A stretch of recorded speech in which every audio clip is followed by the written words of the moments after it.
the pre-Japanese conference. Yes.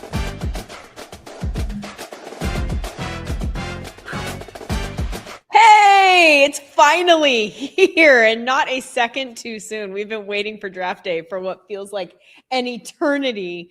And it's finally going to begin in about a half an hour. We'll have Roger Goodell walk to the podium and open this draft and put the Raiders on the clock. And we will be here for all 257 picks, taking you through the first 32 picks on day one on the SūmerSports Draft Show. I'm Lindsay Rhodes. This is Sam Bruchhaus. This is Mike Mayock, the one and only OG draft analyst. So excited to get a chance to talk about all of these guys with you guys today, and to finally find homes for these guys and actually start answering some of the many questions that we've asked over and over and over again, and frankly within the top 5 that I still haven't been able to find answers to. So we're going to know those soon. You guys know Mike Mayock, obviously, from his time as the Raiders general manager, and also from his time as the main draft analyst on NFL Network. And now he has 3 small desks to set up all of his papers here in front of him today. He's trapped. He can't leave. I like that plan personally. Yeah, I'm used to a big desk.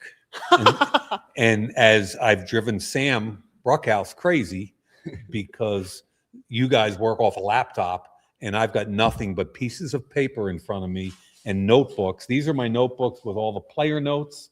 This is my notebook with all the depth charts and notes of all 32 teams.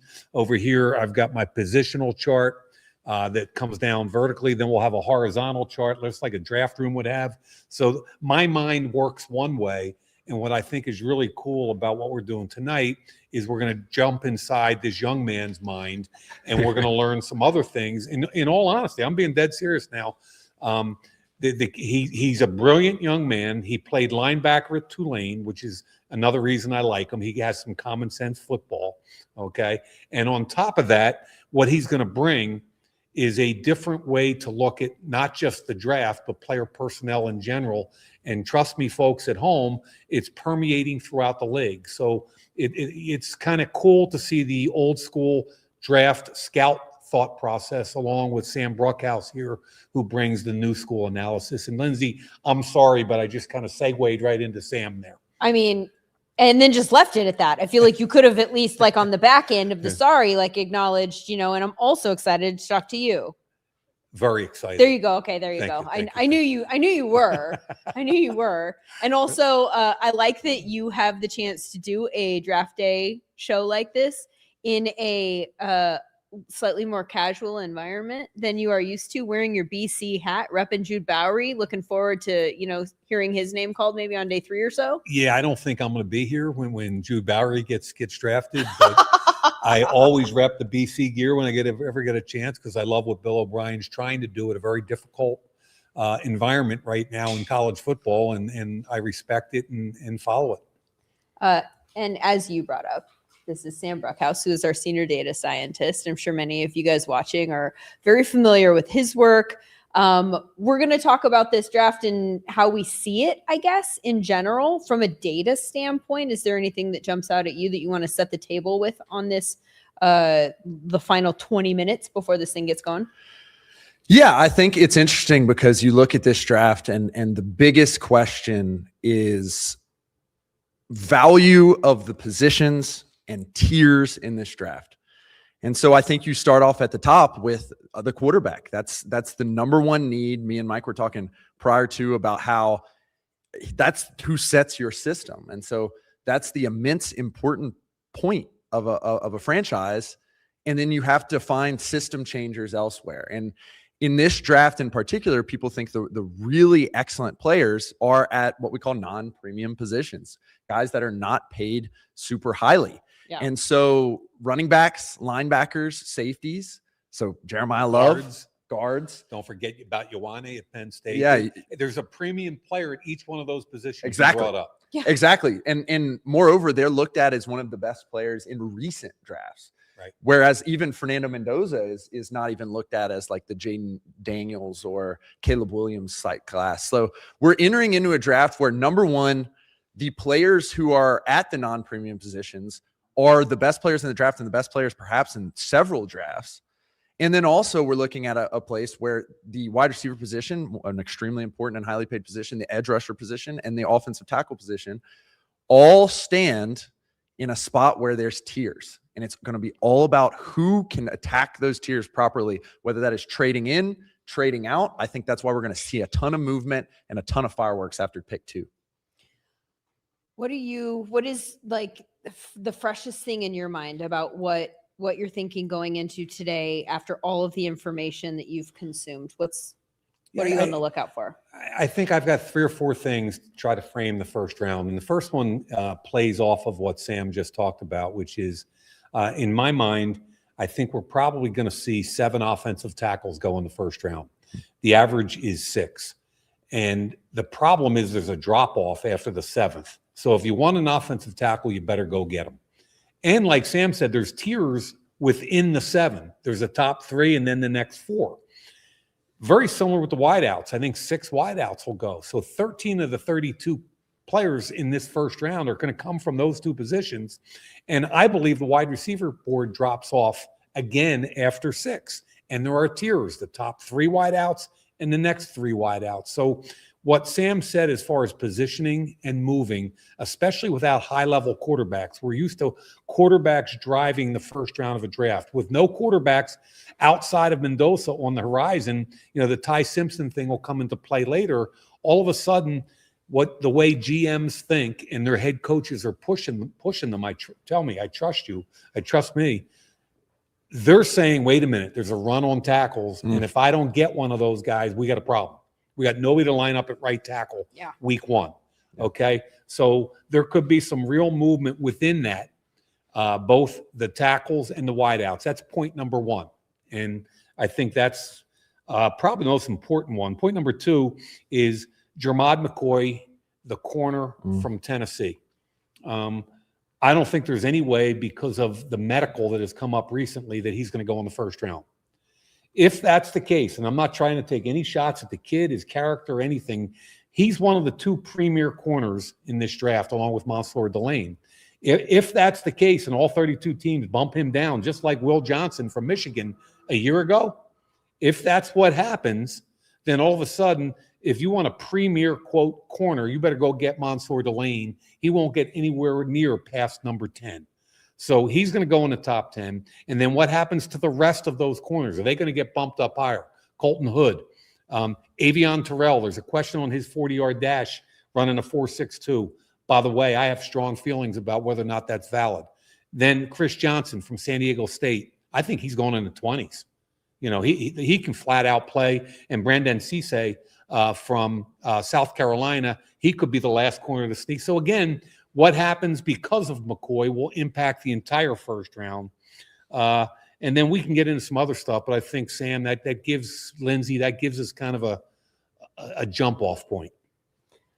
I think that does give us a great jump off point in terms of some of the things that we're looking for here at the last second. Let's go ahead, and because we have another person on our broadcast team here today, and I think we're also having some camera difficulties. So I'm just going to acknowledge the fact that we're looking at Mike Mayock's face, even though he's not talking right now. Let's go. Let's take a look at Shawn Syed, who is also with us. He's going to be doing scheme breakdowns and has already taken a look at Mansour Delane, who you just talked about becoming even more valuable in the wake of McCoy's injury. So do you want to set up that video, Shawn, and what we're going to see from that? For Delane, I looked at his highs, his lows, and I really want to see how is his game going to translate to the NFL. And I'm really curious to see where does he land, because now we can see the talent on film in your years in college. Now this is the team that maybe you're going to go to and you're going to fit. So I'm really excited to show you guys a bunch of these videos for some of these players. All right, let's take a look at the Mansour Delane one first. He kind of reminds me of a former player that they had, Nate Wiggins. Very fast, excellent feet. He probably has the best feet out of any corner in this year's draft. But a leaner, slimmer frame, so you don't see him in the physical area show up a lot. But his game transfers well to the NFL because he does things with his feet as opposed to his hands. So he can cover. Able to take down a bigger threat on the perimeter here. and just finding ways when the ball's in the air, got to find a way to get your hand on it. Knock through the and receiver's coverage hands. Also, where he making can this run nice kind of and use cover his speed and two quickness. play. You're He showing off is that excellent with his versatility in a few footwork, different his ways. At the hips. top of the screen, you gotta go ahead Not a and make it physical easy to use. So I'm defender, curious, is he gonna which find gets him in himself trouble a at situation times, where but he has his long excellent speed man is and press consistently coverage. tested? Is it gonna Toughness, be he's good he can enough in comfortably run play support. press coverage? Versatility, Is it gonna he be a is situation where, versatile. hey, you're You on the will see him backside of line these up through about one in the concept, slot, but he you're plays gonna be in the mostly receiver's face no outside, matter and he what has the kind of quick zone hips. He coverage can flip. is He happening can around. transition I'm really quickly. curious to see His where game he's been is through all Delane speed, land all in the quickness, NFL all draft. agility.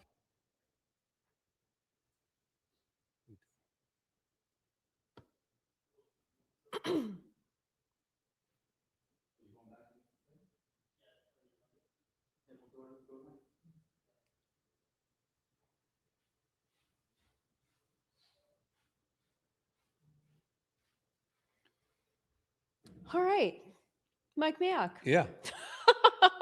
No, So Mansour Delane is the top cornerback on the board here today. You talked about the wide receivers and the O-line groupings here.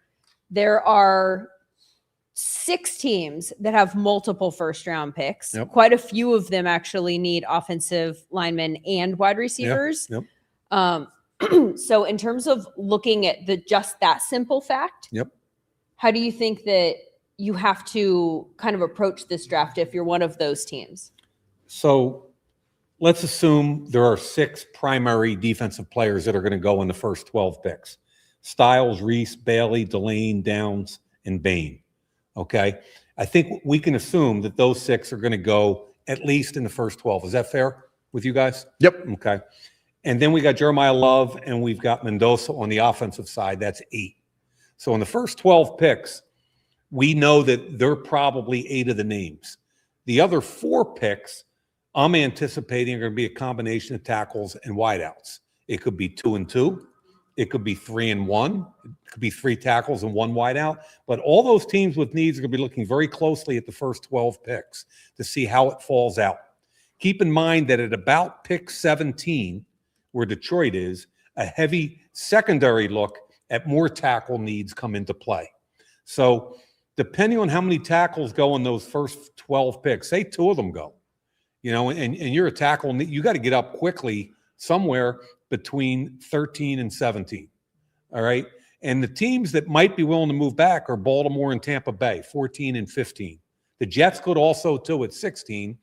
All right. And then they've got multiple first round picks and they're at 33 of the second. But my point is that if you have a heavy tackle need, to me, the first inflection point is you got to get ahead of that Detroit and then the teams after them.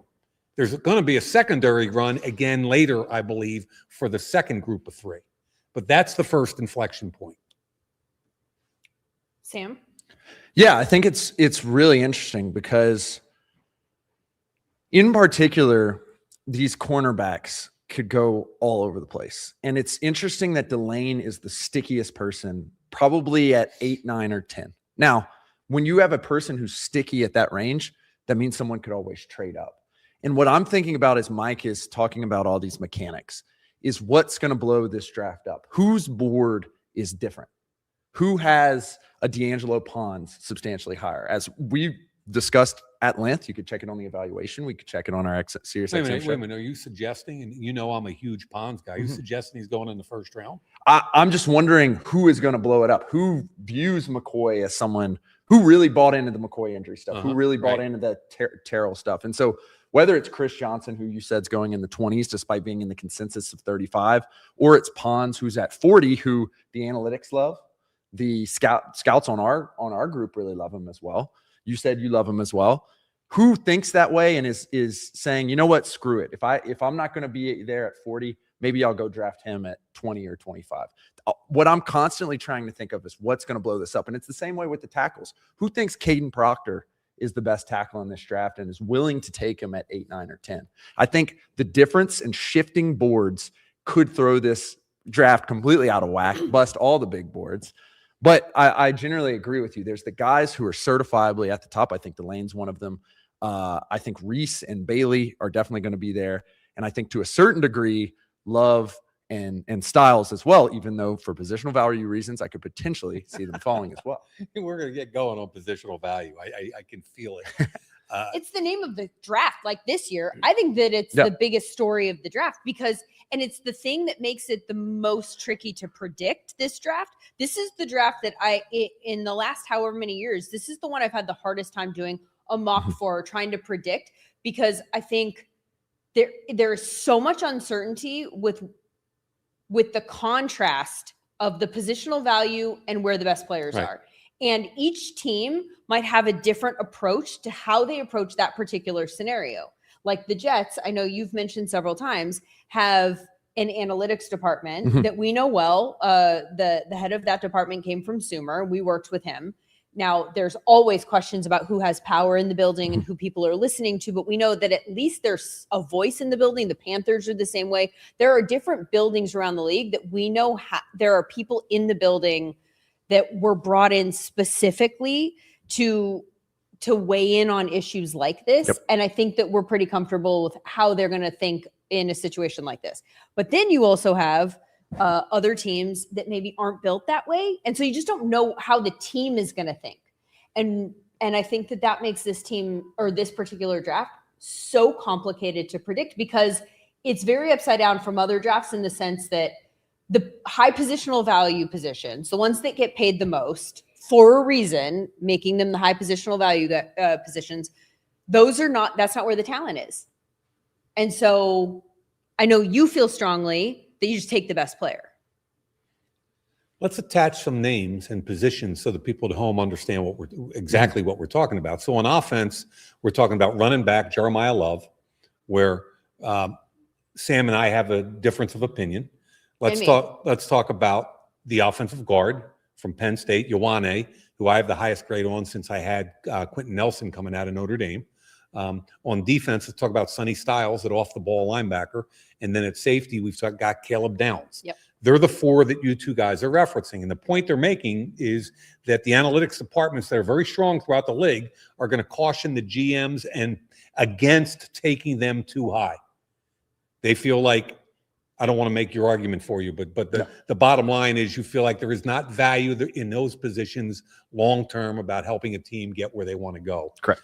I feel like if they're elite, I'm with you on the running back thing later.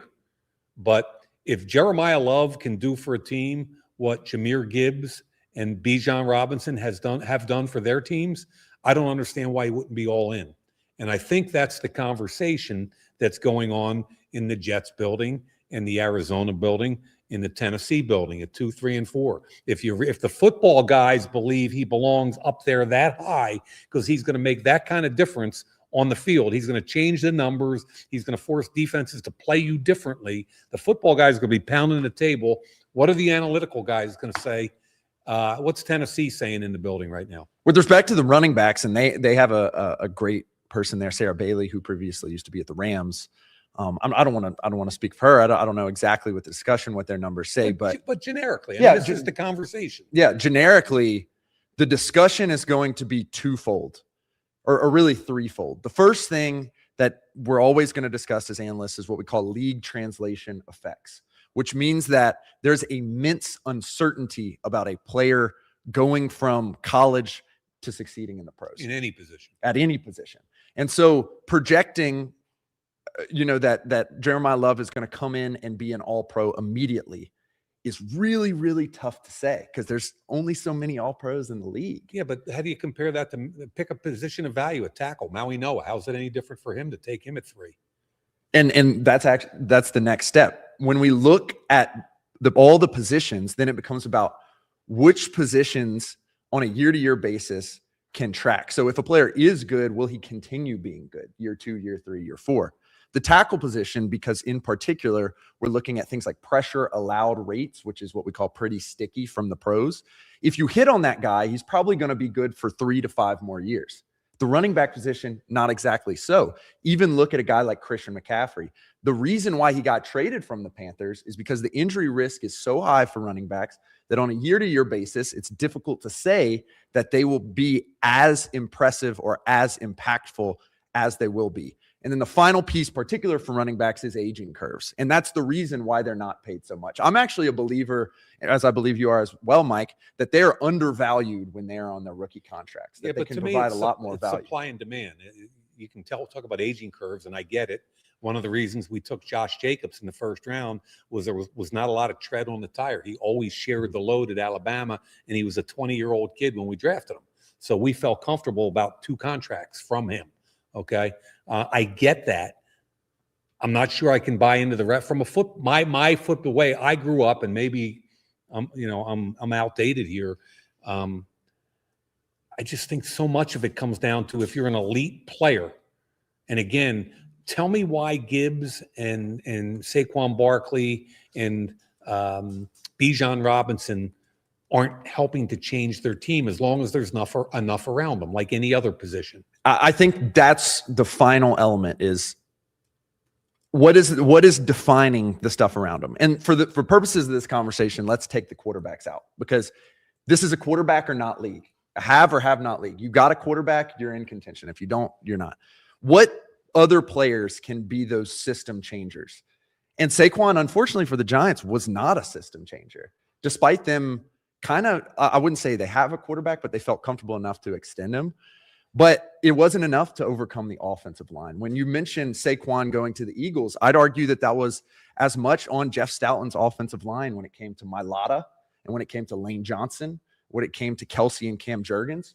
And it's going to be kind of the same way for any team that Jeremiah Love comes with, because let's look at the teams that he's likely to go to. I think the Giants actually would be a team who has Andrew Thomas. They have a Luminor on the right tackle position. They have a quarterback that they feel comfortable at. Maybe that's a spot. But you look at the Titans, for example, that team was 28th in expected points added per play last year. They were the 28th best offense with a rookie quarterback. And so if you're trying to at least get that rookie quarterback in a standpoint that it's a little bit better, I feel like the system changer would have to be a wide receiver for him to throw to, or an offensive lineman, which I think they're actually kind of comfortable in their offensive line. But the wide receiver they were is in the the one. bottom third in pass blocking, regardless of who you look at, Yeah. whether that's PFF or ESPN or SūmerSports or anything like that. Bottom third. Yeah. So, and then you look at Jahmyr Gibbs as well. They've had success with other running backs there as well. They've had success with DeAndre Swift. Look, David Montgomery and DeAndre Swift have both moved out of the way because they've recognized as the kid has matured and gotten older, he's gone from 12, 14, 15 touches a game up to about 20 touches a game. He's impacting it even more. David Montgomery's leaving because David Montgomery wants to be a lead back somewhere because Gibbs is so good. To that point, though, I could also counter and say they don't believe that David Montgomery will provide the same value that he would in the future, and that they can go in the market and get the same value for a different way because their system is so good. I don't disagree that at a certain point there's a supply and demand issue with the running back position, which is why I think they're undervalued. My only point is that once you get to the few high-level elite backs, they can change your team. So I like to put names to I don't like vague conversations. So if we're talking about Tennessee at 4, what you're telling me is they should take a Maui Noah over a Love. I would say. What's that? I said I would. Yeah. So that's what the analytics department. So if Maui Noah has a football grade of a 67 and Love has an 8.0 and 80, the more often you do that, the more you dilute the overall talent level on your football team. So silence. No.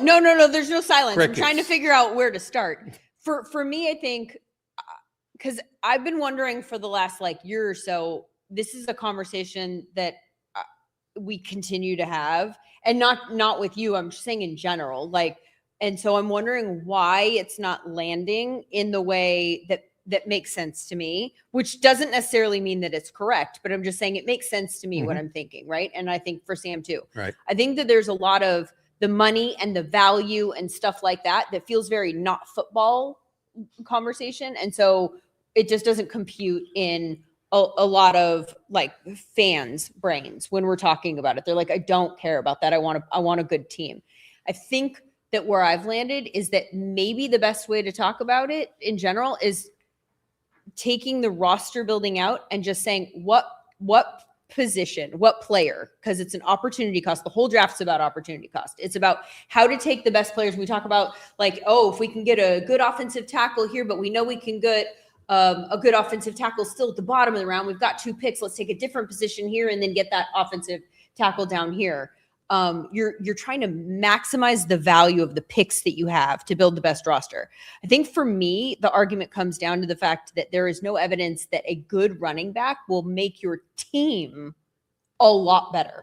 Like, you will have a very good running back, but the issue to me comes back to the wins at the end of the day. Like, Bijan Robinson has been outstanding, and they haven't had a winning record the entire time he's been there. And I know that you'll say, well, that's not his fault. Whose and it's fault not. Is that? No, 100%.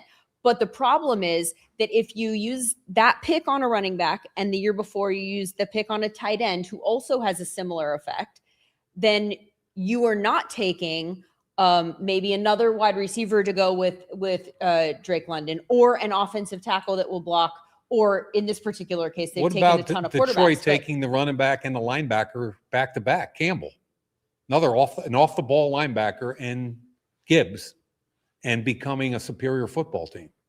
Well, I would argue, and we've had this conversation, that I already knew they were a good team before they plugged those players in. No, they were growing. They were getting better. Right. Like, we all saw it. Like, they had the pieces. And but so they Jahmyr were a Gibbs good made football them team different. that can afford to do that. Jahmyr Gibbs made them different, But see, regardless of whether. That's what I would argue. So you only do. take them when you're a good football team? And I know that that's the part that gets lost. Would you take them when you're a good football team? Yes. At 4?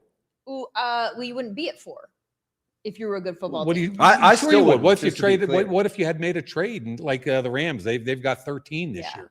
You know, and even though that they're 29 or 30 or whatever they are on the other end. So for me, that becomes a palatable, although I understand the reasons that you're still saying there isn't value there for the pick, and it upsets the whole roster building from a salary standpoint, all that stuff.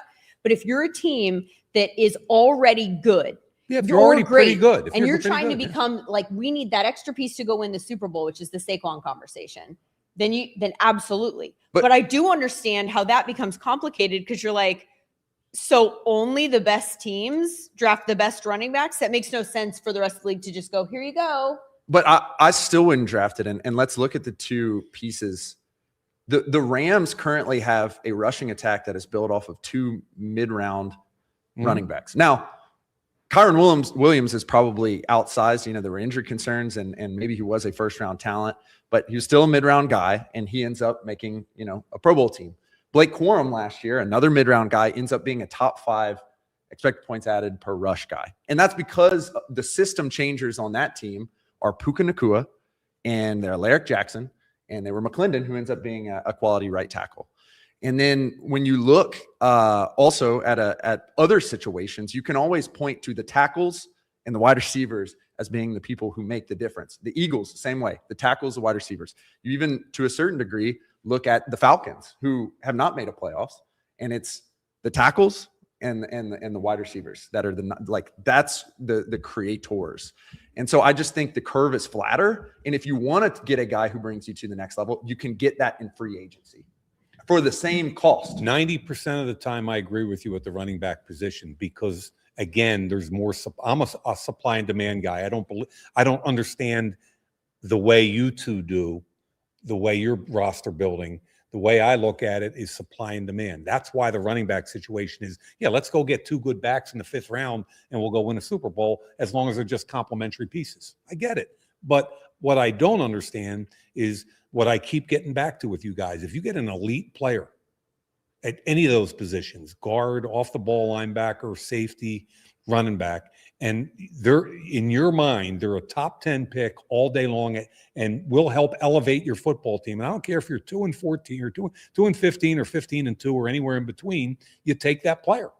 And I also go back with the point that you guys kind of didn't address, which is the more times you take a player with a lower grade, the more you dilute the overall roster talent that you have.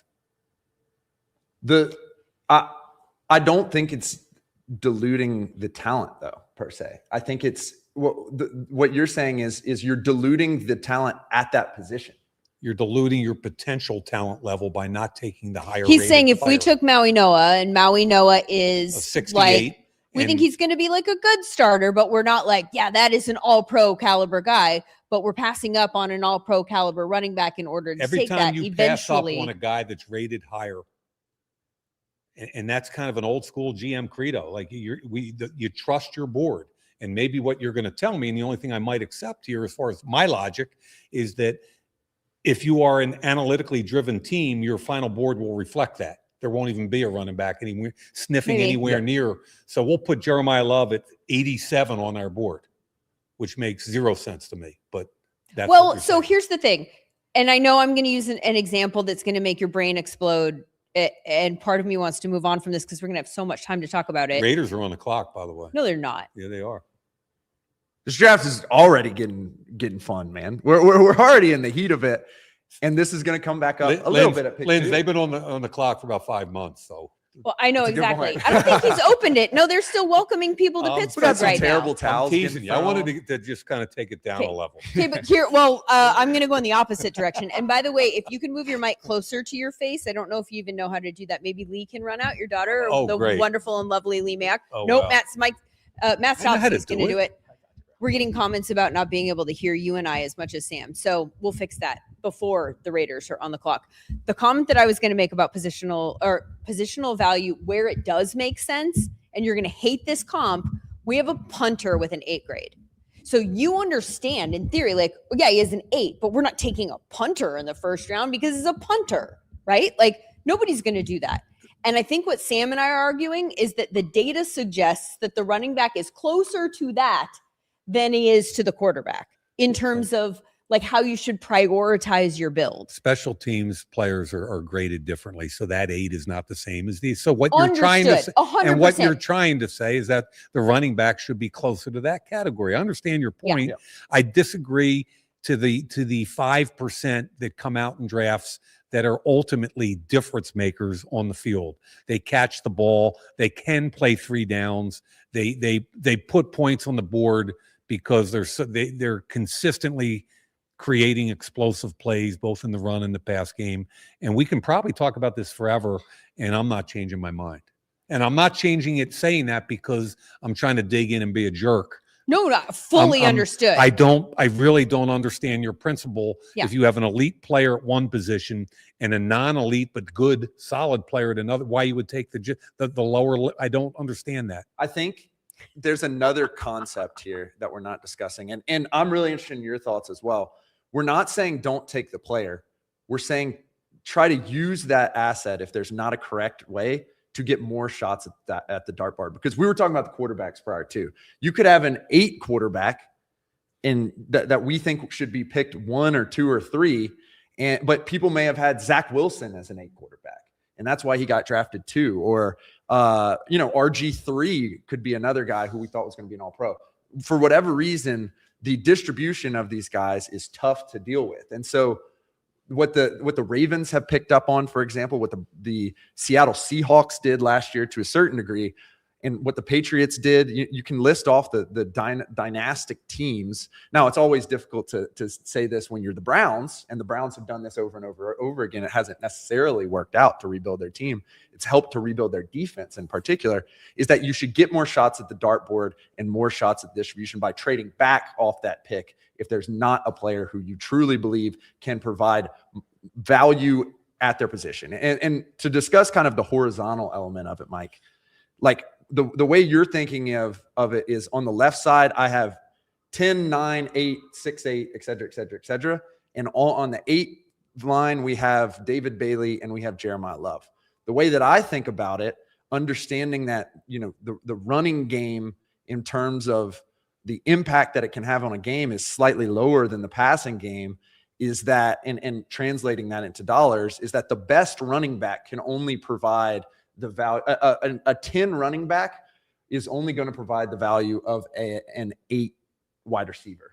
And that's the way that I'm thinking about it at any given point. That Puka Nacua can provide 1.5x value because he commands target share. He gets more yards on a down-to-down basis when he's targeted and so forth, so on, than a Bijan Robinson or than of a Derrick Henry. And how do you account for... Can we pause this conversation just because now the Raiders are legitimately on the clock? We haven't even mentioned Mendoza's name or talked about him as a prospect. And so I'd like to do that before they actually put the pick in, which, by the way, we had a conversation last night. We all agreed that it would have been baller. Well, you weren't there, actually. we agreed that it would have been baller if the Raiders were just like, we're not going to wait. The commissioner is going to open the draft, tell us we're on the clock, and we're going to put the pick in immediately. We all understand that there's a reason that they kind of wait. Yeah, it would have been kind of cool if they just said, you know, forget that. Hey, no, Roger, here's the pick. Yeah. We've been waiting, and then here's where we're going. This is our guy. Here's where we're going. You guys have had a month to set the table for this pick. Everybody knows what's coming. And so we're going to do it very differently than everyone else has, just to make a statement, set a culture. And they're not doing that. They still have 4:45 Gotta sell ads, minutes guys. left. Well, this is a media product. Let's give a real quick overview here because they're going to put the pick in real soon. Yep. I mean, you see, they just did. They just called it in. You know, I crack up with that because they've known it for 3 months. They've been on the clock. But they're still shaking hands in this moment. Are they fielding calls? Do they have someone fielding calls on the side? I'm sure they do. Just prank calls? I'm sure they do. But here's the reason Fernando Mendoza, to me, is a great pick for them. And it's a little more subtle. He doesn't overwhelm you like a Dan Marino or a John Elway might with physical traits. The more tape I watched, the more I began to understand the value of this young man. And I started on purpose with 3 road games to watch the tape on that were difficult road games. I started at Iowa, at Oregon, and at Penn State. And the Penn State game, the final drive was magnificent. The throw to Omar Cooper to win that game, the throw to Cooper in the seam prior to get the first down necessary to extend the drive, special, different. And the bigger the moment, the better he played. And that's what you want with your quarterback. And for my money, you build your team around this kid the way Atlanta did with Matt Ryan. Okay, he looks like a baby-faced kid, but like Matt Ryan, he's an assassin. He's at his best when his best is due. And I think you get the O-lineman, you get the wideouts, your positions of value. Mm-hmm. You build those. They already have my guy Genty, so they're good there. And I think you go all in on this kid, and I applaud the Raiders for what they did in the offseason. Yeah, I mean, it's a great view. And from the data perspective, there's a couple things we like that he does. He pushes the ball down the field at the correct times. And I think we saw that again and again. We saw it in the Penn State game. We saw it in the playoffs. He pushes the ball down the field at the correct times. And moreover, he can complete them on the perimeter. That's what pushed a guy like Jaden Daniels up 2 years ago. That's what pushed Mendoza up. Finally, my favorite thing, and, you know, over the years, especially a Tom Brady-led franchise in the Oakland Raiders, that you're probably going to want to tail this off. But when it comes down to it, he provides excellent value when it comes to the designed run game on 3rd and short. No better time to view that other than the national championship game on the line, you know, third and whatever, 4th and whatever, got to have it. He gets into the end zone. The problems I see are sack avoidance, which we saw last year with the a whole lot of class, by the way. The Yep. whole class, there isn't a single quarterback that has a good sack avoidance score. Carson Beck is the only one. Carson Beck, 2.1% sack rate. So it's like, well, that's a sack rate, not sack avoidance. So we measure sack avoidance, and no one has a good sack avoidance score in the Sooner. Exactly. Well, there's a corollary to that too. He took 82 sacks in 36 games. Mm-hmm. That's 7.5%, which is a very high number. But on top of that, he takes a physical beating. Yeah. Along with the planned quarterback run game. And with his slight frame, we don't need that. Bottom line is ball's got to come out a little more quickly, and he's got to take care of his body. The pick is in. They have made the announcement. The commissioner has called his name. Fernando Mendoza is hugging his family, obviously stayed at home, did not go to the draft live in Pittsburgh.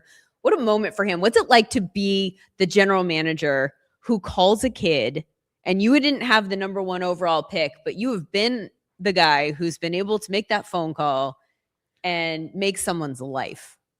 You know what? I was a 10th round pick, 50 something. Okay. And that was a long wait. That was a really long wait. And as a matter of fact, I had to play a college baseball game that day against Harvard. And I hit a home run and a drag bunt for a single. I had a couple stolen. I was in a different world after I realized the Steelers had drafted me. It was a great day. But my point is, for me, it was kind of poignant to talk to these kids. And what was more important was that John Gruden was so good at exciting kids and getting on and sharing excitement and energy. So John always went first, and I wanted him to go first, and he was fantastic. And then sometimes I grabbed the phone, sometimes I was too busy to, because we're getting ready for what we're doing next. But it's just such a cool moment for every kid in this draft. And before we start today, I want to congratulate every friggin' kid that gets drafted. Yeah. And beyond that, the undrafted free agents that are going to make a difference going forward. Yeah. And by the way, as the parent of like a young athlete right now, I think I'm looking at the draft differently and the ways that we're talking about these guys.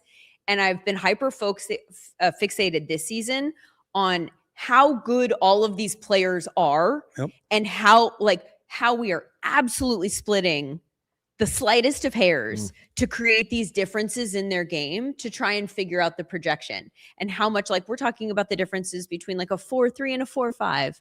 And that's like, going to cost draft position potentially. Yeah. Like, these are such really high level athletes that we're even talking about here today. And so I do feel like I want to make that point also as we talk about the Jeremiah Love and the positional value. In no way are Sam or I undervaluing the talent of the players that we're talking about. It's literally just a roster building strategy type of thing, fully conceding that these guys are just wildly, wildly talented. And even when we talk about the things that we don't like, again, it's a hair splitting exercise that has to do with projecting a level of success at the next round and also trying to maximize value. Yeah. The Jets are on the clock. Before we get to the Jets, I do want to really quickly, because Shawn Syed is here and he has done some scheme videos for us and has taken a look at what he thinks Fernando Mendoza will look like in the Raiders offense. Let's take a look at that.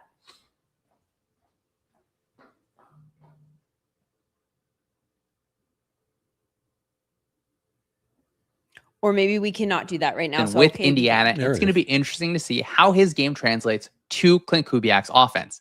He's going to be asked to make on-time, out-breaking throws in tight windows. He's going to be used on play action, finding those kind of intermediate crossers over the middle of the field and still find ways to stretch the defense and attack down the field. Now, Mendoza in Indiana didn't have to attack over the middle as much as he probably will have to with the Raiders. And he had an incredible connection with his wide receivers at Indiana, and we'll look to build on a few things at the next level. I think you'll see him try and do things like sticking in the pocket a little bit longer, find that, that number 2, that number 3 that he didn't really have to do at Indiana. It's going to be the natural adjustment from a gun quarterback to now working under center.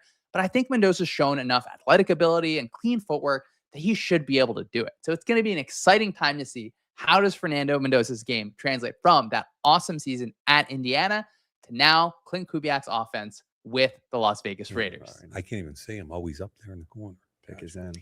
All right. And coming off of that conversation, the pick is in for the Jets. And this is really in many ways where the draft starts, right? It's been Bailey and Arvell Reese. Will it be Reese at 2? Will it be Bailey at 2? We're about to find out our answer. And then I think, honestly, that dictates everything else that is going to come. When I was doing my mock draft at 5 a.m. last night after spending 15 and a half hours straight just trying to figure this out, I got to like pick 3 about 6 hours in after drafting about 1,500 words on this individual pick.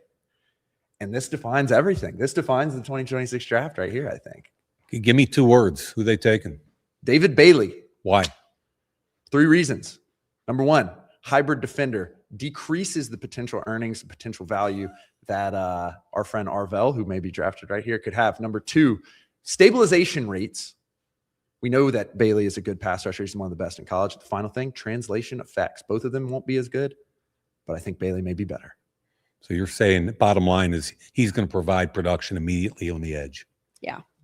I think he's the high floor, high ceiling guy. Who, Bailey? Yep. Oh! And it's him.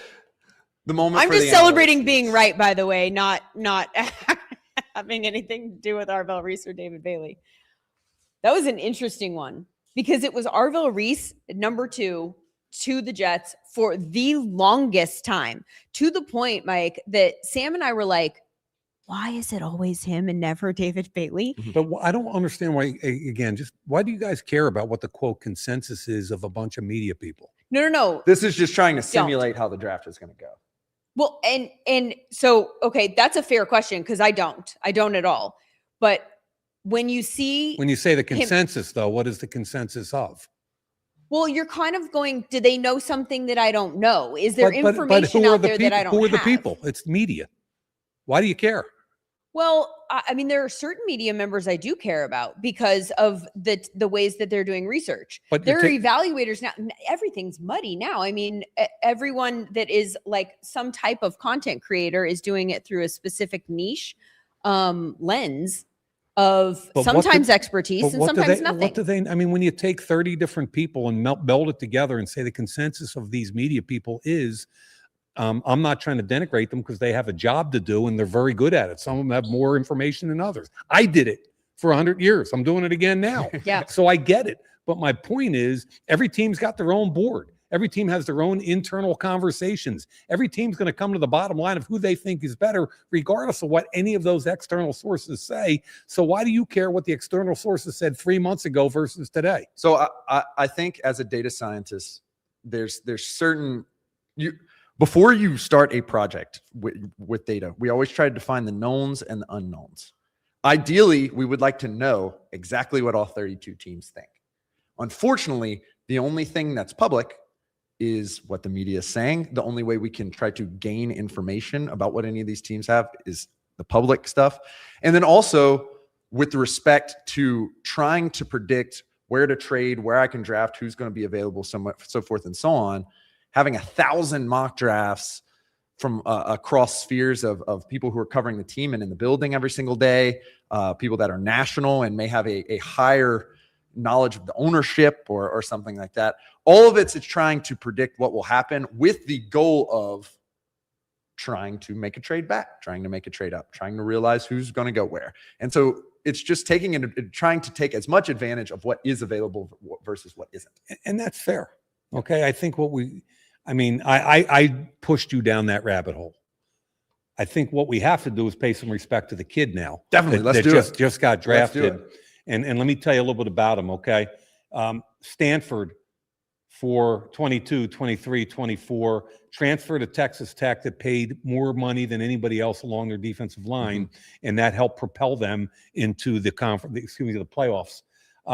This kid had 19 and a half tackles for loss, 14 and a half sacks, and 3 forced fumbles this year. So on the one hand, this guy is a high ceiling guy, as Lindsay said, high ceiling. Production this year was outstanding. He's the most ready-made pass rusher in this class, without a doubt, in my opinion. Now, that's the upside. Where I would argue a tiny bit is I don't know if he's as high a floor guy as a lot of people think. Like if you watch the Stanford tape, which I did, he wasn't even on the field on a lot of rundowns because his urgency against the run was questionable. And he didn't have anywhere near the pass production at Stanford as he did last year. And I feel like it got better and better as the year went on. They got bigger games. He showed up larger and larger on that big stage. And my question is he going to bring it every day of the year for every snap of every play, regardless of what it is? And again, he is the best high-level pass rusher in this particular draft. Data agrees. Had a certified blue chip pressure rate. The question becomes, is Romello Height had a blue chip pressure rate as well? Lee Hunter had a blue chip pressure rate as well. They all had excellent tackle for loss rates. Was it a product of the system or was it a product of Bailey? The data started liking him in terms of his snap by snap production about 2 years ago at Stanford. They really liked him last year. That's why he gets the highly paid. Crazy to say highly paid, by the way, in college. I wish I could have get right. That's so look. True. I mean, I was just a special teamer, but I wish I could have been. What would you have been driving back in the day if they were paying? Man, that's a good question. I certainly would have been. No, would have gone into like he would have been putting it into the stock market. Oh no, I would have been eating at some seriously nice restaurants. So I went up to the Notre Dame Boston College game last year. Met about 10 of my college teammates. Remember, I'm 100 years old, and we were all talking about NIL and the portal. And we went around the table after a couple of beers at the Brookline pub. And we decided what each one of our teammates' car would have been. You know, a couple linemen got big trucks. The quarterback got a Lamborghini because that's the, we were having a blast. We just, but I can't even imagine getting paid. Like it's just, we're in a different world today, folks. We really are. By the way, the Cardinals pick is in. Okay. They didn't take that long. I mean, the clock is shorter also this year. And 8 minutes. Down to 8 minutes from 10. Remember also, again, the media was saying or leaking out that they wanted to get off this pick. They wanted to trade back. So it seems as if I don't know. good Typically point. we'd hear from Rappaport, right, or Schefter, and be like, I believe there's a trade going. Maybe that's not going to happen at 3, and we're just going to get the news broken to us by Roger Goodell. But I think teams 3 through 7, and maybe even New Orleans at 8, but 3 through 7, I believe, would be happy to move down given the right package. Maybe not the Giants that already have 5 and 10. Yeah. But what I would tell you is, because I lived it, you can talk about trading down, and you might desperately want to, but you got to have a partner, or it really doesn't matter. And all the fans just think, oh, you moved down. I couldn't wait to get out of the 4th pick in 2019, and I couldn't move up or back. Okay, so one word, who's the pick? Is it Reese? Is it Love? Is it O-line? I think it's going to be our Jeremiah Love. There we go. Wow. So okay, let it start. Especially with this team, this is an interesting team for him to go to. Is it? Yeah, I love the pick. As you know, I would. Okay. Okay, so they don't have a quarterback. I mean, they have Jacoby Brissett. They might be drafting Ty Simpson later, I suppose. So let me ask a hypothetical. If they came out of this draft with Jeremiah Love at 3 and traded back into the first round between 26 and 32 and got Ty Simpson, do you think there'd be excitement in the building? There would definitely be excitement in the building. Now, the analytics people wouldn't be happy. The analytics people would be fine with the quarterback, I think. The analytics people lost this battle, in my opinion. The bottom line with this kid, and I don't want to overdo it because we just spent 10 minutes on this but conversation. We're going to be done. And look, I'm happy to celebrate him as a Notre Dame alum and as a guy who really liked his prospect profile as well. But I'll let you continue going. He's an elite difference maker, or you don't make this move. He's not just a guy. He's not just going to. And I do believe that it's important to pair him with another back, especially years 1 and 2. He can play 3 downs. I'm not saying he's a first, second, or third. He can play all 3 downs, but he can't have 35 touches, and you can't beat him up all the game long with pass protection. You've got to find ways to get him the rock. What's wrong, Lindsay? You're going to put him in a committee after taking him at 3? Stop. What's Jahmyr Gibbs do? He shared the load with David Montgomery. What does Tyler Algier and Bijan Robinson do? They share the load. Well, Tyler Algier coincidentally is in Arizona. I know he is, but but that's my point. You give him 15, 18 touches as a rookie, and you build it up, and those are going to be quality touches, just like they were for Gibbs and all that. So I don't believe you give him 25 touches year 1. Lindsay, I think you disagree. So in that case, you think the sheer investment in this player is for his explosive play rate, that he can bring 3 to 4 explosive plays that they were not going to get from anybody else in this draft and in free agency. That's the bet they're making for the next 3 years, or at least for the next 2 years. Now, look, I think more and more NFL teams now are multiple tight ends. There's more fullbacks back in the game, and the reason is that we're returning somewhat to run game is because the defenses have gotten smaller and smaller to attack the spread offenses. So the smart offensive coordinators and organizations are getting bigger again and running the ball more. Okay. And you can look at the Rams last year with the multiple tight ends and their 2-pronged running back attack. But it's the same net result. The year the Eagles won the Super Bowl, the best running teams in the league were the best teams in the league that year. So I think we're seeing a little bit of a difference here.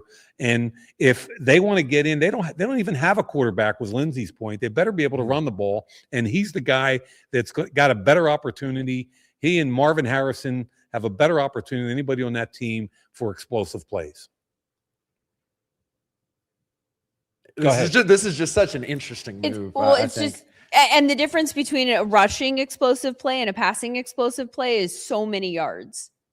So, well, if you're just like looking at it as 20 yards, but like, well, I'm saying here's the average production. Push back is like the teams that are the most effective right now are passing a lot over expected. You think of the Kansas City Chiefs, almost always top 4 or 5 in pass rate over expected, even when Mahomes was hurt. Now, obviously, they weren't winning a ton of games, but that's the case there because, you know, the old Bill Polian rule. If QB1 goes down, we're Yes. blanked. Yeah.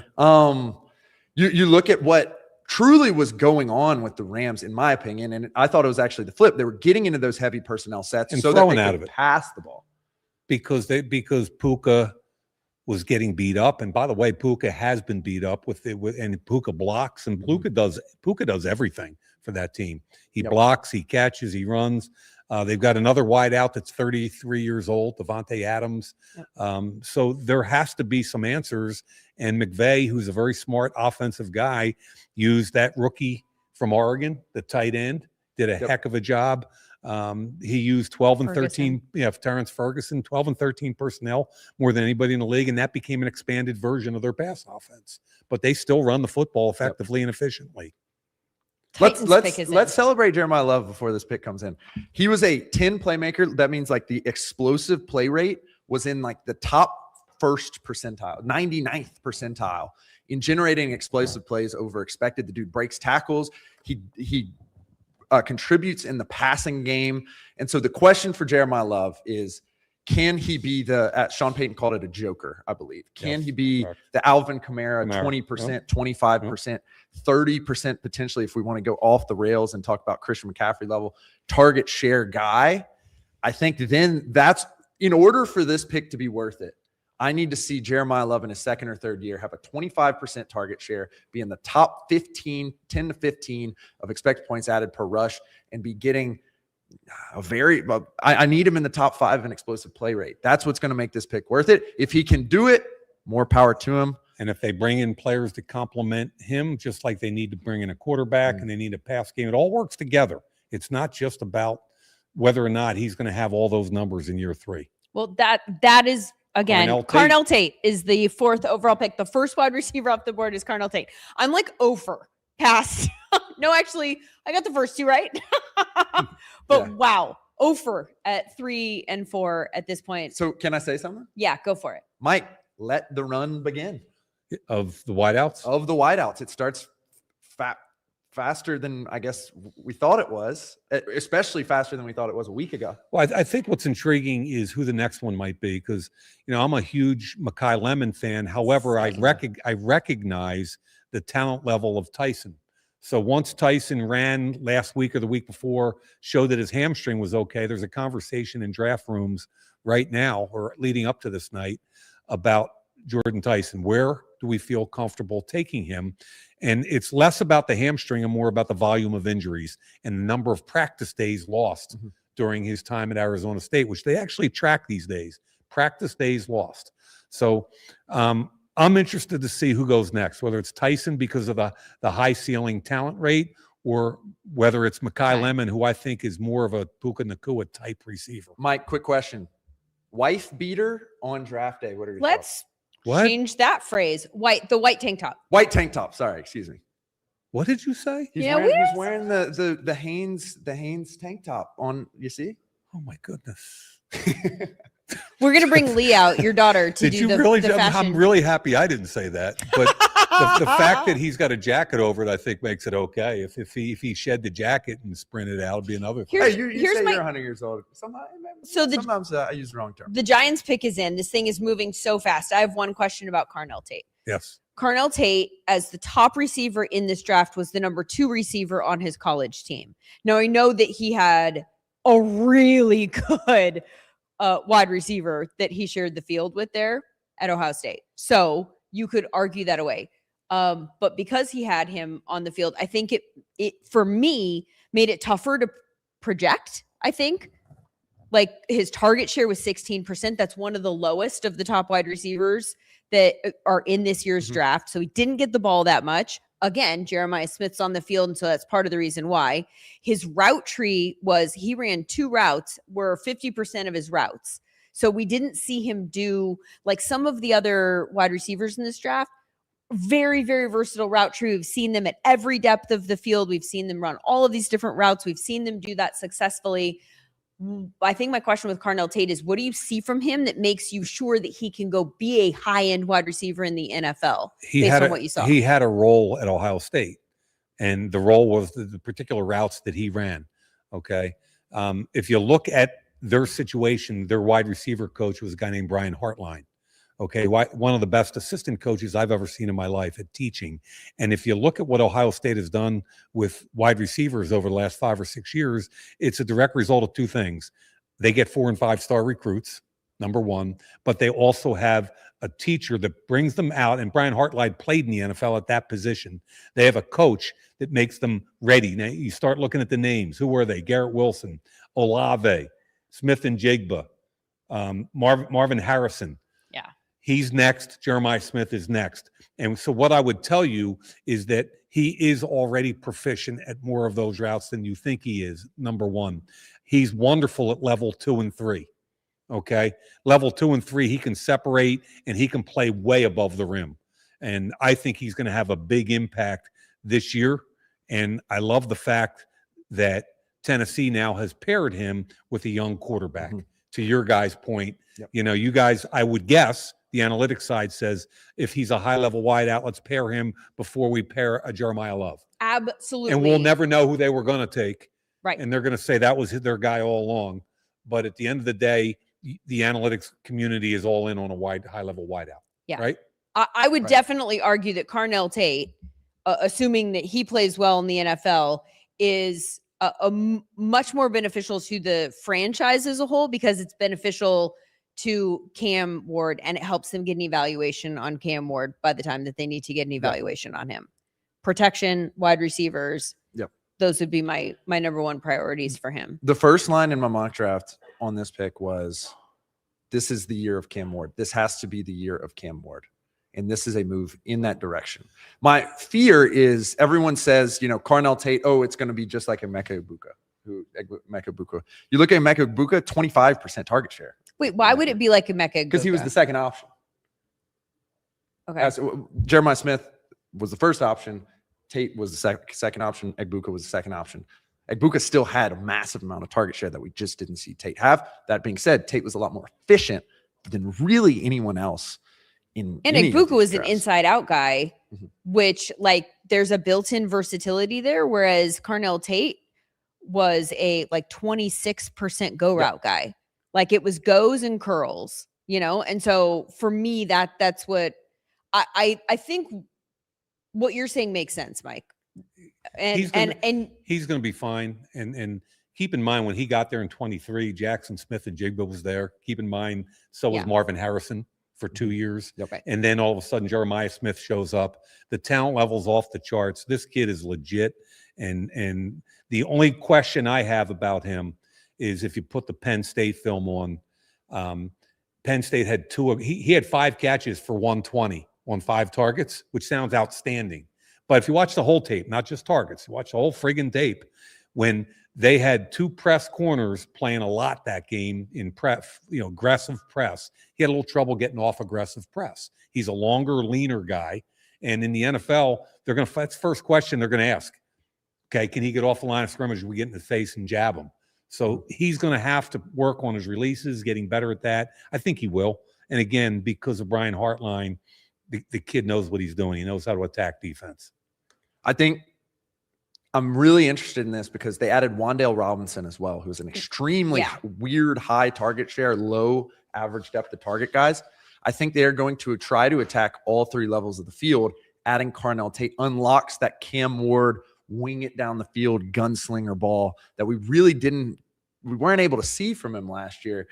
This proves to me that the Titans think that was because they just didn't have the horses to do so. So now you got Calvin Ridley in the middle. You got Wan'Dale Robinson in the slot on the low portions of the field.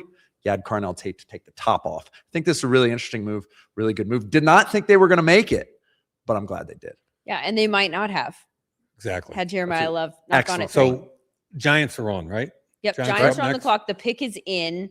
It was in through an entire commercial break. So here comes Roger Goodell. They got 5 and 10. Keep in mind, they're going to take at 5 who they think they have to. Exactly. And so that at 10, there's so if depending, look, they could go best defensive player on their board. Keep in mind, Arvell Reese is there. Sonny Styles is there. Delane is there. Do they take the chance that Delane is still there at 10? Do they go offense at 5? So the way they go here at 5 will probably dictate what happens at 10 also.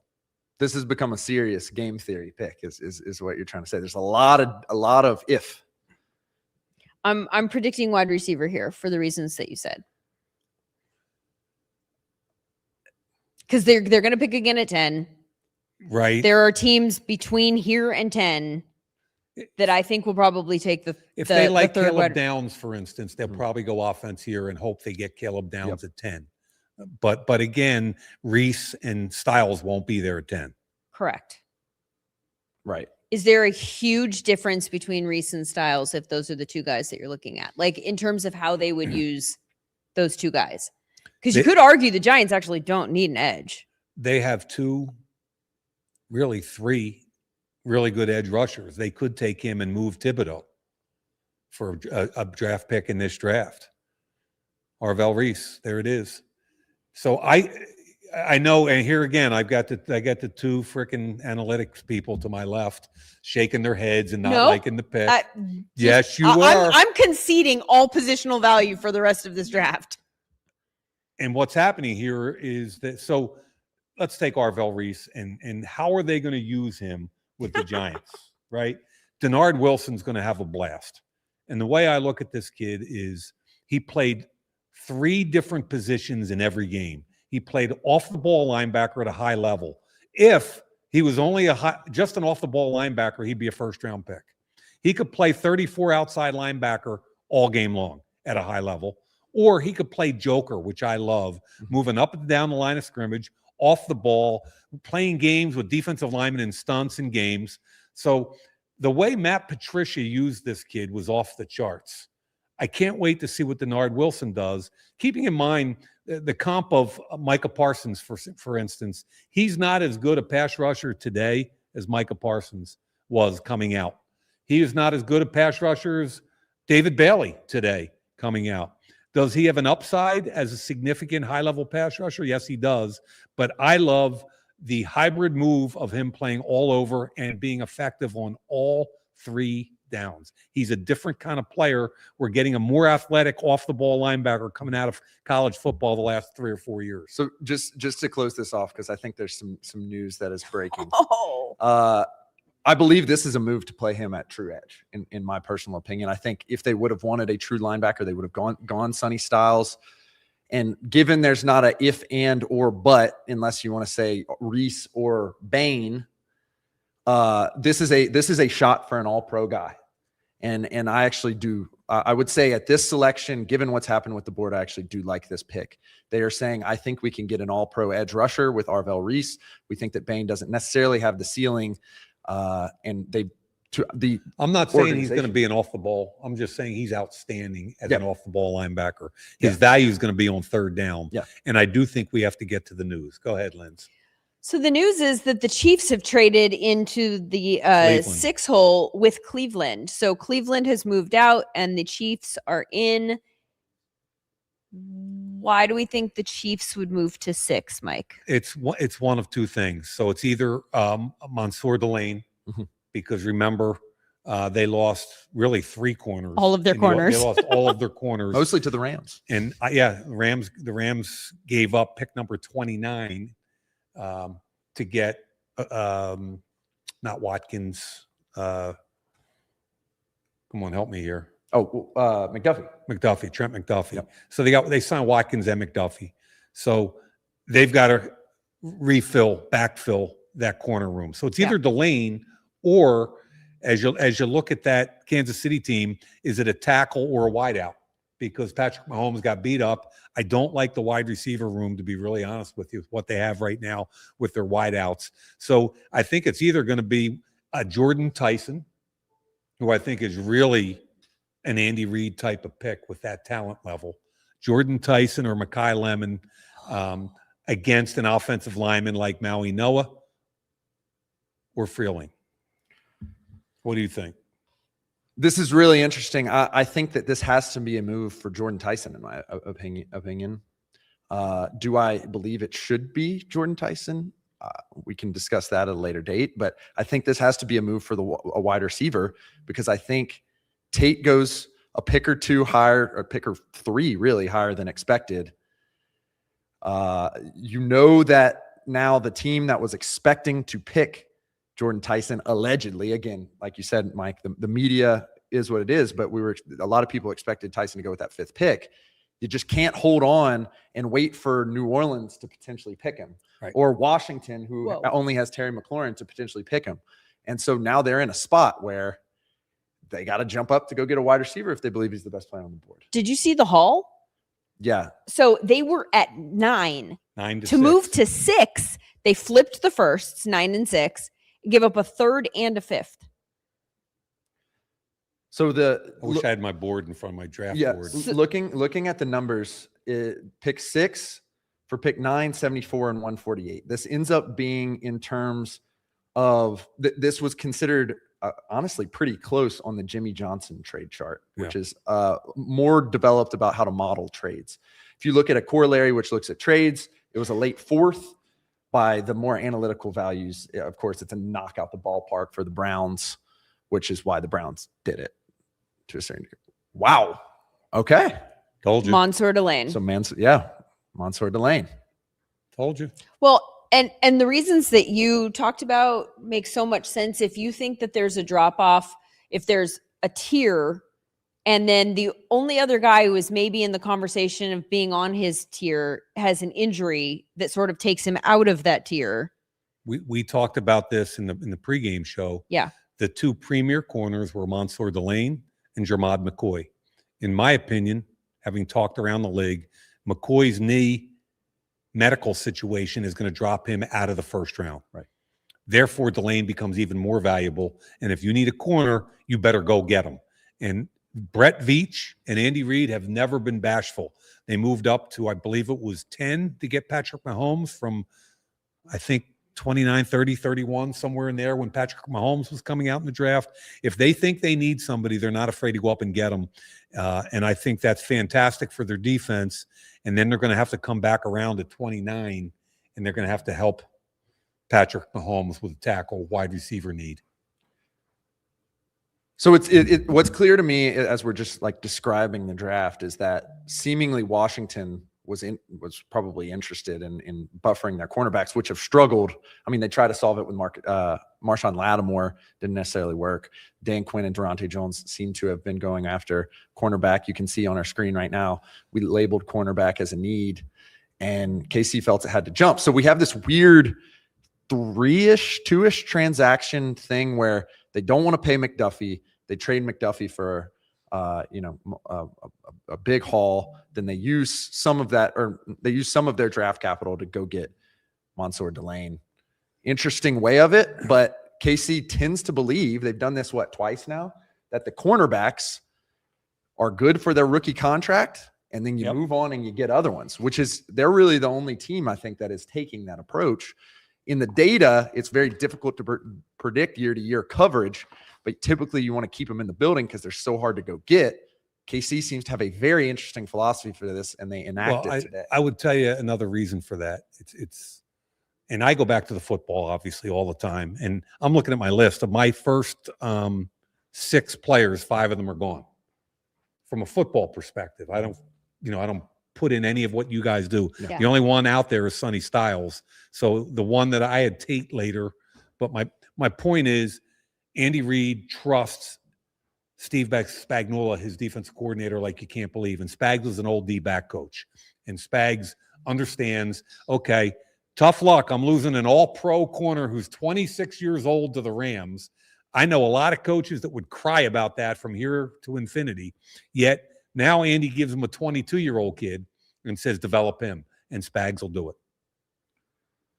I love that. And it's scouting and coaching coming together at a high level to make a plan come together. And I think that's why Kansas City has been so good for so long. Brett Veach, Andy Reid, and trusting on both sides of the building. This is maybe one of the earlier picks that we've seen in recent years that's going to a team that's going to have a shot right away. I mean, like, if you think of like picking 6th, that's probably not true. I'm sure there have been other teams for trade purposes that have picked really high that are also positioned well. But the Chiefs coming off a weird down year that you just kind of have to think of as being an anomaly, and that they'll fix that quickly. And they're always going to at least be in the conversation because they have Patrick Mahomes. Yeah. So the 6th overall pick, possibly goes to a team that's going to be in the playoff. It could be pick back right away. in the thick of it again. 100%. And as far as the lane is concerned, because the Washington pick is already in. This is moving way too fast, by the way. And for purposes of this show, I realize from a viewership standpoint, this is great that these are moving too fast. I'm sorry, are moving so fast. For purposes of me, this is going way too fast. We have no time to talk about any of this stuff. Look, Mansour Delane, 40 starts, 8 interceptions, 4 forced fumbles, 27 passes broken up. That tells you he's been around the football every game he's ever played in. Yep. He is, the quote is sticky, and he is sticky. He made big plays at the end of games. I look at Clemson and South Carolina. So I'm all in on that pick with KC. I love it. Yeah, excellent in press coverage. The stats that matter, yards per coverage snap and target rate, both incredible for Mansour Delane. I think that's why he's clearly at the top of this cornerback class, and that's why the Chiefs go up and make a trade. Just a quick note, trade. Last time 6 was traded, it was the Cardinals trading up for Parrish Johnson. The Lions then went and got Jahmyr Gibbs. On the back half of that, the Browns got substantially more draft capital as it pertains to the draft curves than that trade, which is not shocking because they're the Browns and they are an analytical franchise. So let's flip to Washington here. Their pick is already in. It is Sonny Styles. Your board is crushing right now, by the way, just like crossing them off in order. Yeah. That's what I do, Lindsay. No, and I think I'm just trying to make a point that I'm fascinated by the analytics conversation. I sense some frustration from my young guy over here. Oh, no, this is a little bit. No, I know you take so much pride in it, and I'm not giving you any abuse. I mean, what I'm seeing reiterated here is that the pure scouting piece of it, I think every building takes into consideration everything the analytics people tell them. Mm-hmm. And I think it's really critical information. But I think it shouldn't be, and this is my own opinion, it shouldn't ultimately be the driver. I think the driver has to be the tape at the end of the day. And Washington, this kid, Sonny Styles. Yeah. He is another guy. What Linz? The Saints pick is in. Like, Good. No one's taking any time. Can someone just do me a solid and take like 5 minutes of your clock? I was on a call with the defense coordinator last week, and he said, "Have you stood next to Sonny Styles?" And I was like, "No." He said, "Mike, he's 6'5", he's 244. He is a grown man." He said he's the best off-the-ball linebacker I've seen in 20 years coming out. And I watched this kid's tape for 3 years. In 23, he was a boundary safety, and a dime linebacker. 24, they moved him to linebacker. And this year, Matt Patricia's system, and I bring up Matt because Matt's really good at what he does, especially if you're an NFL scout or coach, because you know what he's doing and why he's doing it. Okay? So the analytics people say, why do you take an off-the-ball linebacker at 7? Like, again, that's the same thing as a running back, right, Sam? The high end is substantially higher for linebackers. Like, when you get to the Roquan Smiths and the Fred Warners, they're paid extremely high, so you can get surplus value. The question is supply and demand. Is Sonny Styles going to be reasonably better than the old player that you can pick up for $8 to $9 million, which is about what Sonny Styles will end up getting paid? The Washington Commanders have done this. They went and got Bobby Wagner. He was an all-pro. They went and got Frankie Louvu at a discount. He's been excellent for them. We saw guys like Caden Ellis come off the board, come off free agency this year. And can Sonny Styles realistically be better than any of those guys for the free agency heap? I think it's really, really difficult to say that's the case. But there's value plus to Sonny Styles. He's not just an off-the-ball linebacker. He's at 6'5", 244, a guy that covers like a safety, and with development will be able to be your third down joker package. He's going to be able to blitz A-gap, come off at the 9 technique out wide. He's going to be able to play games with your defensive end and tackle. He is a value plus third down guy. And again, would you admit the third down's a big down in the NFL? Third down is a huge down. And this kid's going to play in as he gets older and becomes more and more a veteran, 2 years, 3 years in, he's going to run the entire defense And he's going to be on every third down. He's not coming off the field. He might come off the edge. He might come off with twist and stunt with a defensive end.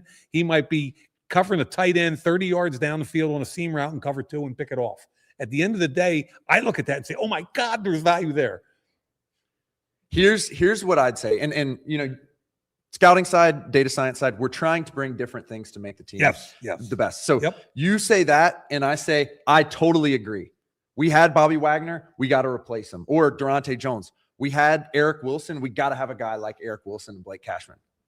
The problem is the way Eric Wilson came from the ether. I mean, like Eric Wilson came off of waivers, and Bobby Wagner came in free agency. So we just have to realize the different tools that we have for roster building and where the best guys are getting acquired. And overwhelmingly at the linebacker position, it is coming from free agency. And so if I'm going to pay a guy a ton of money to come play for us, I'd rather spend it on a guy that I have seen play in the NFL and I've seen be an all-pro level player than a young cat who, for better or worse, we've never seen against NFL talent.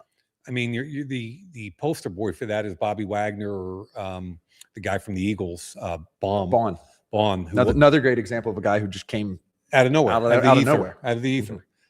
Mm-hmm. I'd rather go with an inexpensive 21-year-old whose upside is through the roof, who I've seen. But he's not inexpensive. He's not inexpensive. By your definition, one of the highest paid linebackers. I don't care. He's going to be, when he signs his next contract, the linebacker position doesn't pay as high as the other positions, and it's going to change dramatically what he compared to taking a tackle or a wideout in the same slot.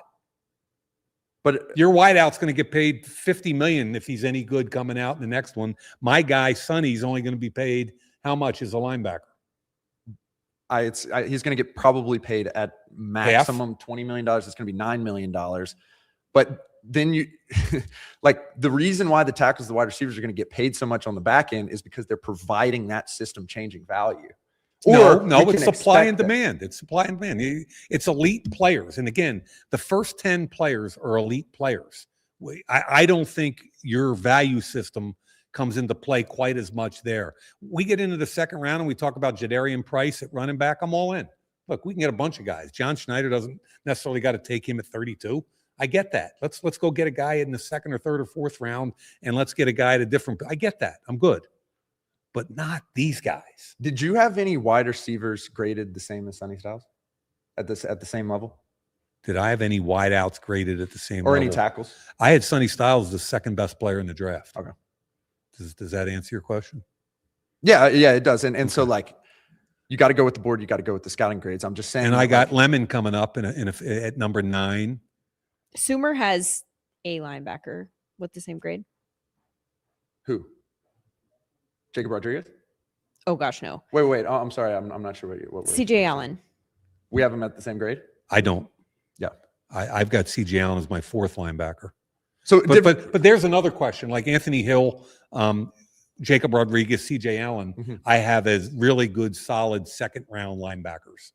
Would you take them over Sonny Styles at number 7? I may take Mekhi Lemon, who I love. I may take Mekhi Lemon at this pick because I know I can get Jacob Rodriguez on the back end. No, that's fair. And we love some Jacob Rodriguez here.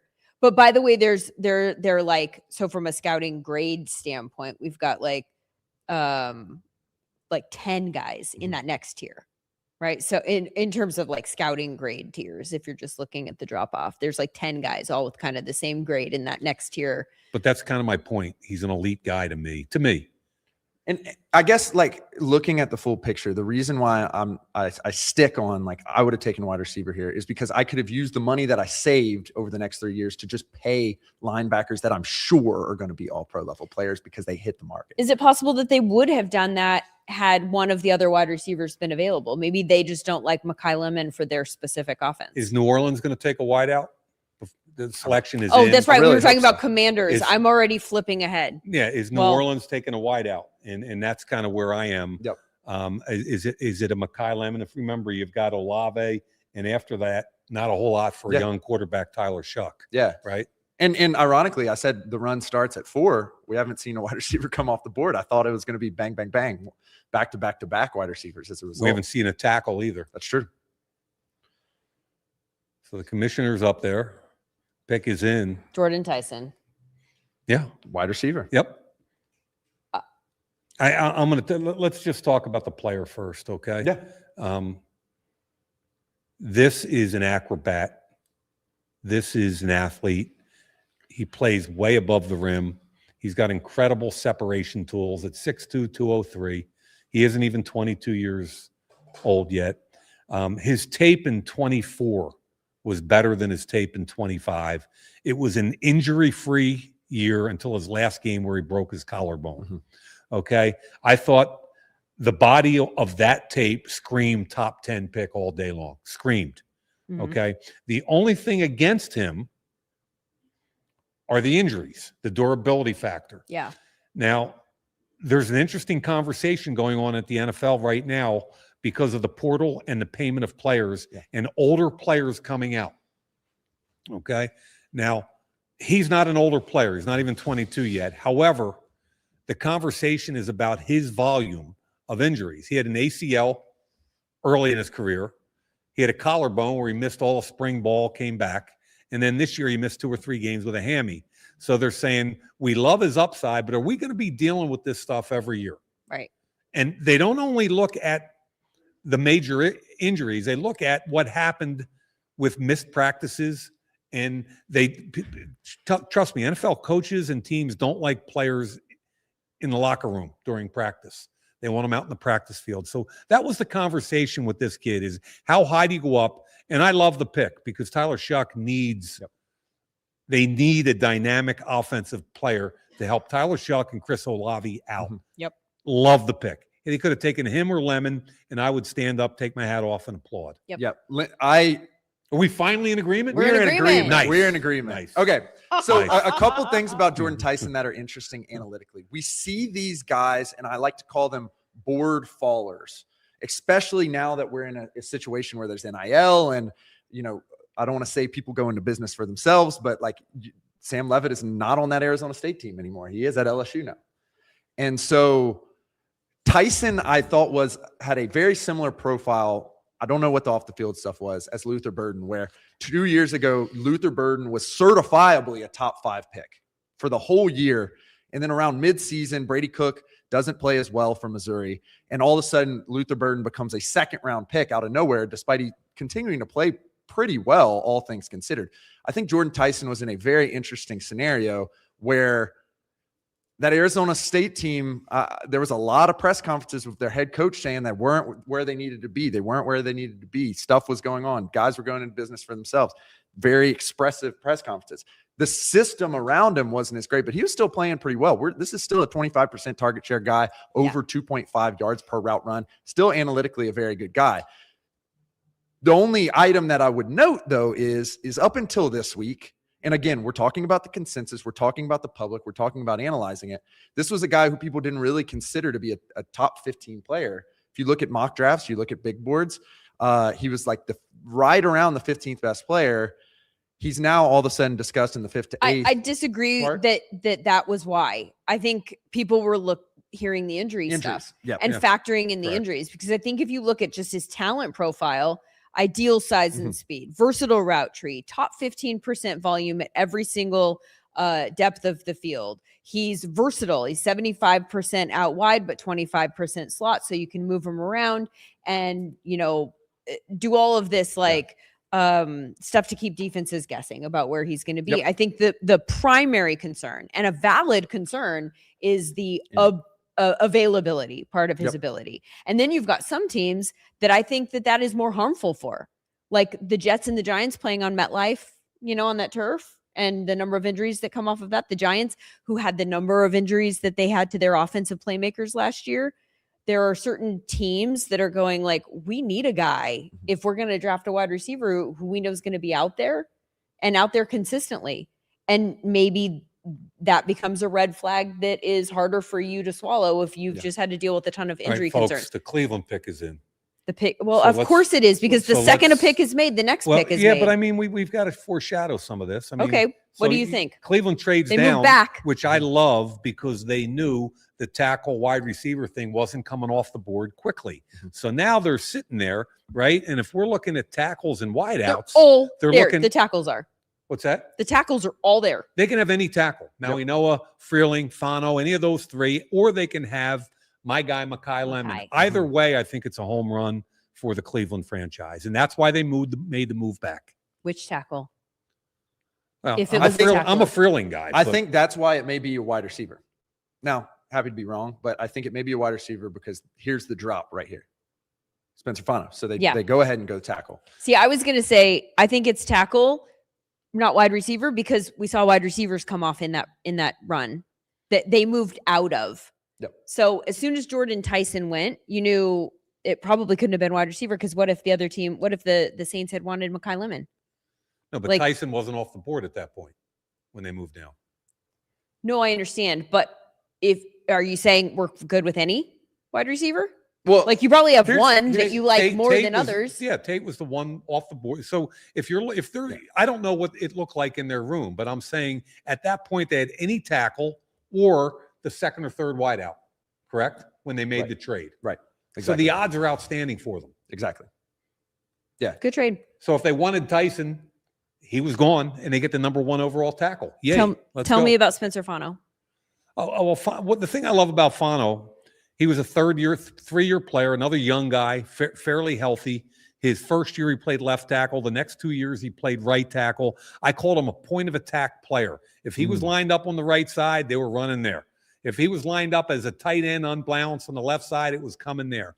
All the zone offensive teams are going to love him, because if you line him up at right tackle, he'll be just as fast in the fourth quarter as he is in the first quarter. Freaking guy can run all day long. He looks like a tight end when he moves. And the thing I loved about him at the combine, people were talking about his short arms. And instead of him complaining about all that, they asked him to take some snaps at center. He said, yes, sir. Went right over, took some snaps. He can play, in my opinion, all 5 positions on the offensive line if the short arms become a problem, and he'll be a high-level, effective NFL player. And the Giants select Francis Maui Noah. So now these picks are going quick, man. They're going so fast. So I think to set up Maui Noah as well, what I'm looking at, obviously Cleveland has their pick of the litter. They go, as Mike said, backs it up. In particular, they have quarterbacks in Sanders and Watson that have struggled with sack avoidance, pressure allowed, very low. He's a point of attack defender. The way we grade that in terms of analytics for Fano is if that player did really well on a play, did the play do well? He did. So now we go to Maui Noah. Different player. Yep. More of a guy who was an inside zone. I'm going to get to the second level. I'm going to just clean out a gigantic subsection of the offense that shows up in the data when he is charted by our AI as getting to the next level. And as the play goes on, he continues to block, sustaining blocks. And you can see that up on the screen right now. And he also can pass that against a bunch of different things. The tackle run, the wide receivers are starting to come off the board. The tackles are starting to come off the board. This is the real chunk of this draft, don't you think, Mike? 42 consecutive starts at right tackle in his career. He'll turn 21 in June. He's only a 3-year junior at Miami. The one alert/note was from a medical perspective. He did have to go back for the medical recheck at the combine. He's got a herniated disc in his lower back, and that's not serious. The only thing it could be serious is the timing of it if it becomes symptomatic. Right now it's asymptomatic and it's good. They're going to have to make a decision. That was the Giants, right? That just took him. They're going to have to make a decision whether or not to have him have surgery tomorrow or as close as possible. It's a 3-month recovery, and then he'd be ready August 1st for training camp, or say, you're good right now, it's asymptomatic. We're going to wait to the end of the season, take a slight chance that it becomes symptomatic during the season. We'll wait to the offseason and do it then. But it's a minor thing. It's a normal thing. It's called a minor discectomy, and he'll be fine after it. So that's really the only alert. Outside of that, the kid is clean as can be. And if you look at Harbaugh and Joe Shane and the Giants right now at number 5, they got Arvell Reese. Most people thought he was going 2 or 3, and then they ended up getting what most people thought was the number 1 tackle in the draft, Francis Maui Noah. I'm loving their draft right now. And we talked a little bit about Reese. I thought you weren't a Reese guy. I wasn't at 2 when we had the top edge Wait, rusher the available. difference between 2 and 5? You're all of a sudden you're a Reese guy at 5 and you weren't at 2? If I'm selecting against David Bailey, I'm a David Bailey guy. Dude, how can you be a Reese guy at 5 and not at 2? Or a 2 and not at 5? I don't get it. They're like, because you evaluate at each pick who's available. I thought that Reese versus but the way Bailey, you talked about, Bailey. yeah, right. I'm good with that. I would have gone. I mean, Bailey's fine. I get the pick, but the way you talked about him, you're like, he's a hybrid. I can't give him enough play. As I thought you had him David like Bailey. a 4th round pick, Arvell Reese. The way you No. were talking about him. Just like looking at the consensus and comparing an edge rusher versus a hybrid I'm player. teasing you. I'm teasing you. Come on, man. Well, I have a question. Yes. yeah. Not to interrupt this conversation, but it says that the Cowboys pick is in. I thought I saw that too. And Is that a mistake? Because they haven't said trade. well, no, it would mean that either Miami missed their spot, which has happened before, especially with Minnesota in the past. It says Or- Miami at 12. Then there was a pick. I mean, excuse me. Miami switched with Dallas. So Dallas moved up 1 pick, just like Philadelphia did a year ago from 32 to 3rd, or 2 years ago to get Jihad Campbell. Okay, explain So this to me. the because reason you move up 1 pick is so that you're afraid another team is going to jump ahead of you to get that certain player. So everybody knows they need defense. Everybody in the world knows they've got to have defense. So who's the best defensive players available right now? Ruben Bain, I've Caleb got Downs. yes.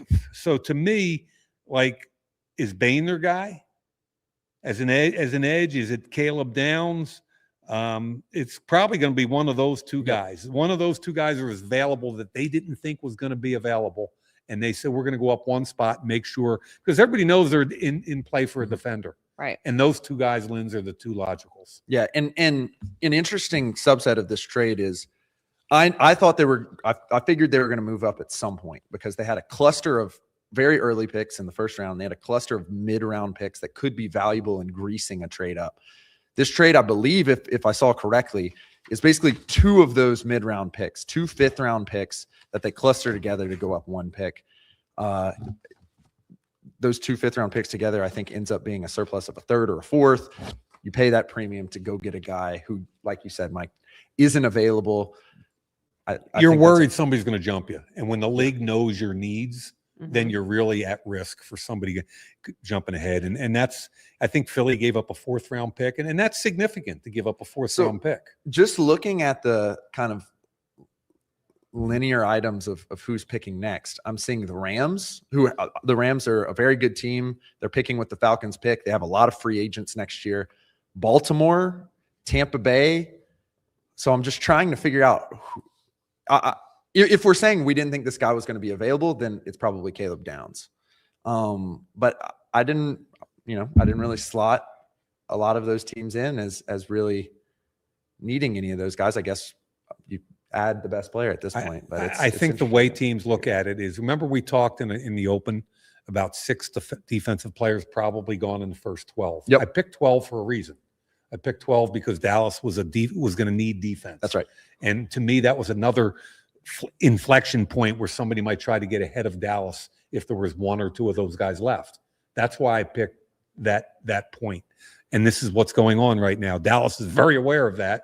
And they're saying, we're not letting anybody come up. And there's 2 players there, 2 different positions, safety or edge, right? So they're even more at risk. So I have no problem with a team safeguarding a pick like that. Like they sweated it out. Their guys there, they said, forget it. We're going to get them. Yeah, and confirmation from the crew. It ends up being about a 4th or 5th round surplus, 4th or 5th round player. You're talking about a guy who you'd hope makes the team, perhaps could be a special teams player. And to your point, they had 3 5s. They had 3 5s. When the night started. So to your point, I like the pick. Yeah. So this makes a lot of sense. And Dallas also, for what it's worth, a scouting-based organization. They also have a massive analytics team led by John Park. So they have both sides. They hit on their first-round picks. That's what they do. And I would tell you, and that they also on the scouting side, if you're going to start naming names, on the scouting side, they've got a guy named Will McClay, who nobody ever talks about. He was really, really good. Has turned down job interviews for GM jobs. I'm not sure why. And and I don't mean this not trying to be a jerk. When they let Will do his thing, they draft really well. When they try to jump in with both feet and make a demonstrative move, that doesn't always work out well. I think you could probably say that for a lot of teams, right? Potentially. All right. We've got Goodell at the podium announcing the pick. Yep. Caleb Downs. Caleb Downs. And I've taken some hits out there publicly because I said, I love the kid. He's a first-round pick in any draft.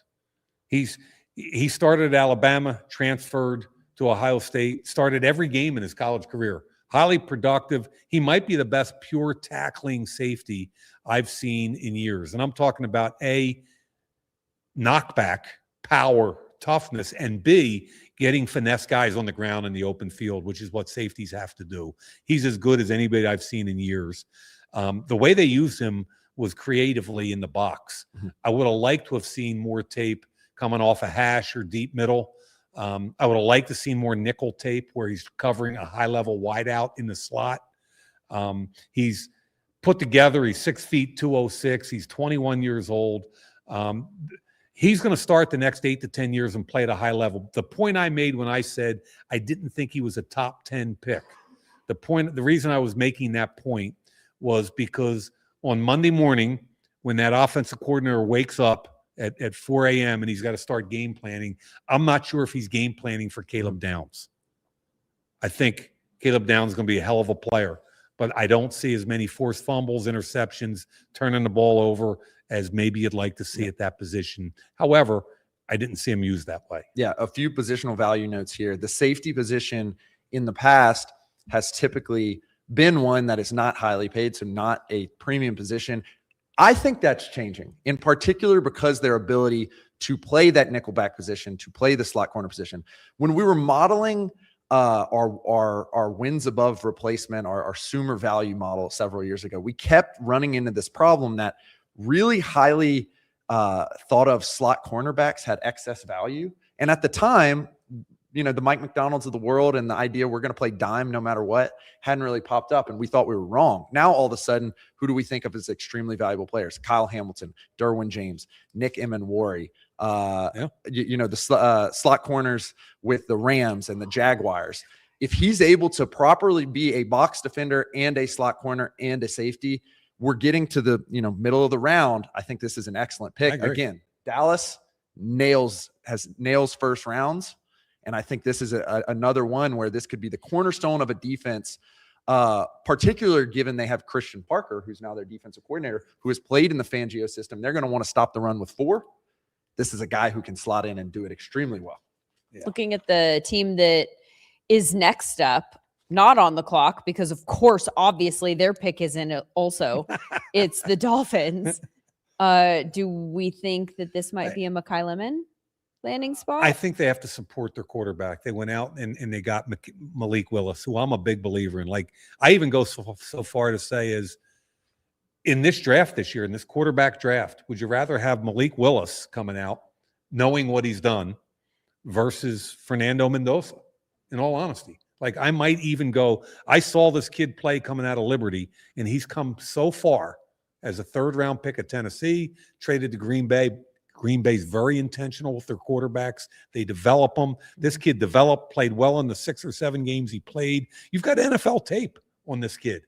Like, I thought Hafley and John Eric Sullivan did a great job making sure that he came to Miami, and now you got to support this kid. What does that mean? O-line, wide receiver, tight end. In my opinion, you're looking at either a guy like Freeling, even a guy like Ioane, what you guys are going to yell at me about, or Mekhi Lemon. But it's going to be, in my opinion, I don't think it'll be Sadiq.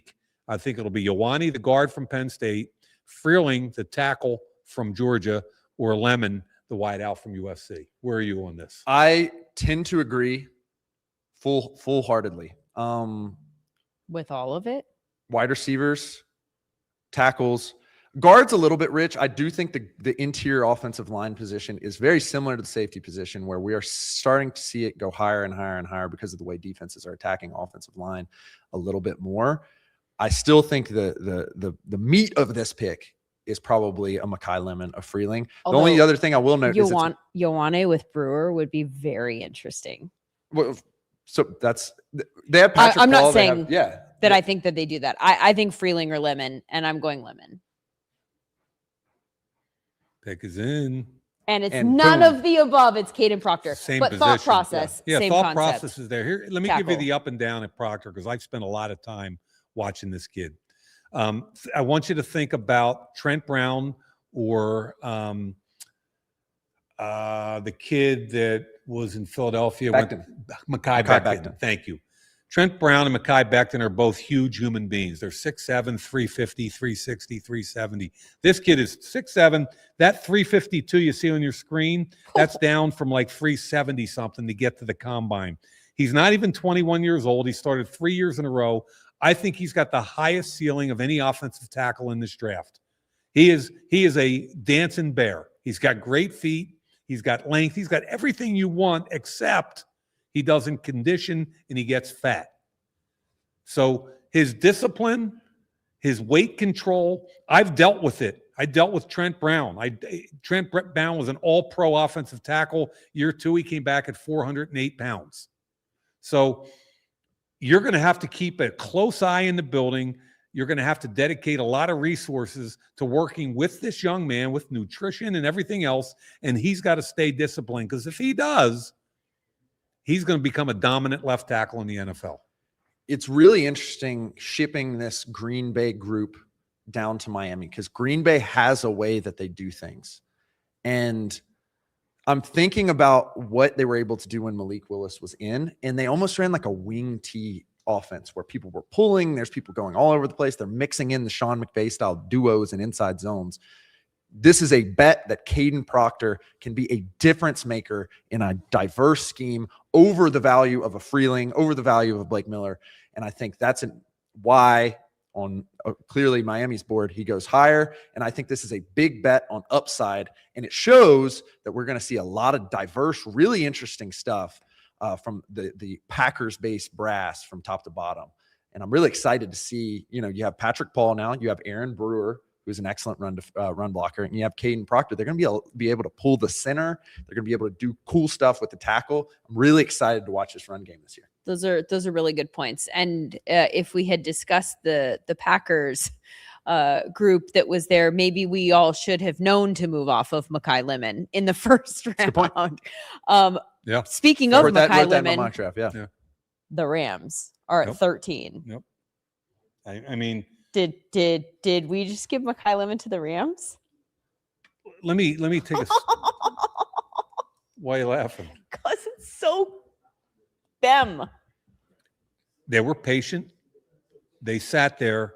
I don't think Les Snead, the GM, gets anywhere near the credit he should nationally. I 100% agree. He and McVay are on the same page.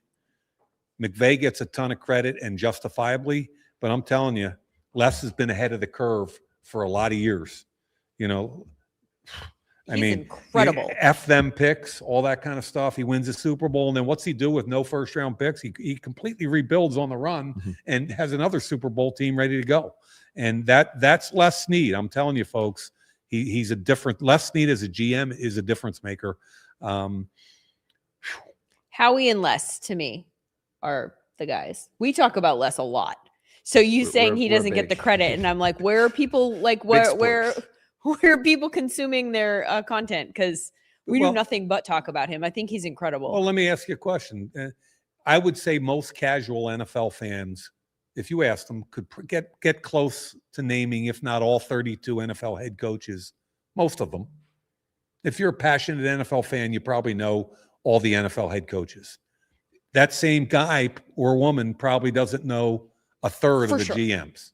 You're 100% right. So all I'm saying is that it mostly is talk about the head coach, whereas in the background, whether you're John Schneider rebuilding another Super Bowl team, and all we do is talk about Mike McDonald, I don't think John Schneider gets the credit he deserves. Howie gets some credit, and he deserves all of it. Mickey Loomis. I mean, the guys have been around for a while, man. They're really good. They're really good. Talking about holding your water. Yep. We talked about this as a team who could potentially trade up because They have needs next year. They're a very good team, very well-built roster, drafting highly because of a very good move last year.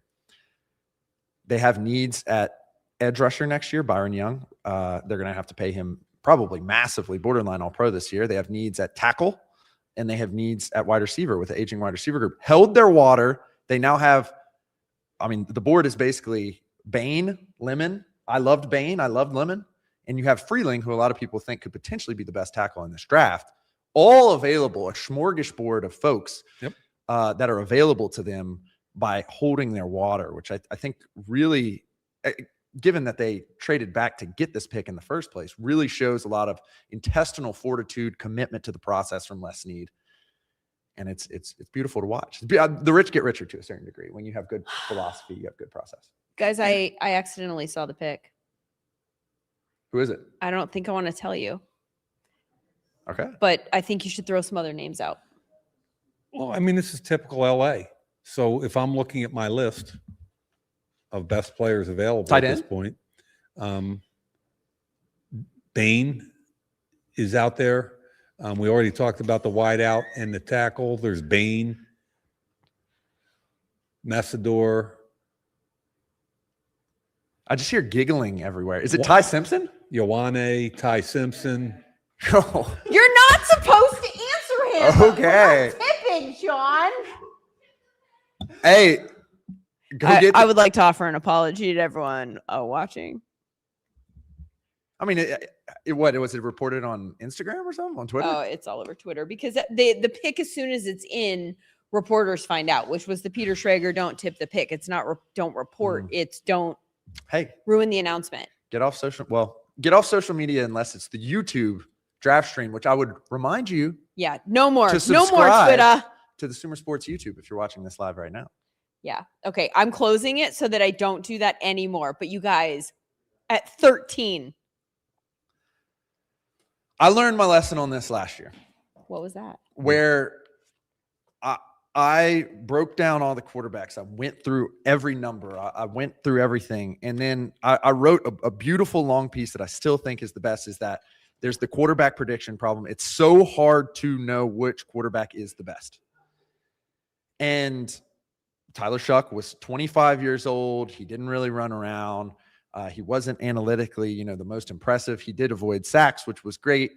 And the Saints get him. They just go get their quarterback, and they're able to throw him in.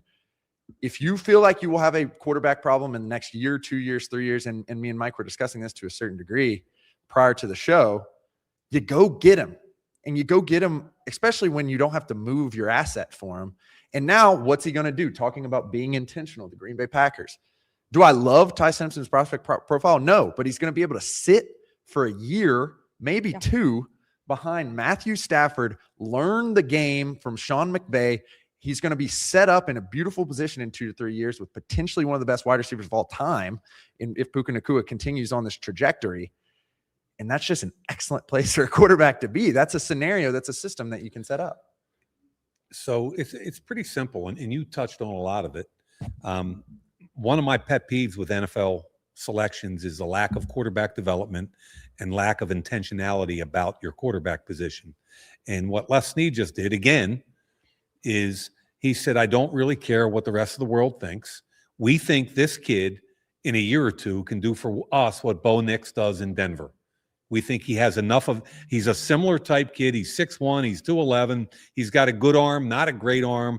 The whole 1 year as a starter bothers me just because of the history of that. But if you believe that this kid, properly developed, is the heir apparent, then don't care about anybody else. 100%. Take them. And that's what this decision is about. It's about protecting their future. That's the bottom line. It's about protecting 100%. Their future. It's almost, it's just so, it's thinking differently to a certain degree. Yeah, and I love that. I 100% love it. And again, it comes down to your evaluation and your building about that kid, Ty Simpson. That's all that matters to them. So for all the Rams fans that are going, oh my God, we're a Super Bowl team, and why couldn't you take a tackle, or why couldn't you take a wide out? Or I get that, and I get why you would say that. But long term, the goal in the NFL, and very few people are able to handle it, the goal is to compete and sustain high-level competition, and the Rams are trying to do that. For those of you who are watching us kind of like look around, this pick was so hot and so unexpected, it set the fire alarm off in our building, actually. So that's how exciting this selection is, that the building itself actually was excited. Could someone on our crew go check and see if there's an actual fire or something like that? Lee, where are you, Lee? Everyone's just like continuing to work, like, whatever. Okay, so let's talk about Ty Simpson, the player. Is that fair? Okay. Is that fair? Let's do it. So there's a lot to like. Good arm. He can drive it outside and deep. Quick release, quick feet. And I like that his feet and his arm are tied to his eyes. You can see that with certain college players. That means he can get to progressions. He likes the backside dig coming off a front side read. You don't see that very often in college football. I like that. He's not afraid of tight window throws. He'll throw people open, especially backside digs. Mostly in the gun, but he's also under center at Alabama. Now, he's got a little bit of a tendency to hold on to the ball too long. He takes too many hits, and he's only 6'1". Okay, so I question the durability in the frame a little bit. He got hurt last year, had a half a good year and then a half a tough year trying to play through injuries. So the alerts that I would have on this kid is, number one, the history of first-round one-year starters at quarterback is abysmal. Trubisky, Haskins, Trey Lance, Zach Wilson, Anthony Richardson, Mark Sanchez. It's awful, okay? And I don't like that history, but I think properly developed behind Stafford for a year or two mitigates some of that. And the last thing is just what I said earlier, the durability and the size. I think he's going to have to learn when to get the ball out and when to give up on a down. Yeah. Again, my job is to take all available information and try to figure out what's going on. And I talked about him and Garrett Nussmeier together a lot. And the reason why is because they were players who were at some point rated to be a certified top 15 pick. Ty Simpson in November on consensus big boards that are put together by the Dane Bruglers of the world, the guys who spend their life watching college ball and trying to project, had him as like the 5th best player in this draft. The wheels came off at the end of SEC play. Wheels come off. They get blasted by Indiana in the playoffs. All of a sudden, we're talking about him as an early second-round pick. It's clear that the Rams had an evaluation of the full codex of his year of play. They came to the decision that if this player has the ability to sit behind their guy, he can be the player who was the 5th best player in the draft, and that's why they made this move. It's interesting because it's almost like, if you were to ask me any given profile, if he was going to get thrown out there this year, would I love the pick? No, he's not. He's going to get redshirt year 1, maybe redshirt year 2. He's going to get to develop. This is a belief in positional value. This is a belief that the quarterback is the most important position. This is a belief that you have to have the quarterback position to be good, and that you have to develop them over time. It's just pure and simple that they really like him. Yeah. Right. Yeah. Like, this is a sign that they really like him. Look at Green Bay with Love. Mm-hmm. Okay. I remember Gutekunst calling me during that draft because they were trying to move up. I think it was 2020. And it's an example of being intentional about it. This kid was nowhere near ready to play. Like, Ty Simpson's way more ready to play than Love was at that point coming out of Utah State. But Green Bay was, again, that word, in being intentional about the most important position in all of pro sports, quarterback. So I love the move. And here's another team, Baltimore, that's intentional about what they do and how they do it. And they're patient every year. And I feel like they get a really good football player because of it. And I'm voting Ioane. Me too. And there that's it is. Who it is. Yep. This was this is a guy, and I want to hear your evaluation, but this was a guy that consistently graded out at the top of the only knock that I heard this entire process about this guy was that he was a guard. It was literally just purely positional value, similar to Jeremiah Love. No one had a single negative thing. The entire conversation is just positional value about when you start thinking about taking this position.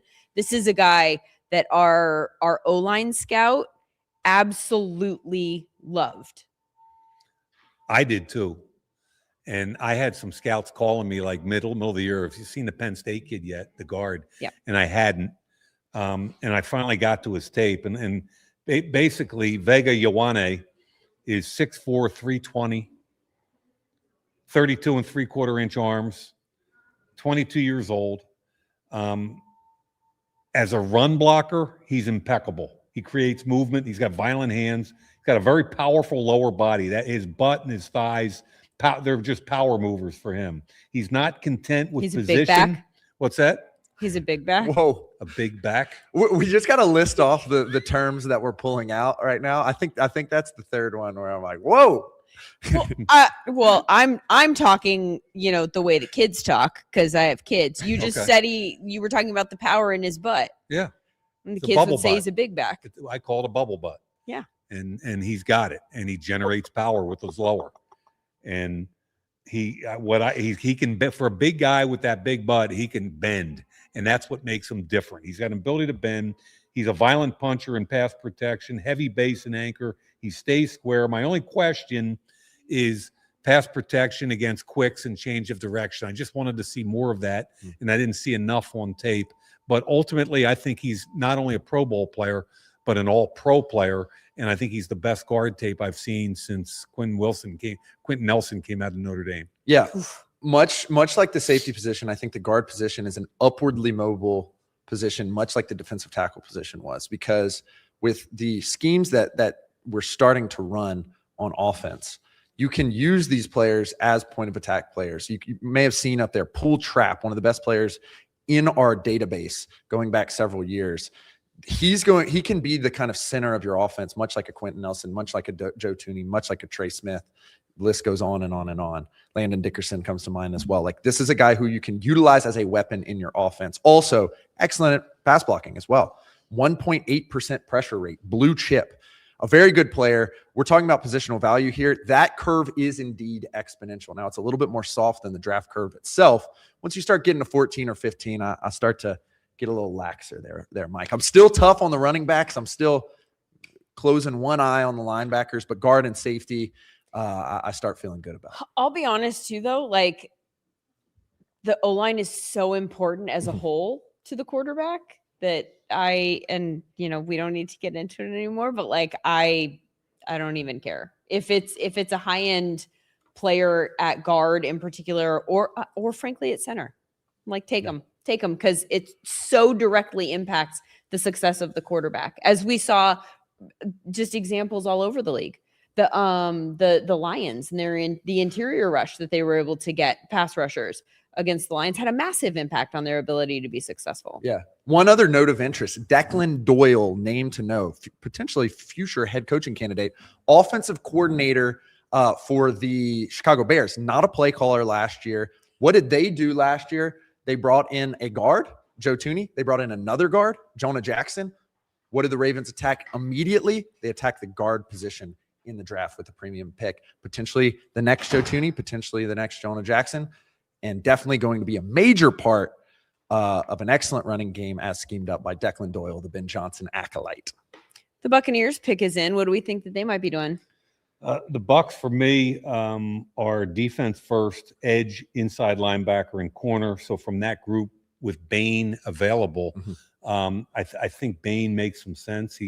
If you think, remember Brandon Graham from the Eagles, big, thick, lower body kind of guy that can play. Matter of fact, the Eagles brought him back for their Super Bowl run in last year, and he played inside and outside. And Bain is a massive human being.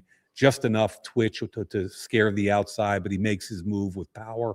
He's going to make his living with power and inside rush, and I think he makes a ton of sense here for Tampa Bay. Why do you think Bain is falling? I think there's probably a couple of reasons. One is the short arms, and I think some of the teams have problems getting over that. And and the second is just he didn't always show up with a sense of urgency every snap of every game. I thought he got better during the playoff run, but there was I watched games where he would literally not show up. I shouldn't say not show up, but he would disappear for 2 3/4 at a time. So again, I think he's the most logical guy. But in addition to Bain, if they went wide out, Chris Godwin's 30 years old. They lost Evans. Would Mekhi Lemon fit in with Ibuka and McMillan? I think so.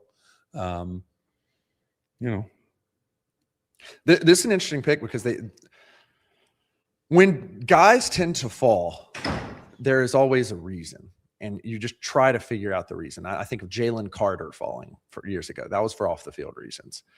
Bain, it seems to be the arm length. Our friend Brett Coleman did an excellent data-based piece today that came out about arm length and some of the measurable stuff. In my opinion, it's a 3 out of 10 when you're really trying to look at these prospects at the measurables. It's interesting. They're in a position where a lot of people were mocking them with Mesidor, and now Bain's going to be available. Either way, Yaya Diaby on the other side, 2 good pass rushers, makes a lot of sense for them, in my opinion. And the pick is Ruben Bain. And I think what you were alluding to a second there, without getting into it, was the careless driving situation that he got himself into. Right, talking about Ruben Bain now. Yeah, I don't know if that's a thing that could potentially be involved. Let's just address it because it's been made very public. You brought up Jalen Carter. The Eagles traded up 1 pick again. We talk about why do you trade up 1 pick, Linz? The Eagles traded up 1 pick from 10 to 9 to get Jalen Carter, so nobody would jump them. So Bain had an issue with careless driving charge. People died in a car crash in 24. 4 o'clock in the morning, a young woman in his car died. It hit another car and then went into a concrete barrier. Okay, but that was back in 24. So I hate even bringing up because of the human element there and what that means, and then trying to translate it into bottom line football. But that's what you have to do. Okay, Laramie Tunsil. I remember doing the draft years ago, and Laramie Tunsil was a consensus top 5 or 6 pick, and somebody leaked a picture of him with a oxygen mask on, smoking. And I didn't even know about it. I was on camera talking about why is he falling, and my son Michael sent me a text message of that picture and basically said, "This is why, Dad." It was on social media before I had it. So Tunsil fell to 13 in Miami. Carter probably fell with a similar car situation, but teams have known about this since 24. They've been able to do their homework. It's a bad situation, but I don't think there was alcohol or drugs involved. I don't know that for a fact. Okay, it was 4 o'clock in the morning, but teams have gotten past that, and I don't really think that's a reason for the fall unless there's more character out there that I'm unaware of.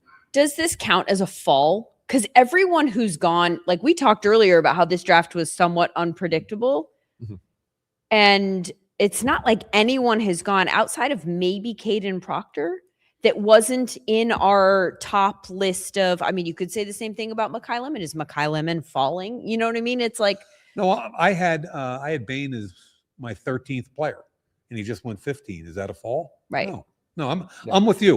We're just talking about a quarterback that I had a 2nd round grade. That's actually true. That was the one that's the one. Yep. And that's okay. Every year there's an outlier or two, and that happens. It's fine.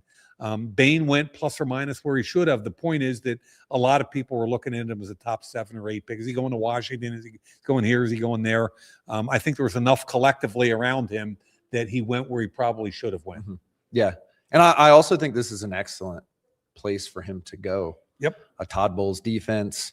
He'll be a secondary or at least complementary edge rusher alongside Yaya Diaby, and they also got Vita Vea in the middle. He's going to get a lot of one-on-ones. He's going to be able to do the thing he does best, which is take off with speed, turn that speed into power once he's able to get those tackles. That showed up in the data, as you could see when we pulled up his statistics and analytics. And now we move on to 16. And you know who's there? Mekhi Lemon. I mean, I'm going to just keep beating this dead horse until it happens. But when we did our show with Bootleg for the SūmerSports show, and we tried to pick the first 3 picks for the Jets and the Rams, clearly we're already off with the Rams because nobody had Ty Simpson there in the first round.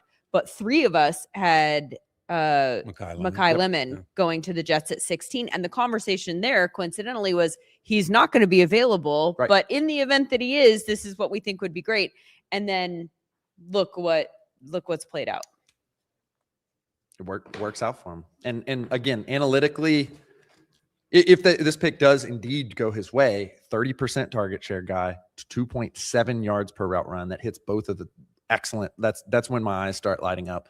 Positional diversity, and he blocks as well. So I had on my board for the Jets, the 3 picks for them would be Tyson, Lemon, and Omar Cooper would be the 3 wideouts that I thought had at least one, if not 2, were going to be on the board. So from my perspective, I think Lemon is a great fit. Adonai Mitchell is a pick in. Oh my gosh. I haven't gotten a single pick right for so long. I'm just feeling terrible about myself. But it is Kenyon Sadiq, the tight end. So the Jets take a tight end at 16. Mekhi Lemon remains on the board. So let me build you the analytical case for this. Please do. You can see a lot of his numbers up there. Not necessarily a target earner, but the tight end position is one of the places where athleticism does have an outsized impact on their play. At least, like, it may be the only position where when you look at something like 40-yard dash and you look at something like the athletic test, it often does mean a lot. Now, does it mean everything? Is it a 10 out of 10? No, but it does mean something. And he is an absolute standout athletically. And so what does that indicate? Potentially he gets in those George Kittle ranges or those Jimmy Graham ranges where there's really, really, really athletic tight ends that can use that athleticism to learn the NFL way of playing. There's a lot of questions. Can he be a true target earner? Can he be a guy who's going to run really, really crisp routes? He goes into a system that has Mason Taylor. They drafted at tight end last year. But they spend a pick on a pass catcher. He will come in to be a pass catcher, a complimentary pass catcher. And so you got to like this pick to a certain degree. So they took a tight end with their 2nd round pick last year. Mason Taylor in the 2nd round. So Frank Reich is the offense coordinator. I think he likes multiple tight end sets. Number one, he was the head coach both in Indy and Carolina. The Sadiq thing is really, I think, a nuanced conversation. 4.39 in the 40. His numbers hit 43.5 inches on the vert, 11.1 on the broad jump, 241 pounds. He did all of this. Like, how many wideouts ran 4.39?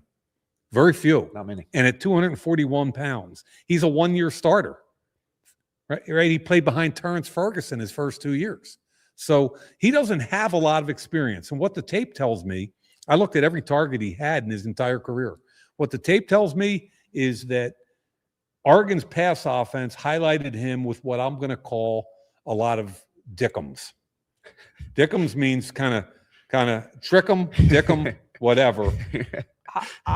You might need to explain that to me further later. I'm going to. It's a trick 'em. It's a trick 'em offense where it's based on the infrastructure of a bubble screen and all kinds of play action, and you're trying to tease with misdirection the defenders out there. You're not trying to win with talent and route running. What you're trying to win with is beating defenders' eyes. So bubble screens, all kinds of different creative screen packages to get him in behind on a tunnel, to get him a wheel route off play action bubble, get him on a rail route off the same thing. So it's all these kind of things where I think he can do the most damage in the league is think about all the umbrella coverages, the 2 deep safeties, him running 4.39 down the middle of the field, either as a decoy or as the main receiver. You got to respect his speed. Play action, overs and corners, you got to respect his speed. And the point that I think is most important, this is how I end my report on him, is he has Brock Bowers' ability and toughness without the nuanced receiver development. So where I think he is 2 years away from having a big year, maybe 3, but I love the athletic ability to someday get there. Yeah. So, Mike, I'm going to try to package this up as quick as I can because I know we won't have you tomorrow and a tight end probably won't go, but we have Eli Stowers sitting at a 27% target share, almost a 3 yards per route run, a true proven wide receiver, tight end, pass catcher. Did you watch his blocking reel? In the SEC. He competes, but he doesn't compete like this kid. Yeah, so exactly. Not even close. So, but does this guy catch like Sowers does? This guy's drop rate and all that was good. In all honesty, I didn't think his hands were as natural as I'd like them to be. But my question is the adage amongst the analytics community, and I think this is slightly changing as the years go by, particularly as we learn more about the tight ends that are utilized more, is if you're drafting a tight end in the first round, you're drafting someone else's tight end. if you're sitting at 44 and you're the Jets, and you have Stowers on the board, there's a clear tier drop off in your opinion. I think what you're saying is you'd rather have Stowers at 44 than this kid at 16. Mm-hmm. And I'm not sure I disagree with that, to be honest with you. What I do know is this kid in the run game is a better blocker, especially on the perimeter, will help them do some things they can really do that Stowers can't do. That I know. Mm-hmm. This kid might have more upside, even though Stowers is a freak athlete also. Yep. And Stowers is a better or a more nuanced pass catcher. What I hate to do to a kid is to beat him up when he wasn't asked to do something or wasn't taught to do something in college. Mm-hmm. I believe he can develop into that and at a certain point overtake Stowers, but that is a projection on my behalf. Yeah. So I don't disagree with, you could get a really good pass catching tight end in the second or third round this year. I don't disagree with that at all. Mm-hmm. But and then to be abundantly clear, Lindsay, this is something I believe is changing. If you look at the curve of tight end draft efficiency in the last 5 to 10 years, and you were earlier than me on this, we're getting a lot more efficient at figuring out which tight ends are actually better. What's going on with Mekhi Lemon? Because at this point now, he's not fallen. I am not as convinced as you, and I know I just said that about Bain, but we've had so many teams that I think could very much have used him who have decided to go in a different direction. And people like you, I mean, consistently, Mike, you're not the only one. When you talk about Mekhi Lemon, you're like, and then Mekhi Lemon, and you're like, and I love this guy. I do. That was consistent when I talked to evaluators across the board. But again, certain teams are going to look at him and say his primary level of interest for us is out of the slot, and we don't value slot receivers as much. I would tell you that there is a blending of the wide receiver position that's going on in the last few years with all the bunches and the stacks and the motions and everything. It's not just 3 separate positions that line up stationary in one place on the field. So some of the old school thinking is probably that we don't take a slot that high. The comp is also to, coincidentally, with the Lions making their selection now, Amon-Ra St. Brown. And so my pushback would be, you don't want that? That wouldn't work for you? You can't work with that? What round did he go in? Amon went in the 4th, I believe. Yeah, 3rd or 4th. But he has not played that way. No. So, I'm with you. Look, his football temperament is the same as Puka Nacua and Amon-Ra St. Brown. Who wouldn't want that for football temperament? The Lions are on the board. They need to take a tackle, by the way, is Blake Miller. Blake Miller. Okay, I would have gone Freeling, but Miller is like the most consistent offensive tackle in this draft. Miller's out of Clemson. He's started 54 consecutive games at right tackle. So literally, this young man has started every game in his career at Clemson. Now, they've got Detroit at right tackle. Remember, they're going to move Penei Sewell over from right to left this year. Their right tackle is Larry Boren, who they picked up from Miami. This kid's going to step in and play early. Yeah. And he's not sexy, but he's reliable. He's got long arms. He's never missed a game. He's one of those guys that you plug him and play him, and you won't talk about him that much for the next 10 years, but he's going to be a good football player. Yeah, I tend to agree. Like you said, I think there's 2 flavors here that you look at. You look at Monroe Freeling, athletic tackle, another space, not quite to the degree as tight end, but where athleticism does matter to a certain degree. And you have Blake Miller, who we talked about stabilization with David Bailey, 54 straight starts. The guy has dominated year over year, snap over snap. Reminds me a little bit, not quite the profile of Will Campbell, where Will Campbell just started at a high level for 3 years. And thus we were pretty certain that he could at least play tackle at the college level at a very, very high level. I think that's a little bit of the story with Blake Miller. It's interesting that, a team that highly values guys that are big time players, like the Lions, they go get their tackle. Can't fault them for that. Viking selection in quickly. We're already getting the announcement from Commissioner Goodell. Is it Thieneman? Oh, is it the? No, I'm guessing. It's not. It's Caleb Banks. Defensive tackle. Thieneman had been mocked here consistently across the board. Caleb Banks is the pick instead. Yeah, the surprise to me is not that it isn't Thieneman, but Caleb Banks, I thought was going to be a lot longer wait. Yep. And for two reasons. Number one, he's had a significant history of foot issues. And when you're 327 pounds, foot issues are a big, big deal. General managers and medical people worry about that. Number two, he's had some potential character off the field issues. I thought the combination of the two was going to push him down to day two. So to me, I don't doubt his size, his movement ability. I don't doubt what kind of player he can turn into. My question is more about, I'm surprised with the foot issues and the potential character issues that he went in the first round. This is a position that this feels like a pick for need to a certain degree. And maybe that was always going to be the case with Minnesota. We had Thieneman in there. Obviously, they lose Harrison Phillips. They have tried to nail the defensive tackle position by hook or by crook for years. They luck into Jalen Redmond, who had a really, really good year this year. I don't want to say they lucked into him. They did their work, and they got him in, and he played really well. Yep. Levi Drake Rodriguez as well has played decently. This is like Jose Canseco coming up to the plate and swinging for the fences. Like, sure, the dude has the tools to be immaculate. 6'6", 347, great athlete. Then he's hurt all the time. And so I think the same inconsistencies off the field had to come up. It is a little bit of a shock, but they're loading up and trying to nail a very premium position that they haven't nailed in a long time. We're getting into a fascinating part of the draft here in that these are the playoff teams that are starting to draft. Panthers are up next. The Panthers, I think, are a team that I would feel more comfortable predicting behavior for in terms of their process. Well, what do we think about I'm what thinking, the Panthers yeah, might do? I think it almost has to be an offensive lineman. They've got a lot of worries here, starting with Ike Ekwonu, with their left tackle, who got hurt in the playoffs last year. It's a patella. My son had 2 patellas in college football. They're about a year to come back from. So there's an issue there. To me, I keep going back to Freeling. Like Monroe Freeling has the biggest upside. Sense. I should say that Proctor has the most upside. 3 years from now, when we look back at this draft, I think we're going to say that Freeling's the best tackle. And I think it's because he's only started 17 games. He's a long, lean guy. He needs to put on another. He's going to put 30 pounds on, and you won't even know it. He'll still look like a tight end. And, you know, he's 6'7", 317, whatever. He's going to put 30 pounds on.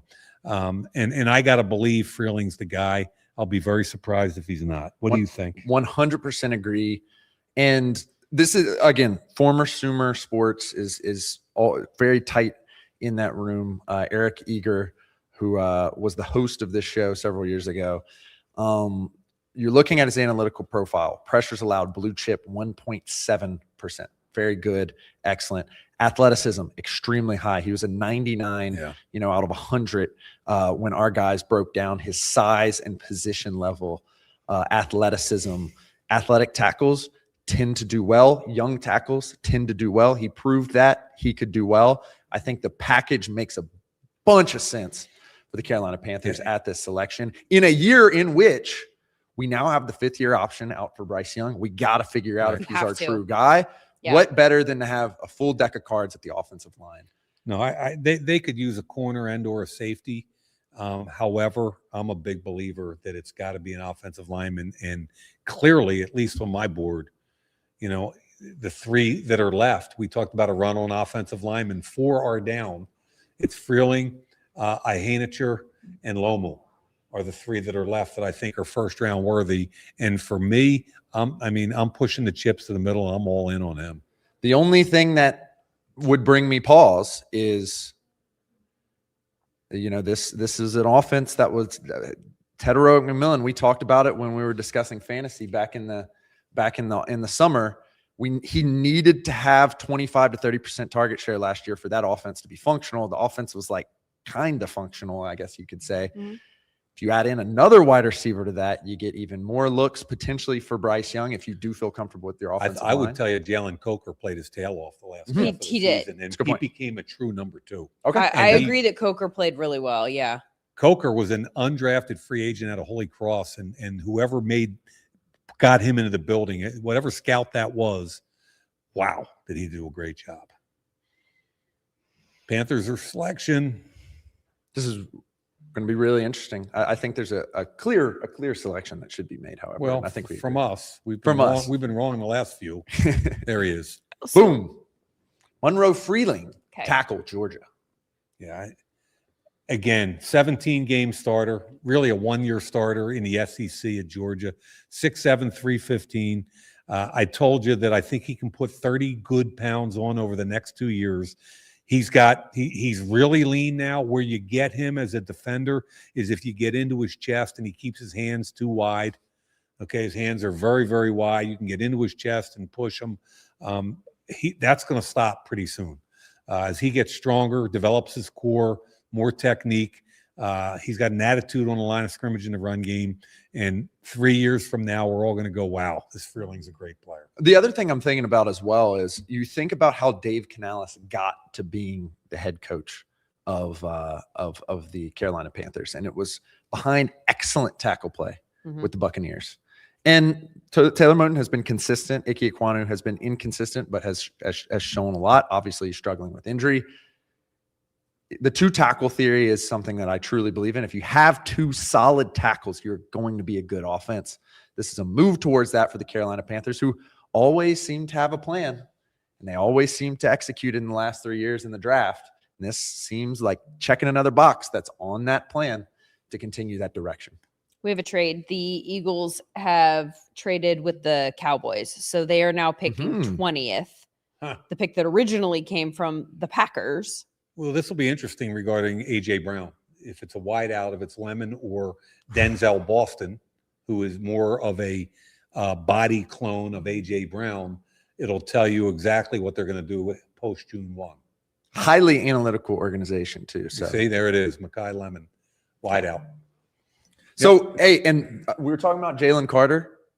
This is what general manager Howie Roseman has done time and time and time again. They did it with Jahad Campbell to a certain degree last year. Did it with Jalen Carter. Did it with Jalen Carter. When these guys start to fall a little bit, Mekhi Lemon was around the 12th, the 13th consensus big board player. He's at 20. We don't really know why. The analytics are clean and strong. The temperament is clean and strong. At least the competitive temperament. It can get a little fritzy with Jalen Carter from time to time. With his, okay, go ahead. But now you add Mekhi Lemon in to an offense that has seen Devontae Smith play extremely well. It's seen A.J. Brown play extremely well. Gotta love the pick. Interesting that Dallas was willing to trade with an in-division that is rival. An interesting point. And make maybe the best team in that division even better.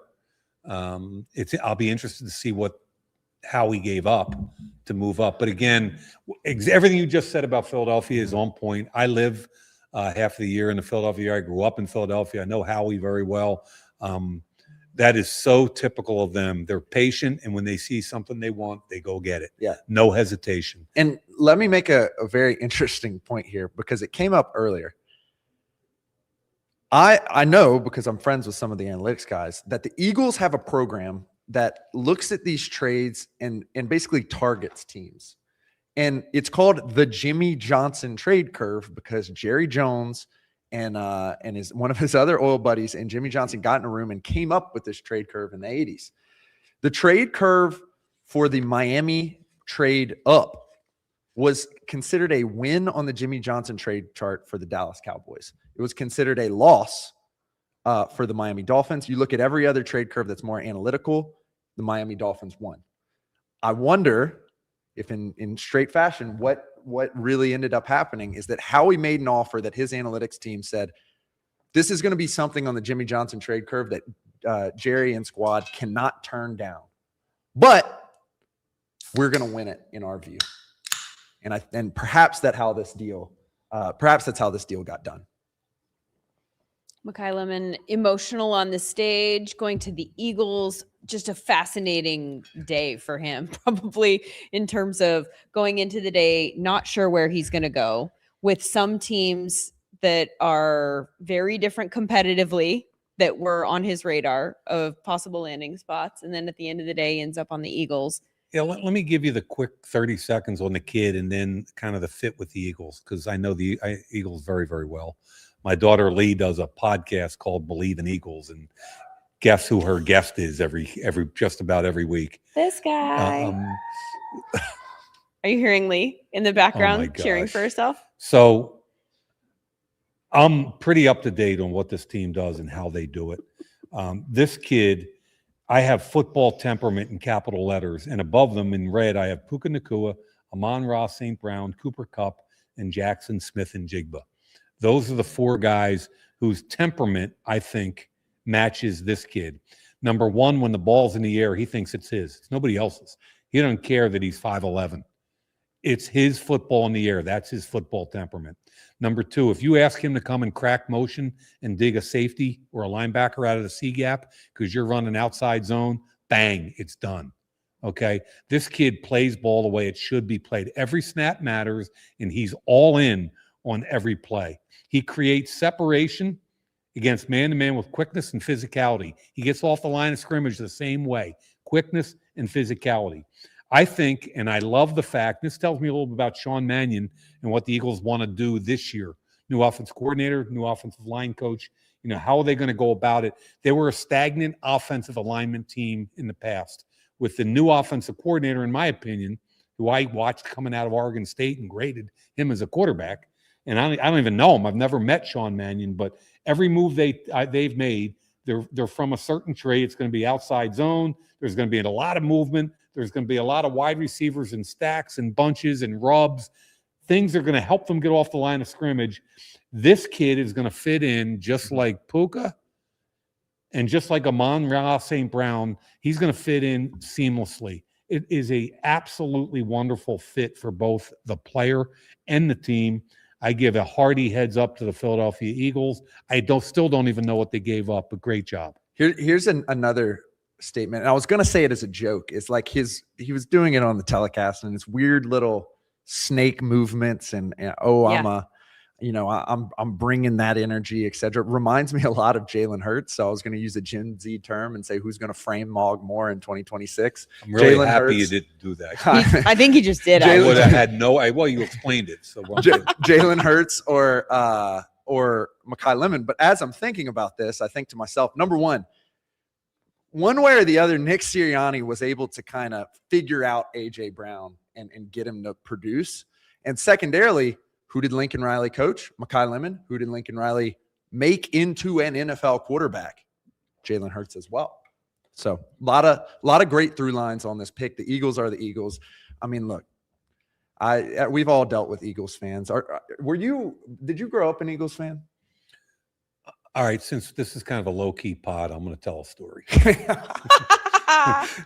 So I was drafted by the Steelers, but I grew up in which is Pennsylvania, but I grew up in Philadelphia, and I was an Eagles fan, okay? And we had a preseason game in Philly. And I bought like 20 to 30 tickets because I had buddies coming down from Boston College, family, et cetera. And they were all sitting up in this old 700 level at Veterans Stadium, which was tough for visiting teams. And I came out of the locker room after the game, and all my college buddies had like cuts and bruises and blood on the side of their faces. And I'm looking at them. I said, "What happened?" And one of them said, "Well, your mom was wearing a Steelers scarf, and like somebody pushed her or spit on her or whatever on the way up. So we literally had to fight our way to the seats." And I tell that story now. I love Eagle fans 100%, but every single city has 2% bad fans. Our 2% are too vocal, too loud, too pugilistic. And I wish that would change. But I love Philly fans. Those 2% just got it. It sounds like we kind of agree. It seems like, if not the best wide receiver in this draft, a top tier wide receiver in this draft. So who's up? 20. Steelers? Is that who we're talking now? We're talking Steelers, and Ty Simpson is gone off the board. Yeah, the Steelers were interesting, though, because the Steelers, unlike the other teams that are in need of a quarterback that were in that conversation for Ty Simpson, the Cardinals and the Jets, the Steelers have proven last year that they will pass on a quarterback if it's not the right guy. They passed on Jackson Dart, and they were in the exact same situation that they're in this year, waiting for Aaron Rodgers, not sure if they have a starting quarterback, not totally sure about the guys who are sitting on their bench. And so, I mean, that is sort of off the table now, obviously, but just in terms of, what they'll do at the quarterback position moving forward, who knows? Linz, And then I hate to interrupt you, but you're on the right track here, I think. And that is, we've talked about being intentional for how long, right? And I don't understand the plan. It's a 42-year-old quarterback who at a certain point, will he help them? Yeah, to a certain degree. But, right. They're going to have to go O-line, which apparently they just did. Max Ihanichor. I'm a Ihanichor fan. I loved his tape against Texas Tech. He got some running back and tight end help against those two, against Bailey and against Romello Height, who are two of the best edge rushers in college football. This kid's story, Nigeria, born, moved to LA, 13 years old, didn't play high school football. His high school didn't even have a football team. He played soccer and basketball. His basketball AAU coach recommended him to the football coach at a junior college at East LA Junior College. And they took him. He didn't play for his first year. He played some his second year. Arizona State took him his third year. He started 5 games when he was still learning how to put his uniform on. His third year at Arizona State. And then I watched his tape this year. He is an athletic dude, can get to the second levels, got great feet, went to the Senior Bowl. He did stuff at the Senior Bowl where people were like, well, I can't pronounce his name, but I better figure out his game. Max I. And I had to go watch his tape. And I came out of it saying, okay, at a certain point, I'm all in on this kid. As a matter of fact, on my tackle board, he's next up ahead of Lomu. And I think 3 years from now, he's another guy that's going to be a high-level starting offensive tackle. I love the pick for Pittsburgh. I still want to know what the quarterback plan is, but as far as what they need to do surrounding it, love that kid. I think something that you told about a story piqued my interest, and it's the transfer up. And particularly at these places where rate stats matter. And given still definitely developmental work in progress, his pressure rate allowed was not that great this year. But when you see someone transfer up and succeed, that's starting to mean something. We talked about Les Snead. Les Snead has picked this up. I wouldn't be surprised if the 3rd or 4th round, they pick up a defensive lineman who is a transfer up guy. That is what they do now. A transfer up guy in this spot. Well, a point that I'm interested in, do you think Isaac Seumalo goes out? He's now at Arizona. Yep. Do you think he plays it? Is he going to be a developmental tackle, a day one guard? What's going to be kind of the opinion? I think from center, right guard, and right tackle, they're solid. Frazier, McCormick, Fatano. Mm-hmm. Okay, I think they're really solid there. Yeah. The problem is I've got an alert next to Broderick Jones, both from an inconsistency of play, an availability issue with injuries, Mm-hmm. and he's got a neck injury that's been up in the air for the last few months. So I think the way you draft this kid is you're looking at him as a potentially down the road as your starting left tackle. Mm-hmm. Okay, but I think right now he's a swing tackle. I don't think he's going to get reps at guard unless they want to put him at left guard. And again, that's a major move from right tackle to left guard to a kid that's just learning how to play. Mm-hmm. But I applaud the move, and I think the left guard, left tackle positions both needed to be upgraded. The Chargers are on the clock. Their pick is in. It is wild how fast everyone is moving today. And it's not even the clock. Like, we didn't even need to shorten the clock. No one's taking any time, which is interesting in this type of a draft. You would think that all of this conversation about teams maybe looking to move and trade, that they would sit on the clock longer to see if they could work something out. That hasn't happened by and large. Well, they were trying to get the whole thing done by 11. They wanted this. The NFL wanted it to look like an NFL game, a 3-hour window, and they're going to get it.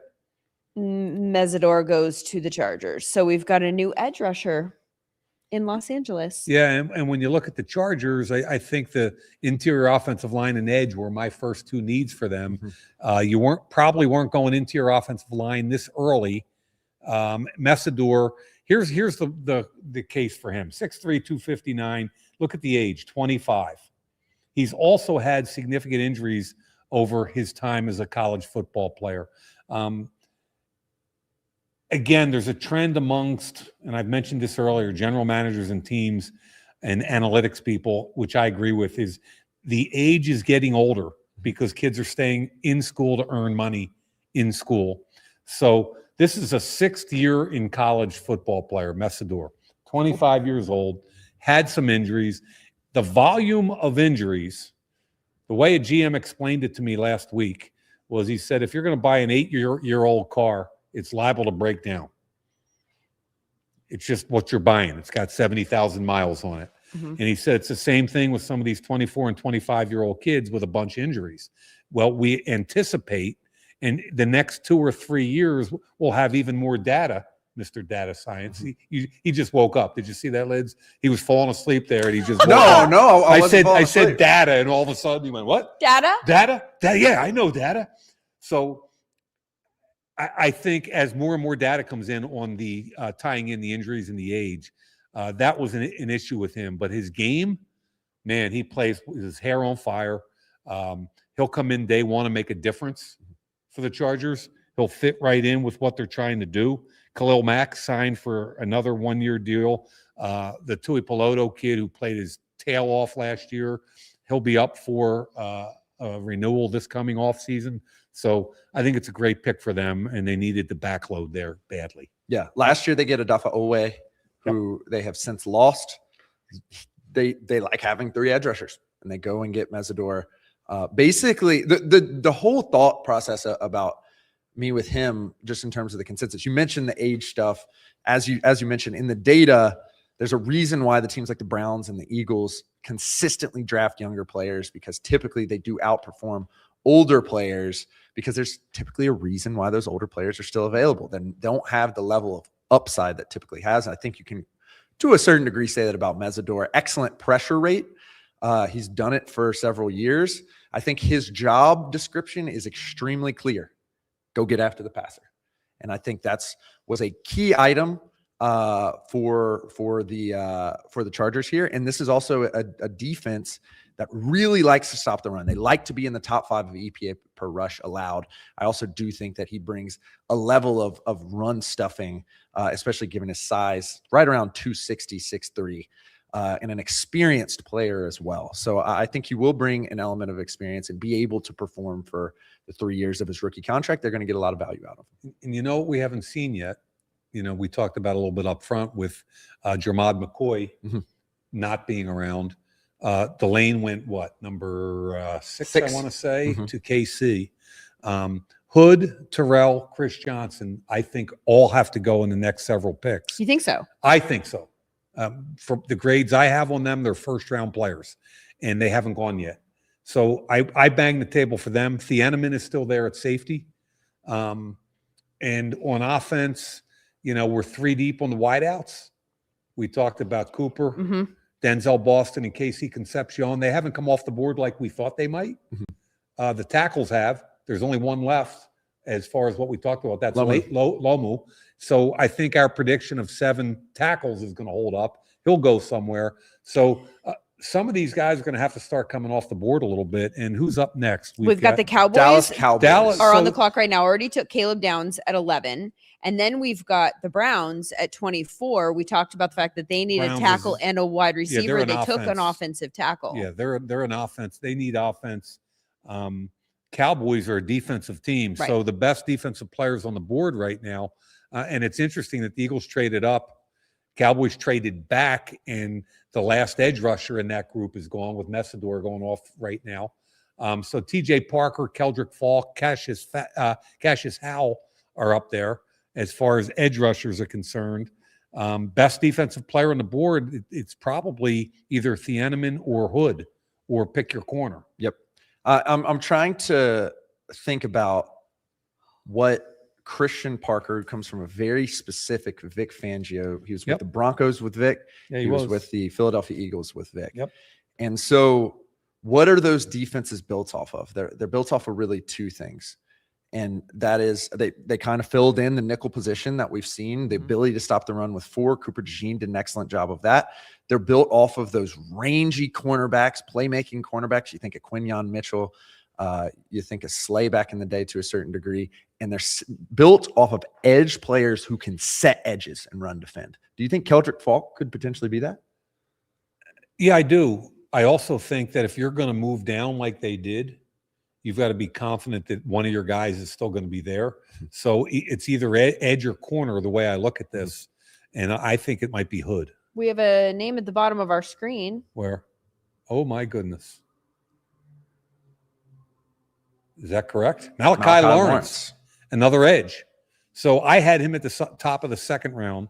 I think the reason you take Malachi Lawrence there is when you're a team looking for more pressure. He's long, he's twitchy. He can get after the quarterback. The reason I think they're taking him is more than Parker or Falk or even Zion Young, who are bigger, longer, heavier guys. This is a twitchier dude with an ability to get to the quarterback.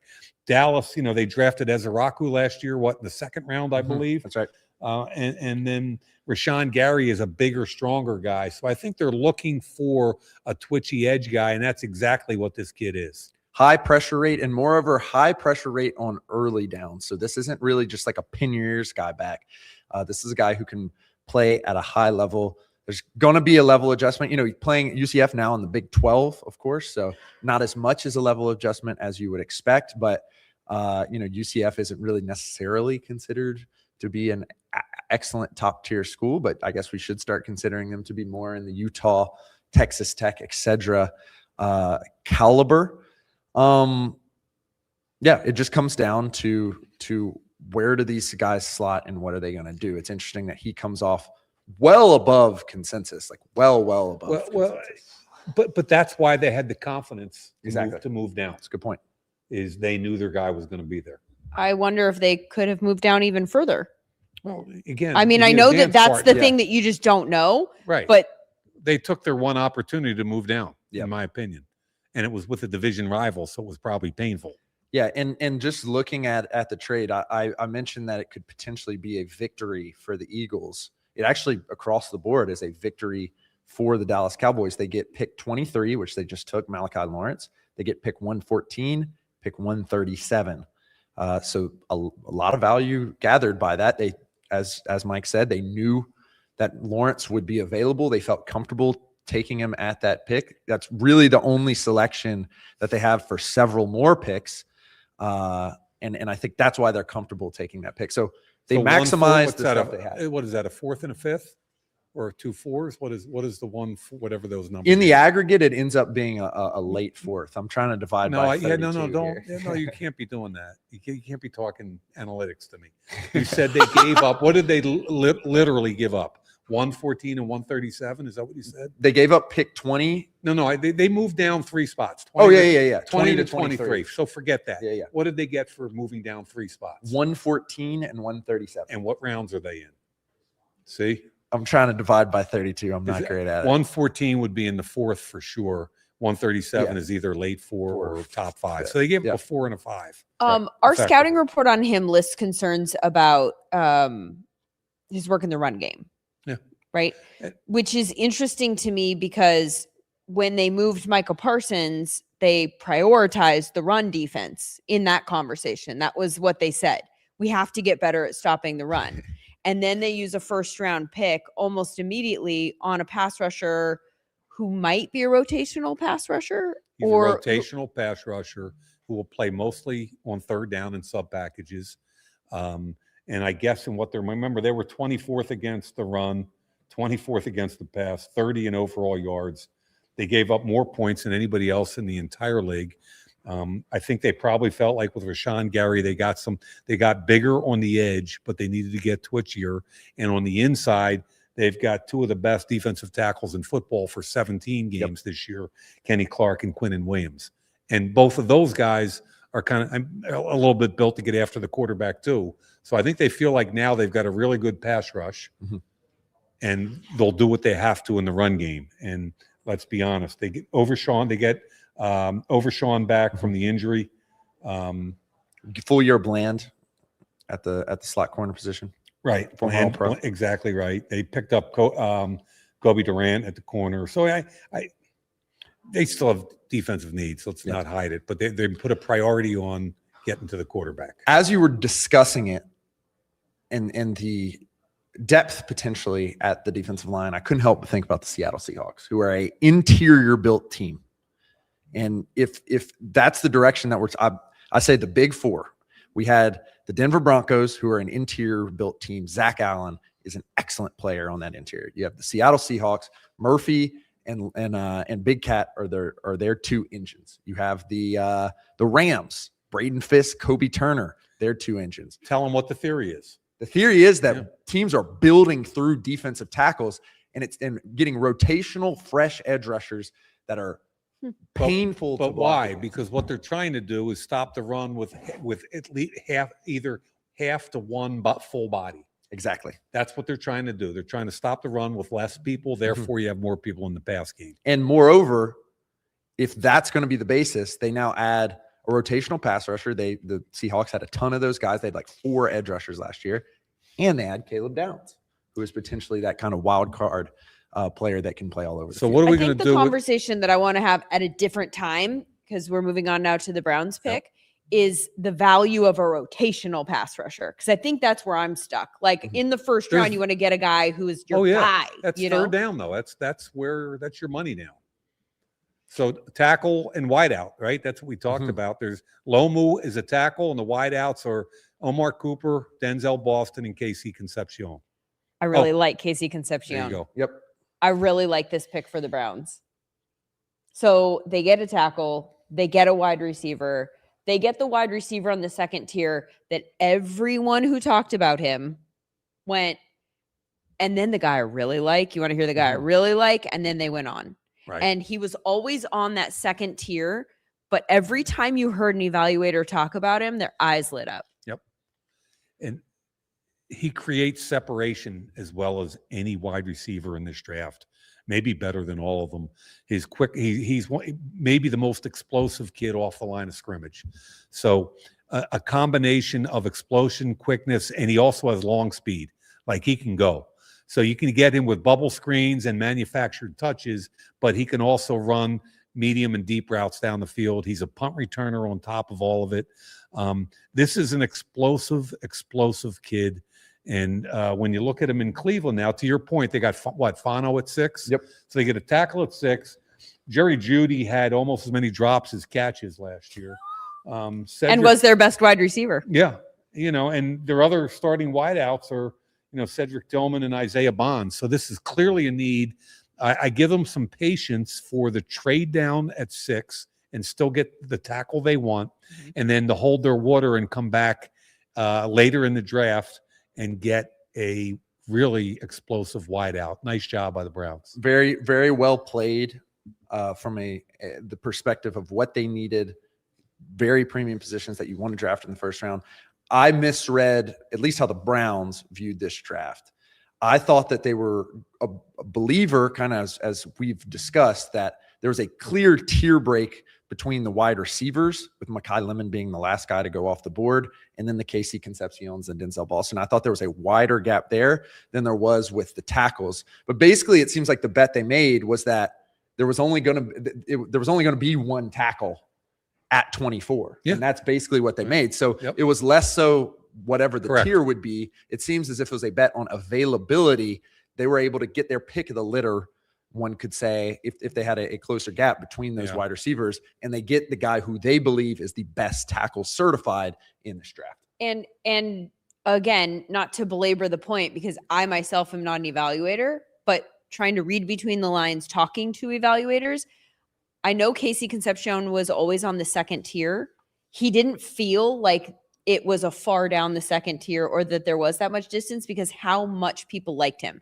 And then you add the data on top of that, and the data loves him as well. Talking about 27% target share and a 32% air yard share and a 2.7 yards per route run, which is not as high as some of the other players in this draft, but still top 15%. Right.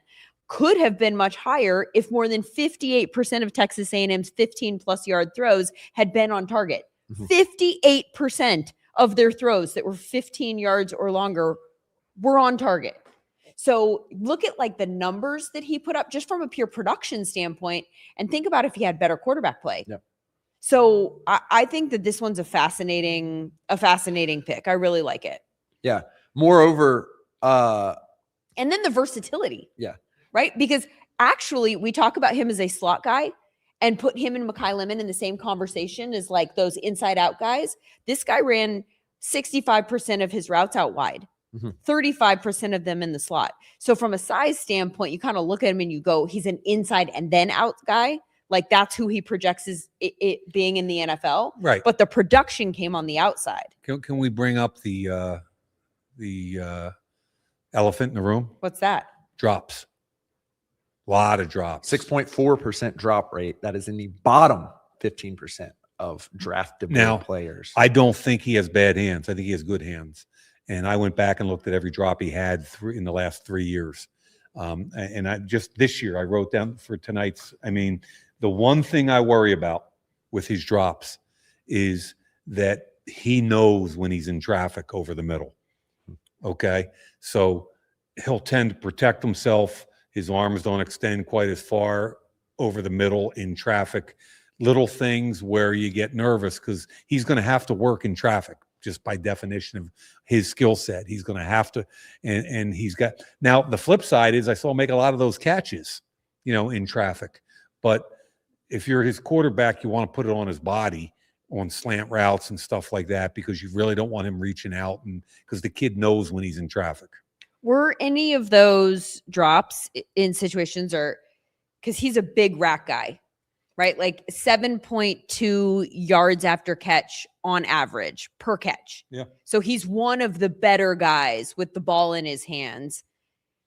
Was there any part of this where he's already moved to the next step and just needs to slow down and actually catch the ball before he thinks about taking that next step? I think that's a little bit tied into what we just talked about. Very similar to most of those kind of routes that you're talking about, crossing routes, which is bringing you over the middle into traffic. Those type of things that you're really trying to move on because you've got acceleration and you're trying to move on. But anyway, I think Chicago, did they already put their pick in? Their pick is We in. probably ought to talk Has about not that, been right? announced yet, though. Okay, so one last note about Yes. Casey Concepcion, because this actually feels like something that we could look up that I have yet to try. How many of his drops, or if you break down his drops by route, I wonder if we'll find that the numbers even bear out what you're saying, that there's specific routes to the middle of the field in traffic. Yeah, and we can do that. A grand majority of his routes were in the middle of the field. Yes. And a thing that comes up is, that's the NFL's 3-point shot. It's a little harder. You got to be ready to take hits, but if you can hit it, you hit it consistently.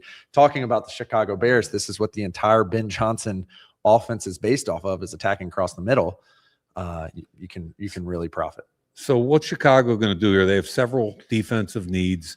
Trapillo, the offensive tackle from BC, got hurt and won't be there at the beginning of the season. I don't know what they're doing at center, but it's so it could be a tackle. But they've got edge and safety needs also. Dylan Thieneman. Yeah, they have edge and safety needs. There's Thieneman. He's a fun safety to watch. After Caleb Downs, I figured he'd be number 2 off the board, and the Toledo kid could still go later in the first round, the safety from Toledo. He can play strong or free. Mm-hmm. Yeah, I looked at him closely as an Eagles projection. Didn't like him quite as much because you needed somebody that could play opposite Makubu. This kid can play anywhere, in the box, deep. He had 6 picks as a true freshman when he was at Purdue. He's a tough kid. He's the quarterback of your defense. He's got really good range. He ran faster than I thought he was going to run. He ran in the 4.3s. He's a little tight-hipped, so I worry about man coverage against NFL slot receivers. However, the only real negatives I could find on him were a little bit tight-hipped and misses a few tackles, which bothers me from a safety perspective. But that's this kid's going to be a really solid player for a bunch of years. Like him a lot. I can't say no one has watched more Dennis Allen defense than me, but I was raised on Dennis Allen defense. And the best years of that Saints defense were when they had excellent safety play, in particular from 2 players, Malcolm Jenkins and from Marcus Williams. And, you can look at Demario Davis, who is an excellent middle linebacker, potentially one of the best of all time, potentially a Hall of Famer. You can look at Cam Jordan, definitely a Hall of Famer in my opinion, excellent edge rusher, multiple years of 10+ sacks. But the unlock, in my belief, of that defense was always Marcus Williams' ability to play the post safety and cut everything off down the field. I thought you didn't like safeties. Well, no, I love safeties. And they're not positions of value. Well, I think that's changing, to be clear. But you're correct. They're not. It's not across the board, man. But just when we're picking with 4, I mean, we can ask some questions. Okay. I see. 4 is different than 25. Okay, I got you. Yeah, Let's go. and Malcolm Jenkins, his ability to be kind of one of the original, nickel. Sometimes he's lined up at linebacker. They did this with Tyrann Mathieu as well. And I think the idea that Thieneman can be one or both of those guys is really interesting, and I think that's why he's going to be a really good fit. They're showing Harrison Smith up here. A lot of people thought he was going to go to the Vikings as well. His ability to move around the field is really exciting, particularly in a defense like Dennis Allen's, which has utilized safeties to do that time and time again. I did the Notre Dame games when Harrison was a senior, and he didn't start as a junior, and I saw him work out in spring practice and had a conversation with him. And I was blown away by the kid and his natural ability, his innate natural ability. He's a borderline Hall of Famer now if he retires, Harrison Smith at safety. And he still may come back, apparently. So jury's out on that. We have a trade for the next pick, by the way. The Texans have traded into the second round. No, the Texans have traded up to take the 25th pick, which was previously owned by the Bills. Gotcha. Previously, 26th. 26, yeah. And that's in front of San Francisco, and they now have 26 and 28. No, they would have given up 28, right? It's oh yeah, they're showing them at 28 still. So they didn't use 28 to move to 26. And that could just be, so it looks like the Bills traded out of the first round. Which they've done before. They did the Keon Coleman year, if I'm not mistaken. They traded out of the first round and ended up picking Keon Coleman in the back half.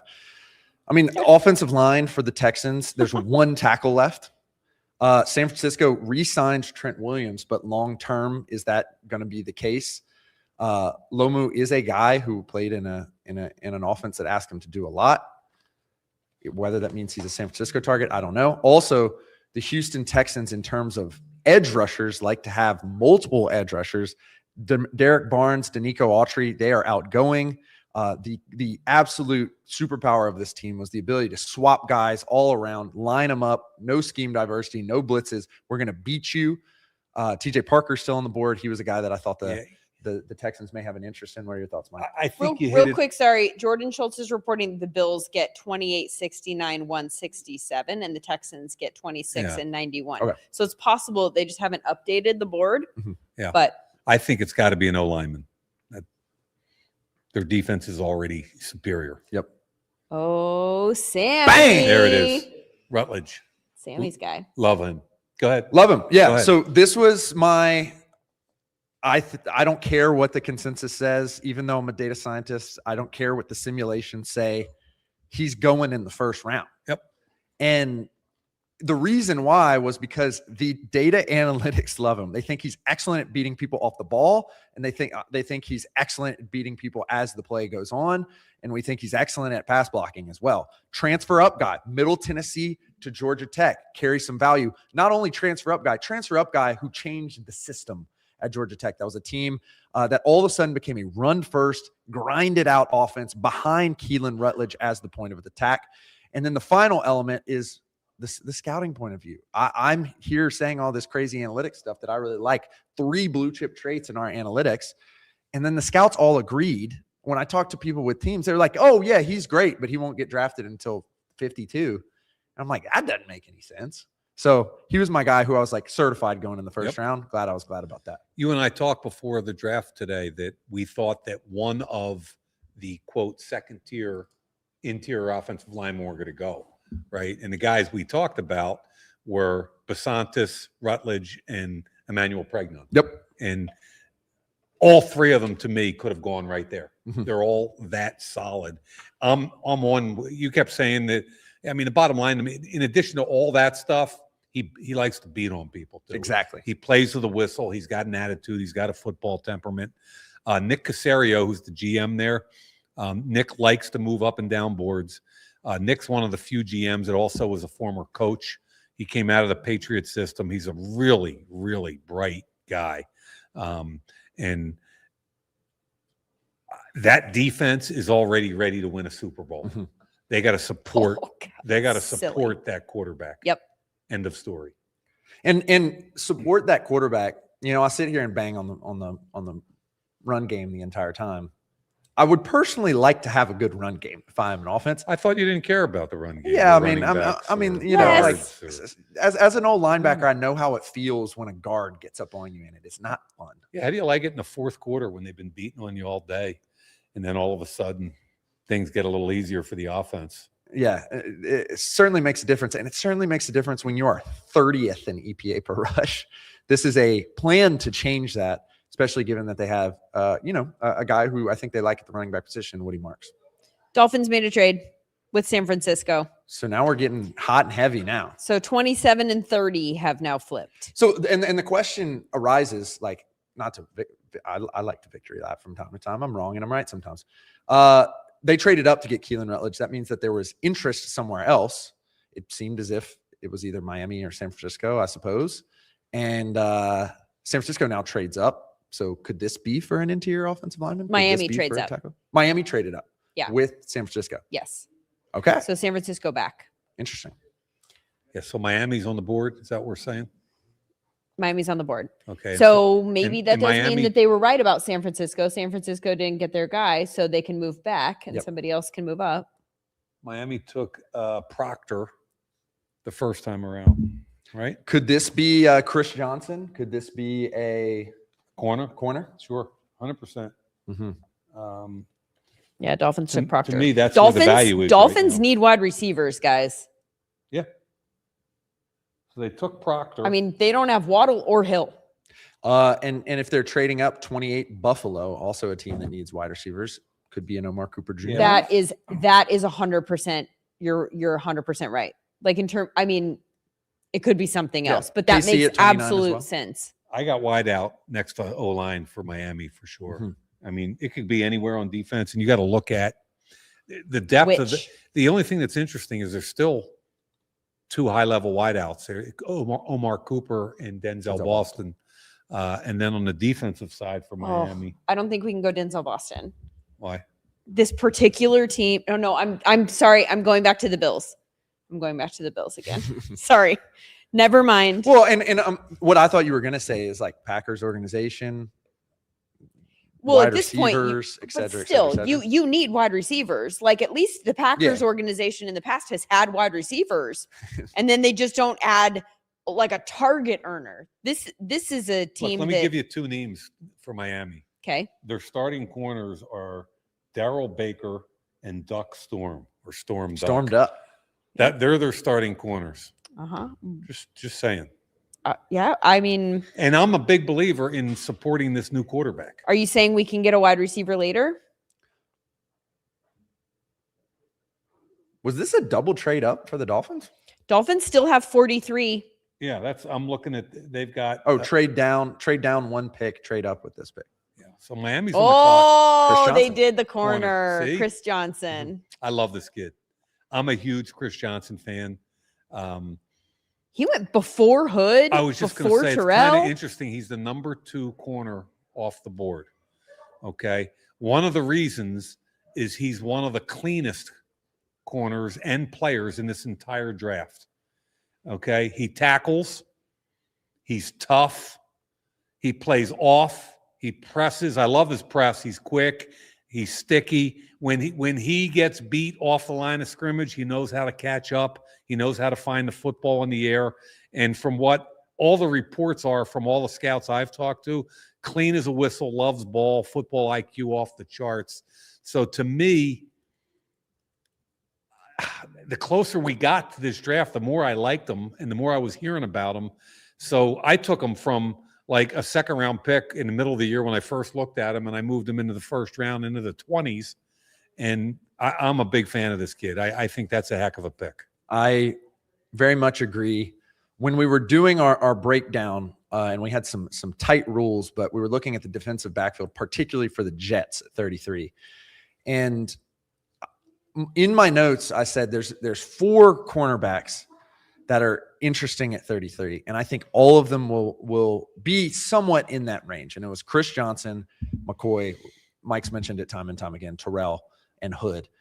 And for whatever reason, Johnson was the most interesting. And the whatever reason was, the numbers are fantastic.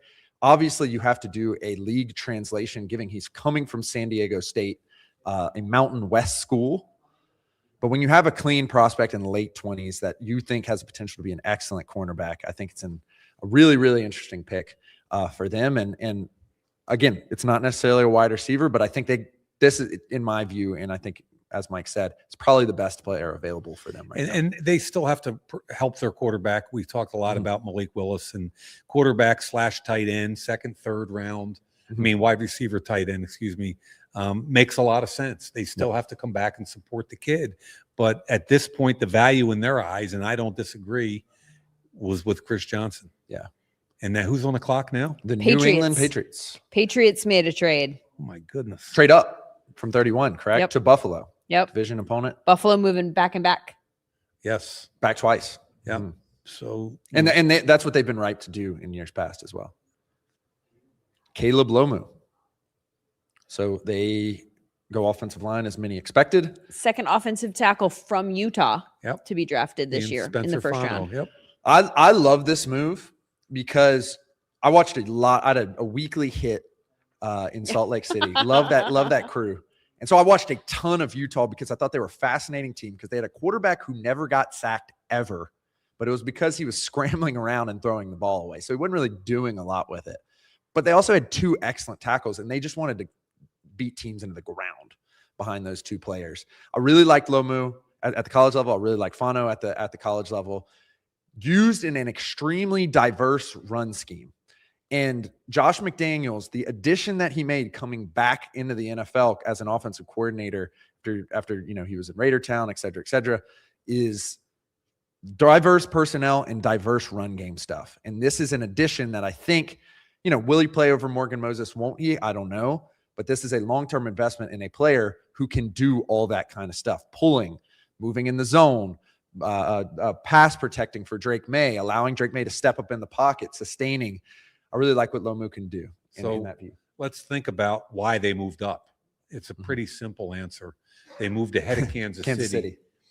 And right, what did Kansas City do with their first pick? Kansas City went with Mansour Delane. Correct. And we said they're going to circle back later and get a wide out or a tackle, right? So I thought it was, so the tackle's now off the board. They were worried about Kansas City. They jumped ahead of them, and now Kansas City's going to be on the clock. Pick is in already, and I would think it would be a wide out. Can I ask a quick question, just procedural question of you, Mike? Yeah. Given you've been on these calls, you've been in that seat. If you're Buffalo and New England, a division opponent is calling you, and they're giving you something, and you think they're trying to get ahead of KC, do you immediately have someone dial up KC and be like, hey, well, they're trying to trade up. Can you beat this deal? You're going to get more from 2 picks away than you are 1 pick away. Mm-hmm. So typically that doesn't make a ton of sense unless, it's a divisional team. I get all that, but typically no. I'd want to get as many picks as I could or as much value out of the pick as I could. Makes a lot of sense. All right. So Kansas City's picks in, right? Yeah. And we do we think it's going to be Cooper or Boston? You think wide receiver? I am interested in particular, given the utilization of Rashee Rice in particular and the way that they'd like to do that with the short ADOT stuff in recent years. Omar Cooper is a tackle breaker supreme. The data bears that out. Also a great target share, yards per route run guy as well, just like to set the barrier. So he excels on those short routes, especially as Travis Kelce continues to age and might not necessarily be that go-to safety valve player. Maybe that moves to Rashee Rice. Potentially that could move to Omar Cooper Jr. Omar Cooper, most tackles forced in this class. Passer rating when targeted, 143. 7.2 yards after the catch per catch. The sleeper in that Kansas City wideout room to me was their 4th round pick a year ago, a kid named Jalen Royals from Utah State, who I did a lot of work on a year ago and thought he had a chance to be a really good player. Yeah. And he came back off an injury and played pretty well towards the end of the year. And he's a sturdy, thick guy that can break tackles. I'm kind of wondering, and I don't, to me, I like Omar Cooper a lot. But Denzel Boston to me is a really intriguing guy. He's 6'3", 212 pounds. He jumps 38 inches. He plays way above the rim. He's smooth at levels 2 and 3, and he opens up a different world for Patrick Mahomes with the back shoulders and the body throws. And Patrick likes that. Mm-hmm. He likes to be able to just, when he's in trouble, he had that with Kelsey for years. Mm-hmm. You know, when he's in trouble, where can I go? And I know it's not going to get picked off. I'm going to give my guy, I'm going to throw it up to the 6'4" guy that jumps 37. Yeah. And if he catches it, great. If he doesn't, it's incomplete, but it's not intercepted. So I'm a little bit intrigued by Denzel Boston in the mix with, you know, Xavier Worthy, a deep thing. Rashee Rice, big, good, very good receiver when he's available. Yeah. When he's not injured or in trouble, he's a good player. Tyquan Thornton, I mean, kind of just a guy. I don't want to say just a guy, but, you know, so they got to upgrade that wideout thing. We're thinking we don't go O-line here because there's a drop-off. Unless they go interior offensive line. I mean, is there a drop-off at interior offensive line too? No, there's no. We love the interior offensive lineman. The problem is which ones, like guard, because not. I mean, that's what we're saying.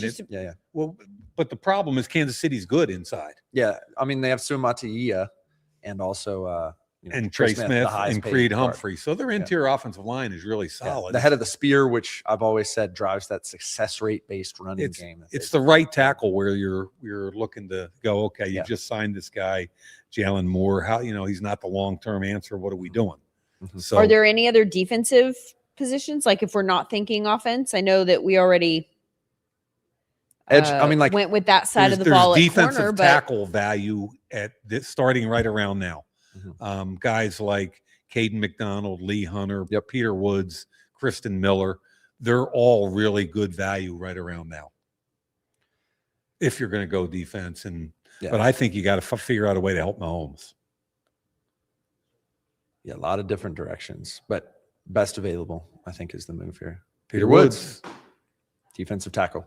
So Peter Woods is another one of these guys. We've mentioned a couple of them. Jordan Tyson is the one that hit. Peter Woods was in conversations to be like the third pick in the draft at the beginning of the year and had an excellent year the year prior. Clemson, the bottom just fell out, dude. I don't know what happened. They played in a lot of tight games, and his metrics were like not good. Like really, really, really not good. Like I'm talking like pressure rate, red, tackle for loss rate, red, lower 15%. Like he just wasn't a playmaker this year for whatever reason in terms of like the actual production of the plays and finishing plays. So this is a bet. Was it just a toxic environment for whatever reason at Clemson and the wheels came off and guys lost their effort, which is a thing you have to confirm with the character, and is the true evaluation of the years prior who Peter Woods actually is? I don't know. We have a trade. The Jets have traded back in. So they will pick their third first rounder. Where? Of the day. San Francisco? What number are we 30? On? Yeah. 30. So 30? Yep. That's where the Jets are now. At New York Jets are at 30, which means San Francisco moves out to the first pick of the second round, 33, I believe. What do you think the Jets are moving up for? So the Jets have done what so far? At 2, we had David Bailey. At 16, we had Sadiq. Right? There's still wideouts available, folks. Are they Omar Cooper? That would be quite the haul, I got to say. I mean, so now you've got 2 tight ends. I would, Breece Hall. I'd endorse the wideout move here, Cooper or Denzel Boston. I mean, you're looking at a Donnie Mitchell, who they made a trade for. Yeah. You know, with Garrett Wilson and Isaiah Williams. It feels like the middle of the field is kind of what you need, right? Like with those 2 guys. Like in terms of just finishing. So you're trading in front of Buffalo, Seattle, and Arizona at 33, I believe. I think what they're probably just trying to get into the back end of this round, and they might not have been particular about where it was. There's 2 wide out, and I'm only throwing that out because there's only a few picks left, and not every team's going to give up their first round pick. Not every team's going to move out. But why would you need it to get into the first round if you weren't? Buffalo, they went ahead of Buffalo. Yeah. Buffalo needs wide receivers. Correct. Right. 100%. It's got to be the wide out. 100%. And if they get a wide receiver and that wide receiver produces for them, then I can wrap my brain around going tight end where they went tight end when I wanted them to go wide receiver. Right. The only other thing that popped in my head was defensive tackle potentially, but I feel like they have depth. Comes the pick. Omar Cooper, there it goes. And we wanted them to draft him at like, or we wanted Lemon at 16. I think people would have been fine with Cooper at 16 if Lemon went above that. They're able to snag him. The Jets are moving and shaking. That's an intriguing first round. 3 picks. They get the most disruptive pass rusher in the draft at 2. You come back at 16 and take a tight end with more traits than anybody since the kid San Francisco took a bunch of years ago that ran the 4.41. Vernon Davis? Vernon Davis, who took a little while to develop. That I think there's some similarities in the way they're built. Him and Vernon Davis. But anyway, I don't want to get off into that. I want to finish off with the Jets. And then they come back and trade back into the first round and get Omar Cooper and immensely help that wide receiver class. I don't know what they gave up yet, but the good news is they still have 3 first-round picks a year from now. So many. And at a certain point, they've got to be intentional about that quarterback position. That's what I was thinking. If they have all of those first round picks next year, though, they could trade up and go to the top. I'm not that I'm depending on who's at the top and whether they're willing to trade out. But there's so many guys. I think you take a shot this year too, to a certain degree. I mean, maybe, but also I think that you went out and got. Okay, Jets traded to 30. The Jets gave up 33 and 179 in San Francisco. So it's basically a late 5 or whatever. Yeah. Yep. Exactly. So it cost them a 5th round pick to move up from 33 to 30 is how you look at it. And to me, to get ahead of Buffalo in your division and get the wide out that maybe Buffalo was looking at, hell yeah. Moving and shaking. What, Lens? I'm just thinking of Buffalo and if they want to go wide receiver and what their options are. And I am just really struggling with the picture being painted of that after Keon Coleman. If they go get a Denzel Boston who is like a prime contested catch, big body guy, it just feels like, like sometimes teams just have like a bad taste in their mouth and it doesn't necessarily mean that because Keon Coleman didn't work out that a different guy with a similar profile wouldn't also. Well, and obviously you try to anticipate and you're doing the simulations and you're thinking about other teams potentially. Buffalo's run defense was not good. Now, a part of that was intentional. Like the Sean McDermott view is we'll let him run and we're going to have one of the best pass defenses. Sean McDermott no longer there. Obviously, you want to shore up that. You don't want to get run all over. I just think Caden McDonald here, makes a lot of sense. You play with those 2 gigantic edge rushers. Dude, they're moving. They traded back again. Deion Walker played pretty good last year. Yeah, he did play pretty good. Played And really Oliver was very good as well. Yeah. Titans. You just want some horses at the defensive tackle. Titans just traded. The Buffaloes traded out of the spot. Buffalo they're taking calls. So Buffalo is out of 31. Yep. And the Titans move up. So Tennessee's at 31. And now Buffalo's probably the Titans out of the first were at round. 35, so maybe they go to 35 and give up a 5 or something. Okay, and so now we got to flip back to Tennessee. Who did they take at the top? Tennessee took. They took Carnell Tate. Wait, so is Buffalo going to have like pick 33?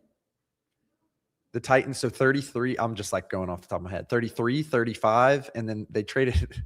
They traded back again at the beginning, right? I can't keep track. So they're going to have the first 6 picks of the first round? The second round. Excuse me. So let's go back to what they might do. They did wide out in the first, right? Correct. So they traded for Jermaine Johnson at 1 edge rusher position. They're kind of light after that at edge rusher.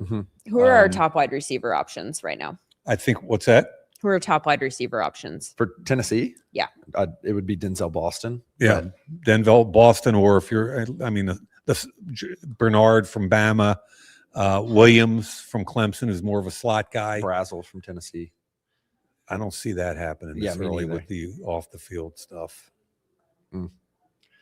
What did we? Dude, come on. This feels. I mean, like, to me, again, like Titans, sub 25th on offense and defense. I don't see an offensive tackle.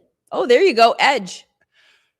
Keldrick Faulk. Yep. And what this reminds me of, number one, when I was asking around the league and trying to get a sense of if they would consider Bain, if they trade back, whatever, they're like, no, they care about Robert Saleh cares about the armless stuff. And I'm thinking of the Mykel Williams pick last year, where it's like another guy who's 6'6", 6'7", upwards of 270, 280, will set an edge, run defender type guy of the pass rushing upside. San Francisco goes ahead and takes this. View this as a very similar pick, in my opinion. Maybe not very similar players other than in body type, but very similar pick, definitely. Young guy too, 20 years old. Yeah. And again, he's got that, into your point, he's got the inside out perspective. My concern, look at his weight. He's 6'6", 276. Okay. He ran 4.67, which is freaky. He's only 21 years old. So 3 years from now, is he just naturally, because he's going to grow into being a man, is he going to be naturally 290 instead of 276? There's a good chance he could be. And if he's 290, now he's kind of grown into a 5 technique or an inside defensive tackle, where you're probably not going to be quite as twitchy outside. Like he's got just enough outside twitch now to scare tackles, so he can go speed the power inside and play the inside game. Yeah. I love that you can play him inside, but what I'm really saying, Sam, is he could literally grow out of that position because of youth and size. And you mentioned that you think of the defensive tackles that Saleh has been impressive with, and I'm thinking of the DeForest Buckners of the world. Yeah. Gigantic size. Eric Armstead, that 5 tech, gigantic 100%. size. I'm 100% with you. Saleh's like that. He's got Gus Bradley, who's my buddy from the Raiders, as his defensive coordinator. And that's the perfect kind of fit for them, an outside, inside chess piece that they can use on a week-to-week basis based on what they think they need. I love that pick, actually. Yeah, and it's interesting because, from time to time, you get sometimes like the rich get richer and the poor get poorer. You look at Tennessee, they add the consensus best wide receiver in the draft at number 4, and they add an edge rusher that we said is an excellent scheme fit. They get him at the right place. They get him at the right time. They get him at the right age. I like what Tennessee's doing. I like what the New York Jets are doing. New regimes in both of those places. Yeah. Very interesting from some teams that have struggled in years, but definitely have the ability to win some games this year. You get another year of Cam Ward, the good 3-level attack now that you add a wide receiver, shore up that defense a little bit. The Jets basically remaking their team in the face through the draft. Maybe Geno Smith can play, has a little ball left in him, and you could see 2 of these teams challenging for the division in 2 divisions that, Josh Allen gets hurt, Drake May, we've seen him get injured as well. You catch a break and maybe you sneak into the playoffs. And now you got Seattle. This one, I spent like an hour at 4 a.m. trying to figure out what Seattle was going to do for reasons that, I don't really know. This is the second team you spend an hour at 4 a.m. on, by the way. I'm spending a lot of time on 4 a.m. I guess I got to remember what hours I was spending them on. So their needs are, if you can see on the clock there, we have them down for O-line, running back, corner. John Schneider's a smart guy. We talked about this earlier. Like, he could take Jadarian Price here. He could move down. Be interesting to see whether or not he will. But the way I look at this thing is John's going to have a running back in his back pocket that he could pick up in the 2nd or 3rd round. Yep. At edge, he's got he lost Boye Mafe, and DeMarco Lawrence is 34 years old. He can get by with Nwosu and those guys right now. But TJ Parker is available. Cassius Howell is available. There's 2 edge right there that I like a lot. He lost Reek Woolen to Philadelphia at corner. So Hood and Terrell come into play right here, and I think would be really good value plays, either one of them for him right now. And safety, he lost a couple of safeties too. And don't forget, you've got McNeil Warren, the Toledo kid, available also, which combined with them and Worry would give them the biggest safeties in the league. When I was taking a long pick is in a long, hard, hour-long look at 4 a.m., despite what Mike says. I think you were sound asleep and dreaming all this crap. I really do. Hey, maybe. Yeah, okay, it came to me in a dream, and in the dream, I thought to myself, I thought Chris Johnson was going to be available here. In that corner rotation that they had last year between Job and Witherspoon, Job played well last year, and Reek Woolen, they have to re-sign him at cost now, was just like devastating for teams to deal with, and they could do so many things with it. So I think cornerback was the one that I ended up loving, but Pregnon was the other one that I was just like, can run. You're continuing on with the San Francisco-based scheme, wide zone. They got so much value out of Gray Zabel last year. And when we talked to Gray Zabel at the Super Bowl, he's like, yeah, I just stuck my foot in the ground and run my butt off. That's what I do every single play. Yep. That offense was not good, in my opinion. It wasn't fun to watch at the end of the year. So either one, I think it could be a key. But those were the two Maybe they just need to wait and get Jennings Dunker later, though. Just to keep that Senior Bowl star pipeline going, if we're going to go in that direction. That's a good point. I'm sort of being sarcastic here. And the Seahawks, I wrote in my mock draft as well. They always pick guys that SūmerSports seems to like for one reason or the other. Who likes what? They always pick guys that SūmerSports seems to like. And so that's why I thought Chris Johnson would be a good pick here, but we'll see who they end up going with. Yeah, I like the corner pick for them right here. Me too. They like the longer one. Typically, Hood's an interesting guy here. When does McCoy become a consideration again? Will Johnson went to 47 last year with an injury issue at the same position. Played fairly decently. It's not about the play. Will Johnson. Yeah. No. Reading a very animated selection here. This is the last pick, you guys. I'm kind of sad. I'm kind of excited to get some sleep.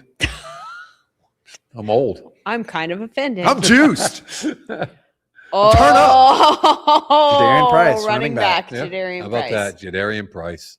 2 Notre Dame running backs went in the first round. And go Irish. Sorry. No. And sorry, Boston College. What do you mean? Old school rivalry. Boston College, 2 Catholic schools. You don't see that as a rivalry? What undergrad school did you graduate from? The great Tulane University. How many of those guys went?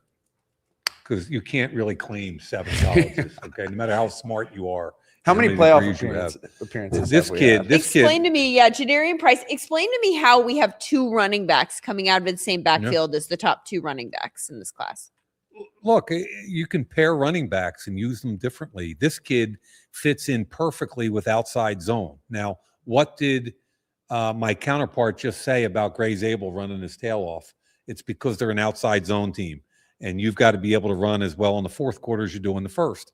What this kid is a one-cut downhill, and his burst and acceleration is really good. I mean, that's what he does best. He sees the hole, and he's gone.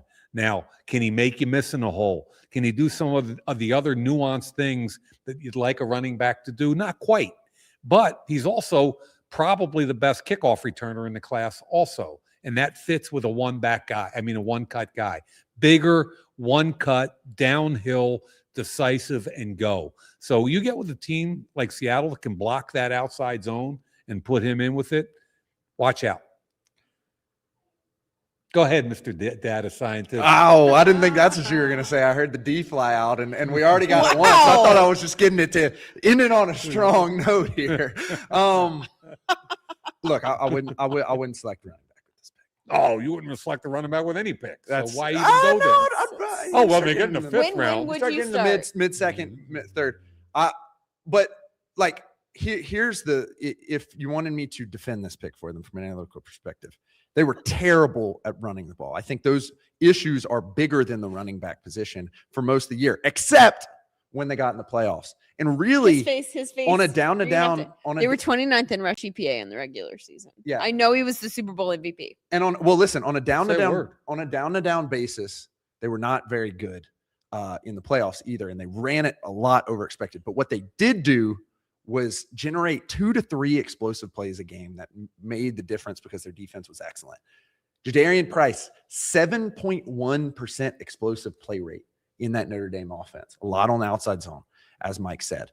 If you're talking about the fit of a guy who did it at the college level and you need him to do it again, that's what you're looking for. That being said, I think you could have gotten one of those guys, and obviously you're not going to pay him a ton here, so it's not as bad as you would do. But I would have preferred going with a cornerback, in my personal opinion. All right, so that's the first round. We did it. All 32 picks.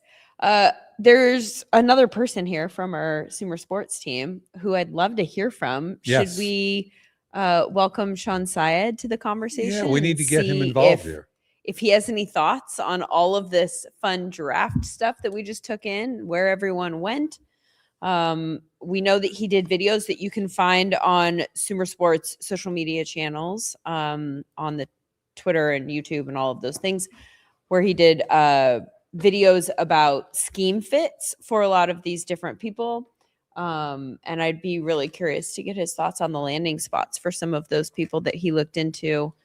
I know that we have Arvell Reese, somebody that he looked deeply into, Caleb Downs, Mansour Delane, Sadiq is another guy that he looked at. And so I'm sure they're setting up the camera right now and trying to get everything worked out so that we can go to him. It's a well-oiled machine here today. There we go.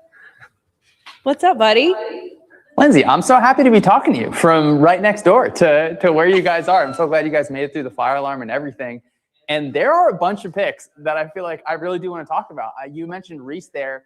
I was so interested at the start of today, just where was Reese going to go to? I think Sam and I were fighting back and forth. Hey, is he going to be a Jet at 2? He gets to stay in New York with the Giants, and that's actually a spot that I'm pretty excited about because Denard Wilson running kind of like a Ravens-like type system. Of course, Wilson's been in a lot of places before, but I would much prefer for Reese to be in a situation like that. Then I think maybe with the Jets, you weren't sure, all right, is he going to be an edge all the time guy? Is it going to be a guy walking down to that edge kind of here and there as a linebacker? Because Reese, he's a hyper-talented player. Obviously, would have to develop if he would be an edge rusher all the time. But I really do like the idea of him being an actual versatile piece kind of in that Ravens-like system with the Giants. What about Mansour Delane, who came off the board right after him to the Chiefs?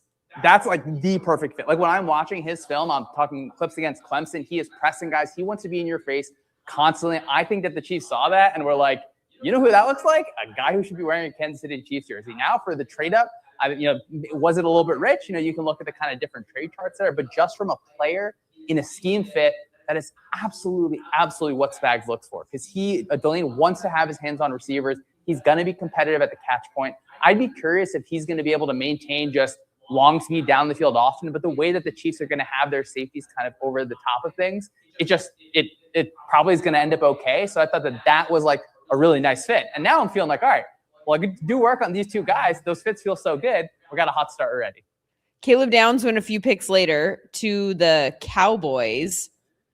How do you think he makes that defense better in the ways that they're hoping? Another one, 3 for 3. Another one I really like. Got to talk to Christian Parker at the Super Bowl when he was with the Eagles, just seeing the way that he thinks, the way he looks at his defense overall. Last year with the Eagles, they bring in Drew Makuba as a safety with their first-round pick. This year, you get to see Caleb Downs. And Downs, he can play that kind of weak safety spot. When you think of the Eagles defense, you can think of Reed Blankenship kind of running down into the box or kind of hanging out a little bit. He's not just going to jet back down the deep part of the field. He's going to work across the formation. So I think Downs fits what Parker wants to do with the Cowboys. And we're going to see him rotate into the boxes. You can feel comfortable when Downs is kind of ends up as a linebacker. Now, do I see Downs as that high-end, people tell me, hey, this is going to be the next Kyle Hamilton? I think you can look at a few different things and separate what these guys do. But what Downs showed at Ohio State, his rail versatility, he was like a mean football player. He really wanted to separate the ball from people's hands. I'm pretty excited. And I think Christian Parker comes away from today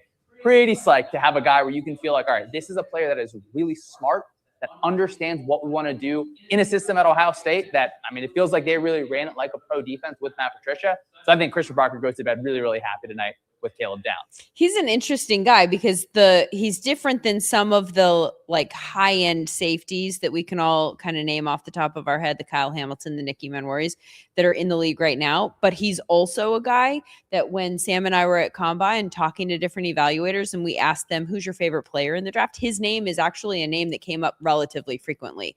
So I think he's a very interesting guy. There was a pick, and you were saying we're 3 for 3 and you liked all of the picks. I'm curious if that would continue if we followed up about Kenyon Sadiq to the Jets, who, I'll be honest, I didn't love that pick and it kind of caught me off guard. Then when they were able to get Omar Cooper later in the first round, I think it kind of made me feel a little bit better about the pick because now we've got a fully fleshed out offense and you've filled that slot receiver that I thought that they were going to go for at 16. But how does Kenyon Sadiq fit with the pieces that they have, especially now that we know that Omar Cooper is one of those pieces? Yeah, that was an interesting one. I agree with you. It wasn't one that, like when I was thinking of the other guys, when I look at Delaney, I'm like, this is a Kansas City Chief. When I look at Downs, I'm like, okay, yes, this guy could fit in a Fangio type system. I didn't look at Sadiq and say, this guy's going to end this day as a New York Jet. I do think the Jets are building for the future, right? It's not just, hey, we're going to go ahead and win 15 games next year. They're really putting a lot of different pieces together. So, of course, you can look and say, you just drafted Mason Taylor last year. Well, nothing says you can only have one tight end. And I do think Sadiq has high-end potential. He is a freak athlete. Like, he really is a freaky athlete. When he's vertical down the field, the way he can go up and hawk that ball, it is really fun to watch. I think when you see him in the run game, he's like high-end clips. He's super competitive. He gets kind of slipped by defensive ends, I think, a little bit more than you would like, but you can run him on crossers. He will need to develop, I think, kind of like in intermediate route tree, just because he wasn't really asked to do that as much as Oregon, but he'll jump over a guy too. So that one I'm curious about. I do really like that they ended up with the wide receiver from Indiana at the end of the first round there. It just feels like, okay, you have a bunch of pieces on offense. You have Wilson there. You have Hall already. You have an offensive line that, I enjoy watching a lot of those guys up front play. So you are really, really building the base where you're hoping, hey, next year, maybe that quarterback is able to get to you. So initially I saw it and said, oh, well, like, yeah, off top, it doesn't maybe make a whole lot of sense, but you're adding just a consistent group of weapons that can hopefully be positives in the run game and help you on a lot of different kind of routes in the pass game. I think you can look at it and feel pretty positive going forward. Ask you about the Eagles. Made a pretty big move there with the Mekhi Lemon. I know this is a team that you cover in a great detail. What do you think about the fit there and what it inevitably means for what is about to happen? Look, it's a great day for us slim guys. You know, you got Devontae Smith, you got Mekhi Lemon there, you got all these kind of similar body types, and it's interesting to think about them when you have Sean Mannion coming from the Packers tree where, like, if you really think about it hard enough, you can kind of turn everyone into a slot receiver in a few different ways. So whatever happens with A.J. Brown, say he's there, say he's not there, I think Lemon will come in and have a real role. I think he will be a consistent option on crossing routes over the middle of the field. I think that that's an area that Mannion is going to find a way to try and prioritize. And, you know, I think everyone in Philadelphia's organization is hoping you're able to see that middle of the field throw rate go up a little bit. I think there will be opportunities there this year where the offense in the past, it just did not prioritize that, whether it was the coaches, whether it was the quarterback, whether it was everything together. But having those guys is really nice because now when you think about the Packers where guys are stacked all the time, guys are moving all the time, you know, you're finding different ways where you're not just lined up on the outside in isolation against a press cornerback all the time. You are on the move. You're getting a running start. You're able to run away from players. I'm pretty excited about it. It's certainly film that I'm going to have to go back and watch, but I do think it makes a lot of sense for an Eagles team who now back-to-back years, and I feel like even before that, you're looking at the consensus big board. You see Jahad Campbell falling. Now, was Lemon some massive fall? I would say probably not. Whatever, it's like 6 or 7 picks off the consensus big board that we found out today is Mike Mayock's biggest enemy. That was really fun to listen to. But to see Lemon not or to go to a spot where now the Eagles feel like, hey, yeah, we've traded up maybe like a third or fourth kind of round pick in value. You're still getting a premium position from a player who was a little bit higher on the consensus big board than where he ended up. Syed, our football integration lead here at SūmerSports. You can follow him on the socials at Syed's Games. Thank you so much, Shawn. Interesting evaluations there from him in the wake of, and again, you can find all of his scheme fit videos that he did of all of those players prior to the draft, and they're up on all of the social media channels. Also, Mike, Yeah. what's your main takeaway at the end of the night? Okay, so there were 19 offensive players and 13 on defense. The main surprises on offense were two quarterbacks, Ty Simpson going a lot earlier than people thought he was going to go, number 13 of the Rams. Jadarian Price, the tailback, did go at 32. And Keelan Rutledge, the interior offensive lineman, who we all love, brought us to two interior offensive linemen, which I only thought were going to be one. On defense, the biggest thing to me was the corners. Delane went early like we said he would. Chris Johnson went in the 20s like we said he would. However, Hood and Avion Terrell are still available. Terrell ran a 4.62 supposedly at his pro day. I don't believe it based on the tape I watched and some of the GMs I talked to. And there are ways through analytics to kind of look at his GPS and what he runs in a real game and convert it over. He's not a 4.6 guy. He's a legit 4.45 type of guy. So I was surprised at the cornerback thing. McCoy fell, as we talked about at the beginning of the night. We knew it was going to happen. The biggest surprise to me, as far as the two, we talked about Simpson. I didn't think Caleb Banks was going in the first round. Who took him? Minnesota Vikings. Vikings took him at what, 18? That means surprising. So to me, that was the major surprise, kind of on defense. The guy Malachi Lawrence. Malachi Lawrence is a borderline guy with Cassius Howell. They were the two guys I had at edge that were kind of hyper ability to get to the quarterback, borderline ones. Cassius Howell and Malachi Lawrence. So that didn't surprise me a lot. TJ Parker's still out there.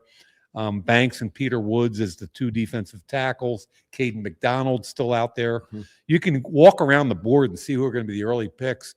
And what's kind of cool, as a former GM, everybody goes home right now and they look at their boards and they're saying, "Oh man, what do we need?" And you go, "Well, what stands out?" Well, Caden McDonald stands out. TJ Parker stands out.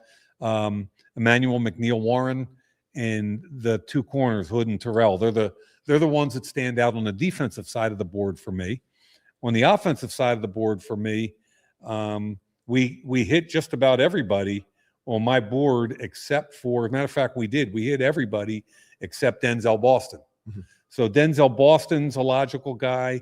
I think that Basantis and Pregnon, the interior offensive lineman, Eli Stowers, those kind of guys. So what happens is you go home and you look at this and you determine what your needs are and where that board lacks depth. So on one hand, you might say, gosh, Caden McDonald's out there. Well, Caden McDonald, so is Lee Hunter, who I think is a really good upside defensive tackle. So is Kristen Miller. There's three good D tackles available. There's three really good off-the-ball linebackers available.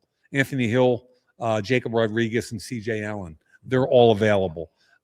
So you're trying to match up the board, and you go, you know what?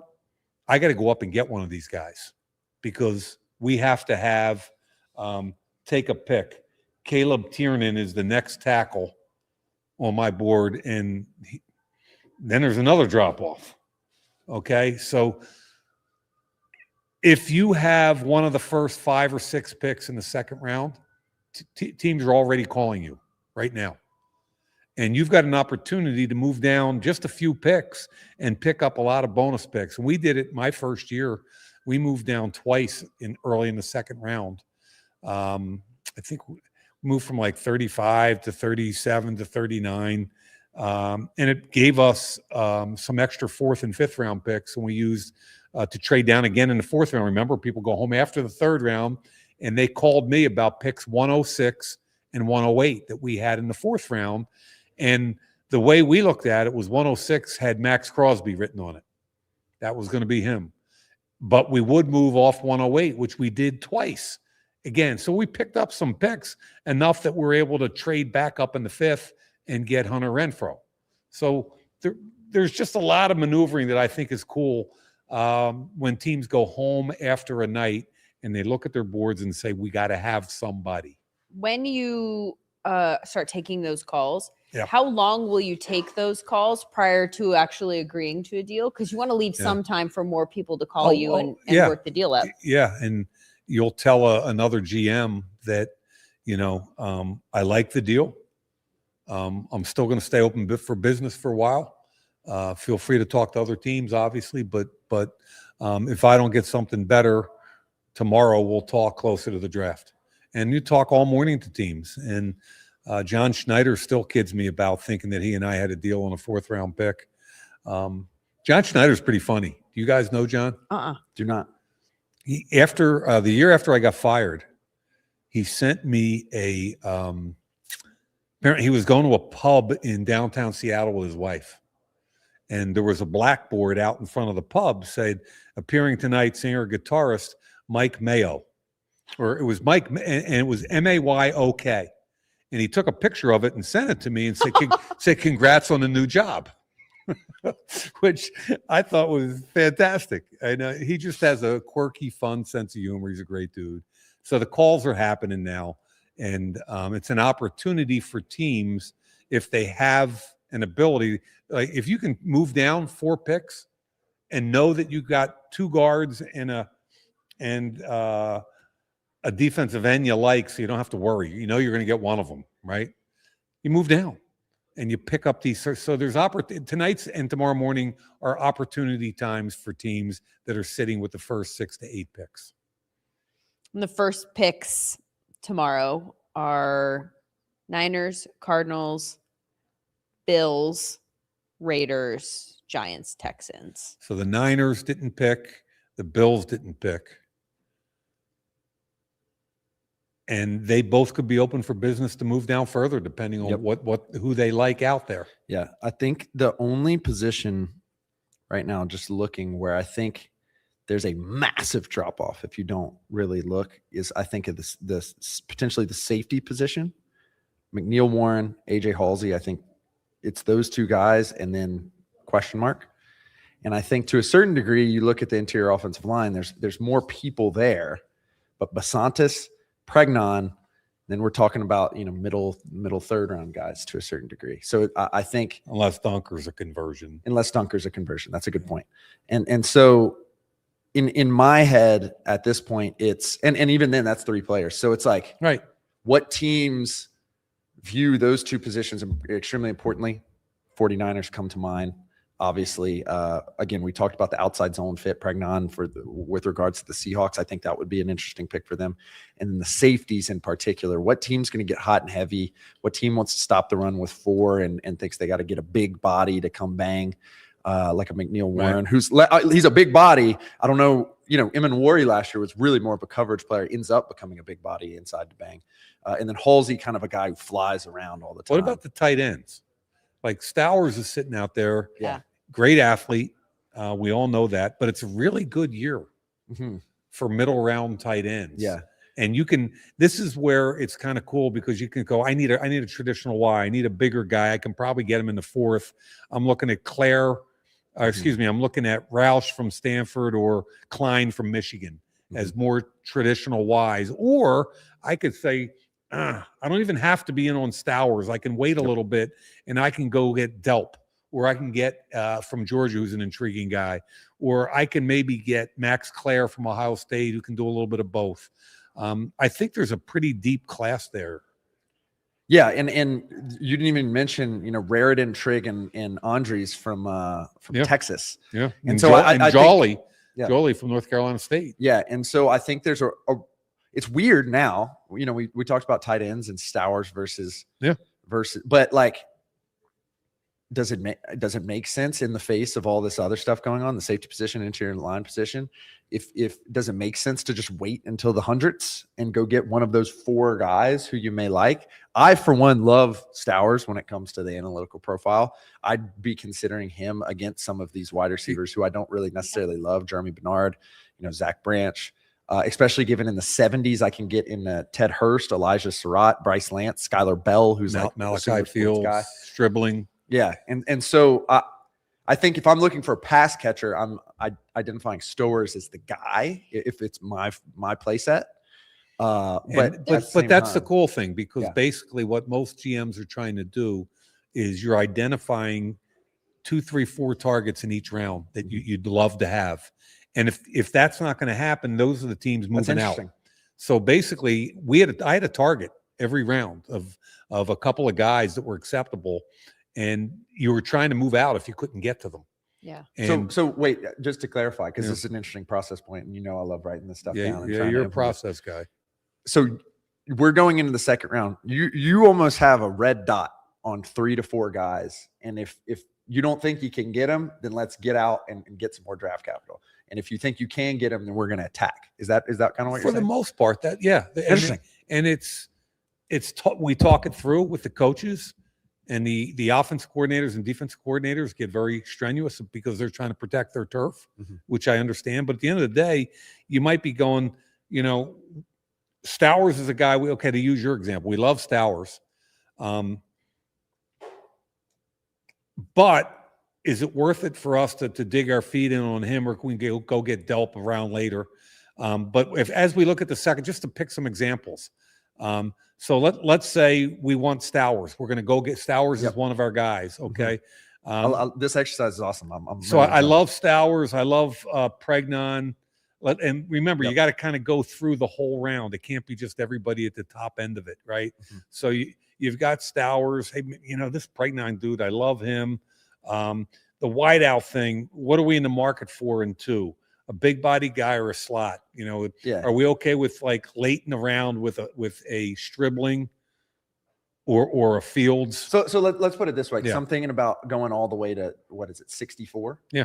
And so we probably want a guy in the 40s, the 50s, the 60s. So 40s, let's say Stowers is our guy. I'm just looking at the consensus here. D'Angelo Pons, 53. We talked about him at the top end. And then right around 60 is AJ Halsey. So let's say our 3 guys are D'Angelo Pons, Halsey, and Stowers. Yeah. So are we making calls to try to get in those zones? Yeah. It depends on what you have to give up and go get. Interesting. This is excellent. As opposed to being patient and letting it come to you, which I'm fine with. And when you're patient, and I think the patient teams, we talked about them in the first round, they let things come to them. They don't force it all the time. But a guy like Howie, when he knows, he goes. Still can't believe that, man. When he knows, he goes, right? I'll give you a real, and what happens is when you're, even on the third day, which I love the third day because the timing, there are a lot of trades and there isn't much time. You're 4 or 5 minutes in the third round. And you got to really be nimble. You got to be ready to move up or back or be. And I remember waiting in the 5th round, we had 3 corners, and then the cliff fell off. And we would take any one of the 3. But after that, we didn't have a corner we wanted to draft. And I really wanted to get another corner out of the draft. And I was sweating it out. It was like, I forget what pick, 156, or I forget. But it became, I'm going to try and get out of here if I can't get one of these 3 guys real hard. And we started making phone calls. And at the end of the day, our guy was there barely, and he became our starting nickel, and he got paid by the Packers big time last year. And he's a really good football player. So what happens is you got to have that process in your mind of, it's maybe not just be the round, but also like tomorrow, 2nd and 3rd rounds. Who do we want to get? What are the positions we want to target? If we can't get here, where are we going? If this kid gets to 42, let's go get him. Okay. So I'm talking to my scouts on either side of me, and we've got lined up. If it gets to 42, we're going to start to attack teams above Green Bay because we think Green Bay might have a need, and we're going to make calls. You have these 3 teams, you have these 3 teams, and you're going to call and see if we have any interest. Once you establish interest, I'll get on the phone. Yep. And that's kind of how it works in real world.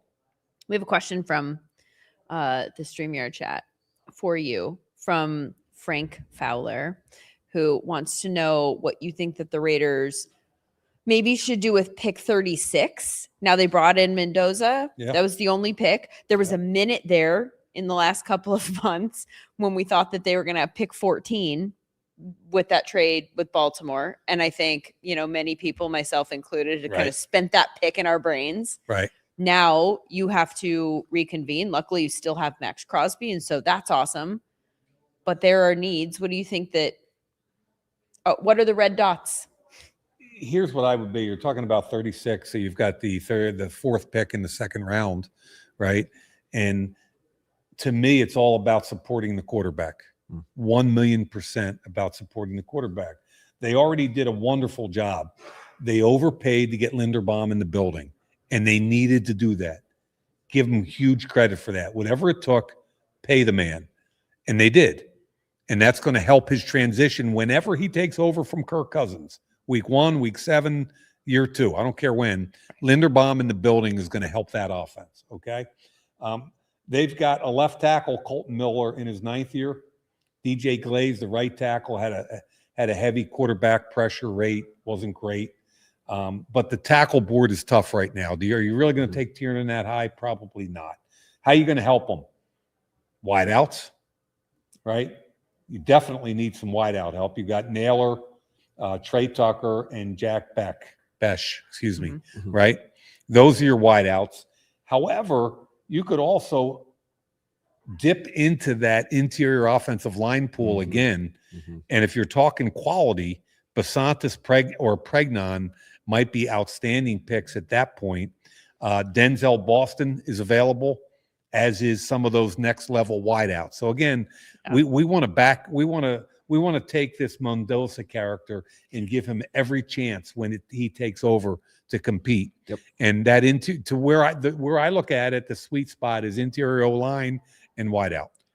I definitely agree on the interior offensive line. If we're looking at what this team wants to do and what Clint Kubiak in particular wants to do, he's going to trot out diverse folks, which you can do because you got probably the best receiving tight end in the league in Brock Bowers on your team. And you got Michael Mayer, who ain't too shabby himself at blocking and catching. So those two dudes are going to be on the field. They're going to be on the field a lot. You got a running back. In the wide receiver position, they made it work. We turned JSN into the offensive player of the year. They turned Olave. Olave was really good until he got injured when Clint Kubiak I do not was think that they have a room capable of that right now. That's what I'm saying. I don't think they have a room capable, but I don't know if there's a player on the board that is capable of doing that right now. That's a good point. And I wonder if the difference between, Denzel Boston's out there. We're talking about the types of guys, Chris Olave, Brandon Ayuk, Jackson Smith and Jigba, guys around 6 foot, 6'1", guys who can cut over the middle, really heavy that you can move around. I don't know if Denzel Boston is that guy, and you can maybe get that guy later. And that's why I slot in on offensive line so heavy. It's like, again, what was a big difference that the Seahawks made a difference? Gray's able, turning and running, getting after it. And despite the offense not being that successful, it led to some explosive plays. If you can get Genty to get those explosive plays by adding a guy like Pregnon at 42, an outside zone guy, there's a lot of demand for this guy. And I think this informs where the trades might be. It just makes a lot of sense to me. What about a guy like Surratt? Not necessarily now, but I'm just trying to think of wide receivers. He's a name that I think I love him. I got him in the 3rd round. Yep, that was my thought. He's a guy. One of the reasons I really love him, and we talk about climbing up to the next level, which is he signed out of high school with St. Francis of Loretto, Pennsylvania, which is a non-scholarship Division I AA school. And the reason I know that is my brother Pete used to be the head coach there years ago.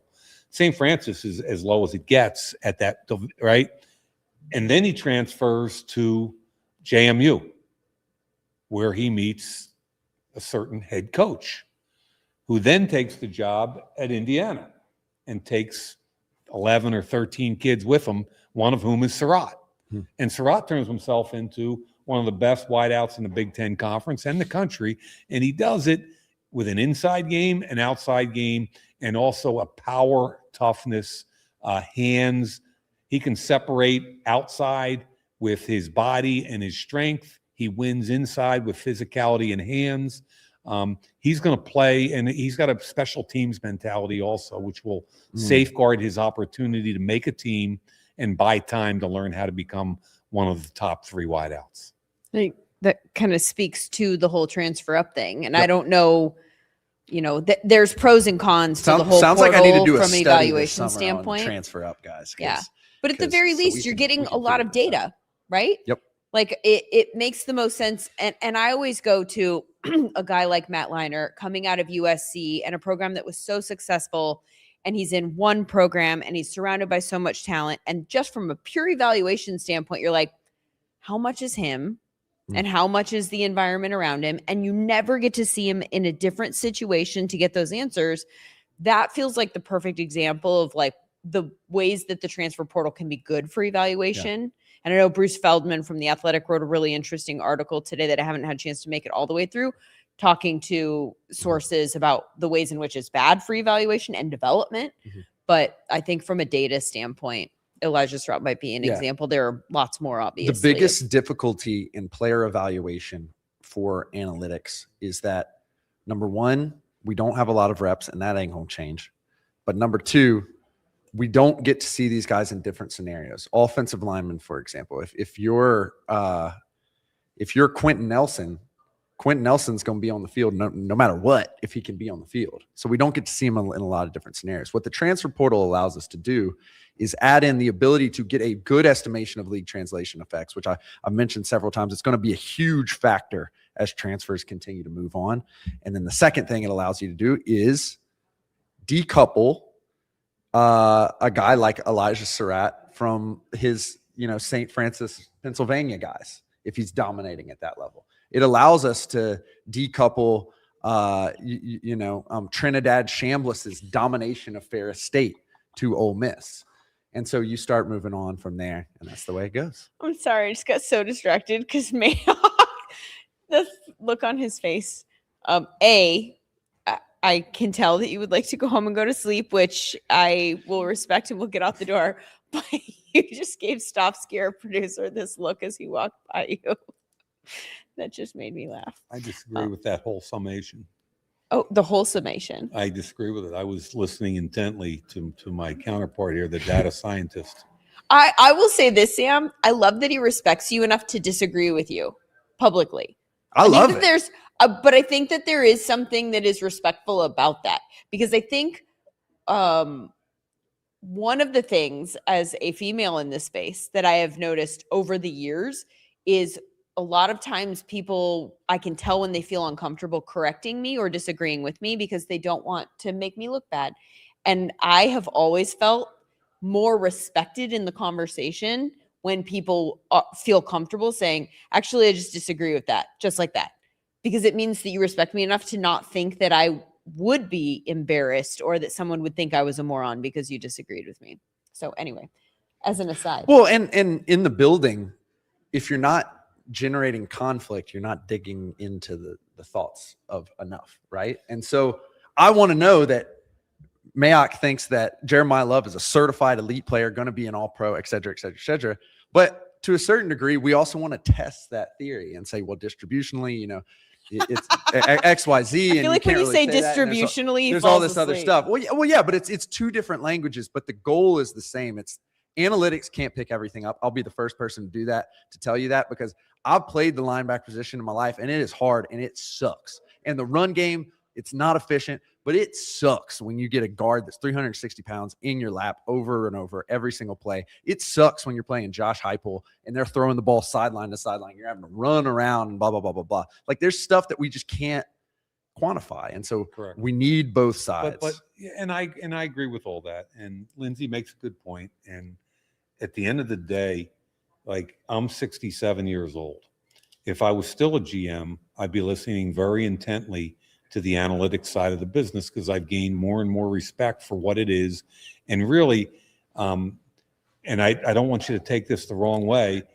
As a GM, the way I would look at it is it's another tool to make a good decision. Yep. It's not the deciding vote. Right. I agree. But it's another tool to guide a general manager and a head coach who have an open mind into saying, there's reasons that we come up with all of these different hypotheses and algorithms, and no matter how old you are, I think you can't sit there and say I know everything. Exactly. Because I don't, and I need to learn that stuff. So I'm all in. I just want to go back to this comment, and I know that it was already up on the screen, But I just want to take a second to say how enjoyable this has been for me to have you on our draft coverage.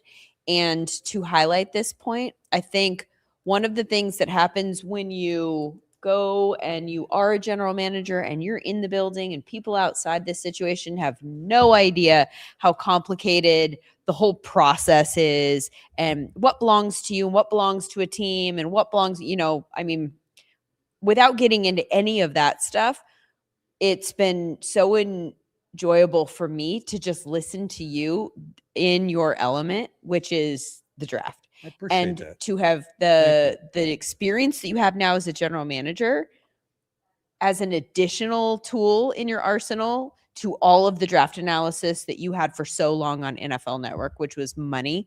But now you can take the stuff that you have as a general manager. What makes you very different in this role now is the people who have been general managers typically do not have broadcasting experience and cannot communicate the things that they learned or what is happening in the buildings in the way that you can.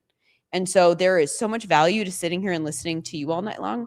I appreciate that. So that. thank you so much for being here. I love working with both of you guys. And Lindsay, I've told you forever, you ask more questions than anybody I've ever worked with. This was the quietest I've ever been tonight. Well, that's why you're good at your job. You you're a host. You're pulling the most that you can out of the people you're working with. And I respect that. And I respect the 11-year-old that I'm sitting next to. Clean shaven for fresh today. The 11-year-old that actually is one of the, he never admit he's the smartest guy in the room, but he usually is. He's got a different way to look at it. He played the game, which is respect and the fact that and you have had a 300-pound lineman in your lap, and you know what that feels like. Therefore, you have the ability to drop that into conversation, and I respect the hell out of that. So, of course, I'm going to listen to you. I enjoy working with you guys. Appreciate it. And look, like y'all said, I'm the puppy out here. So if I'm getting good stuff out of them, I've learned so much from both of y'all. And tomorrow when I'm solo hosting and my eyeballs may be falling out of my head or perhaps bleeding. And, day 3, when we're going round 7 and guys are declining being drafted so that they could be undrafted free agents, but we're still getting excited. It's going to be because of all the insights I learned from you. But I, in the spirit of this show thus far, I got to hit Mayock one time. The man says he hates the consensus big board. The reason the peanut gallery exists is because Mike Mayock was so good at his job that every network went out and said, we got to have a Mike Mayock. So the consensus big board is your fault. That's actually a really good point. Yeah. I would say that the godfather in this industry is a guy named Mel Kiper. Well, he graded me coming out of college. That's how old he is. And he's the guy that started the whole industry. I feel like I kind of came in after him a little bit. And I had fun competing with Mel. And he looked at it that way, and I looked at it. And I tried to bring a little different viewpoint to how it was done. And I think the cool thing is that for all the viewers is that there's a whole bunch of different people out there talking about it now. And Daniel Jeremiah is amazing. I worked with him at the network, and he's a former scout. I told him today on the phone, we have a tradition. I call him every year, and he knows that I know what he goes through to get to that spot every year. So it's a cool phone call. And I call Charles Davis every year, and the 3. So I have a conversation with them every year on draft day. And DJ's amazing, Charles amazing, Kuiper's amazing, and now there's all these people coming out of the woodwork that look at it differently and do it differently. It just shows how big the draft has grown. It's a big business. We got to thank Stopsky. Yeah, thank the whole crew. Do you want to walk through the shot a few more times? Yeah, come on over here. This is the person who was. There you go. There's Stopsky. Where's my daughter? Bring her out. I'll By get the way, shot if I don't bring her out. Stopsky will be on the live coverage tomorrow with Sam. Starting at what time? Hey, Lee, get out here. 6:45. And then Lee, come here, Lee. Come here, Lee. Get out here. Here. And here's my daughter, Lee. And Lee, go Birds. Lee was the glue of this organization, keeping everybody together. Come back. I want to ask you the question that you want to answer. Who of all of the draftees was dressed the best tonight? I have to say, overall, I liked everyone's minimalistic vibes. Oh, it was minimalistic. Yeah, and you know why I think that is? They already had money. they're not popping off because Oh. they have had money. They've been dressing well for a long time. They didn't need to stunt. So it was just a sprinkle of ice, no big chains, minimalistic fashion. Quiet and luxury. It was wonderful. How about the It's not girlfriends? new money. How about the I girlfriends? didn't Oh. get to see any of them Oh, because I was okay. watching you guys. Okay, So okay. I'll let you know. I'll watch clips and let you know. Thanks. Thanks. Yeah. Okay, Lee, you can leave. Great job, guys. Thank you so much for being with us. This has been so much fun. 4 sitting here. hours. For all 4 hours with you two. And please join us again tomorrow. Not us. I mean, SūmerSports us. Yep. Mike and I will be gone. Sam and It's time to talk about Skylar Bell, people. Finally. there you go. juiced. There's so much more. There's so much more that we're so passionate about here. So tune in tomorrow and hear all about it. Thank you for being with us.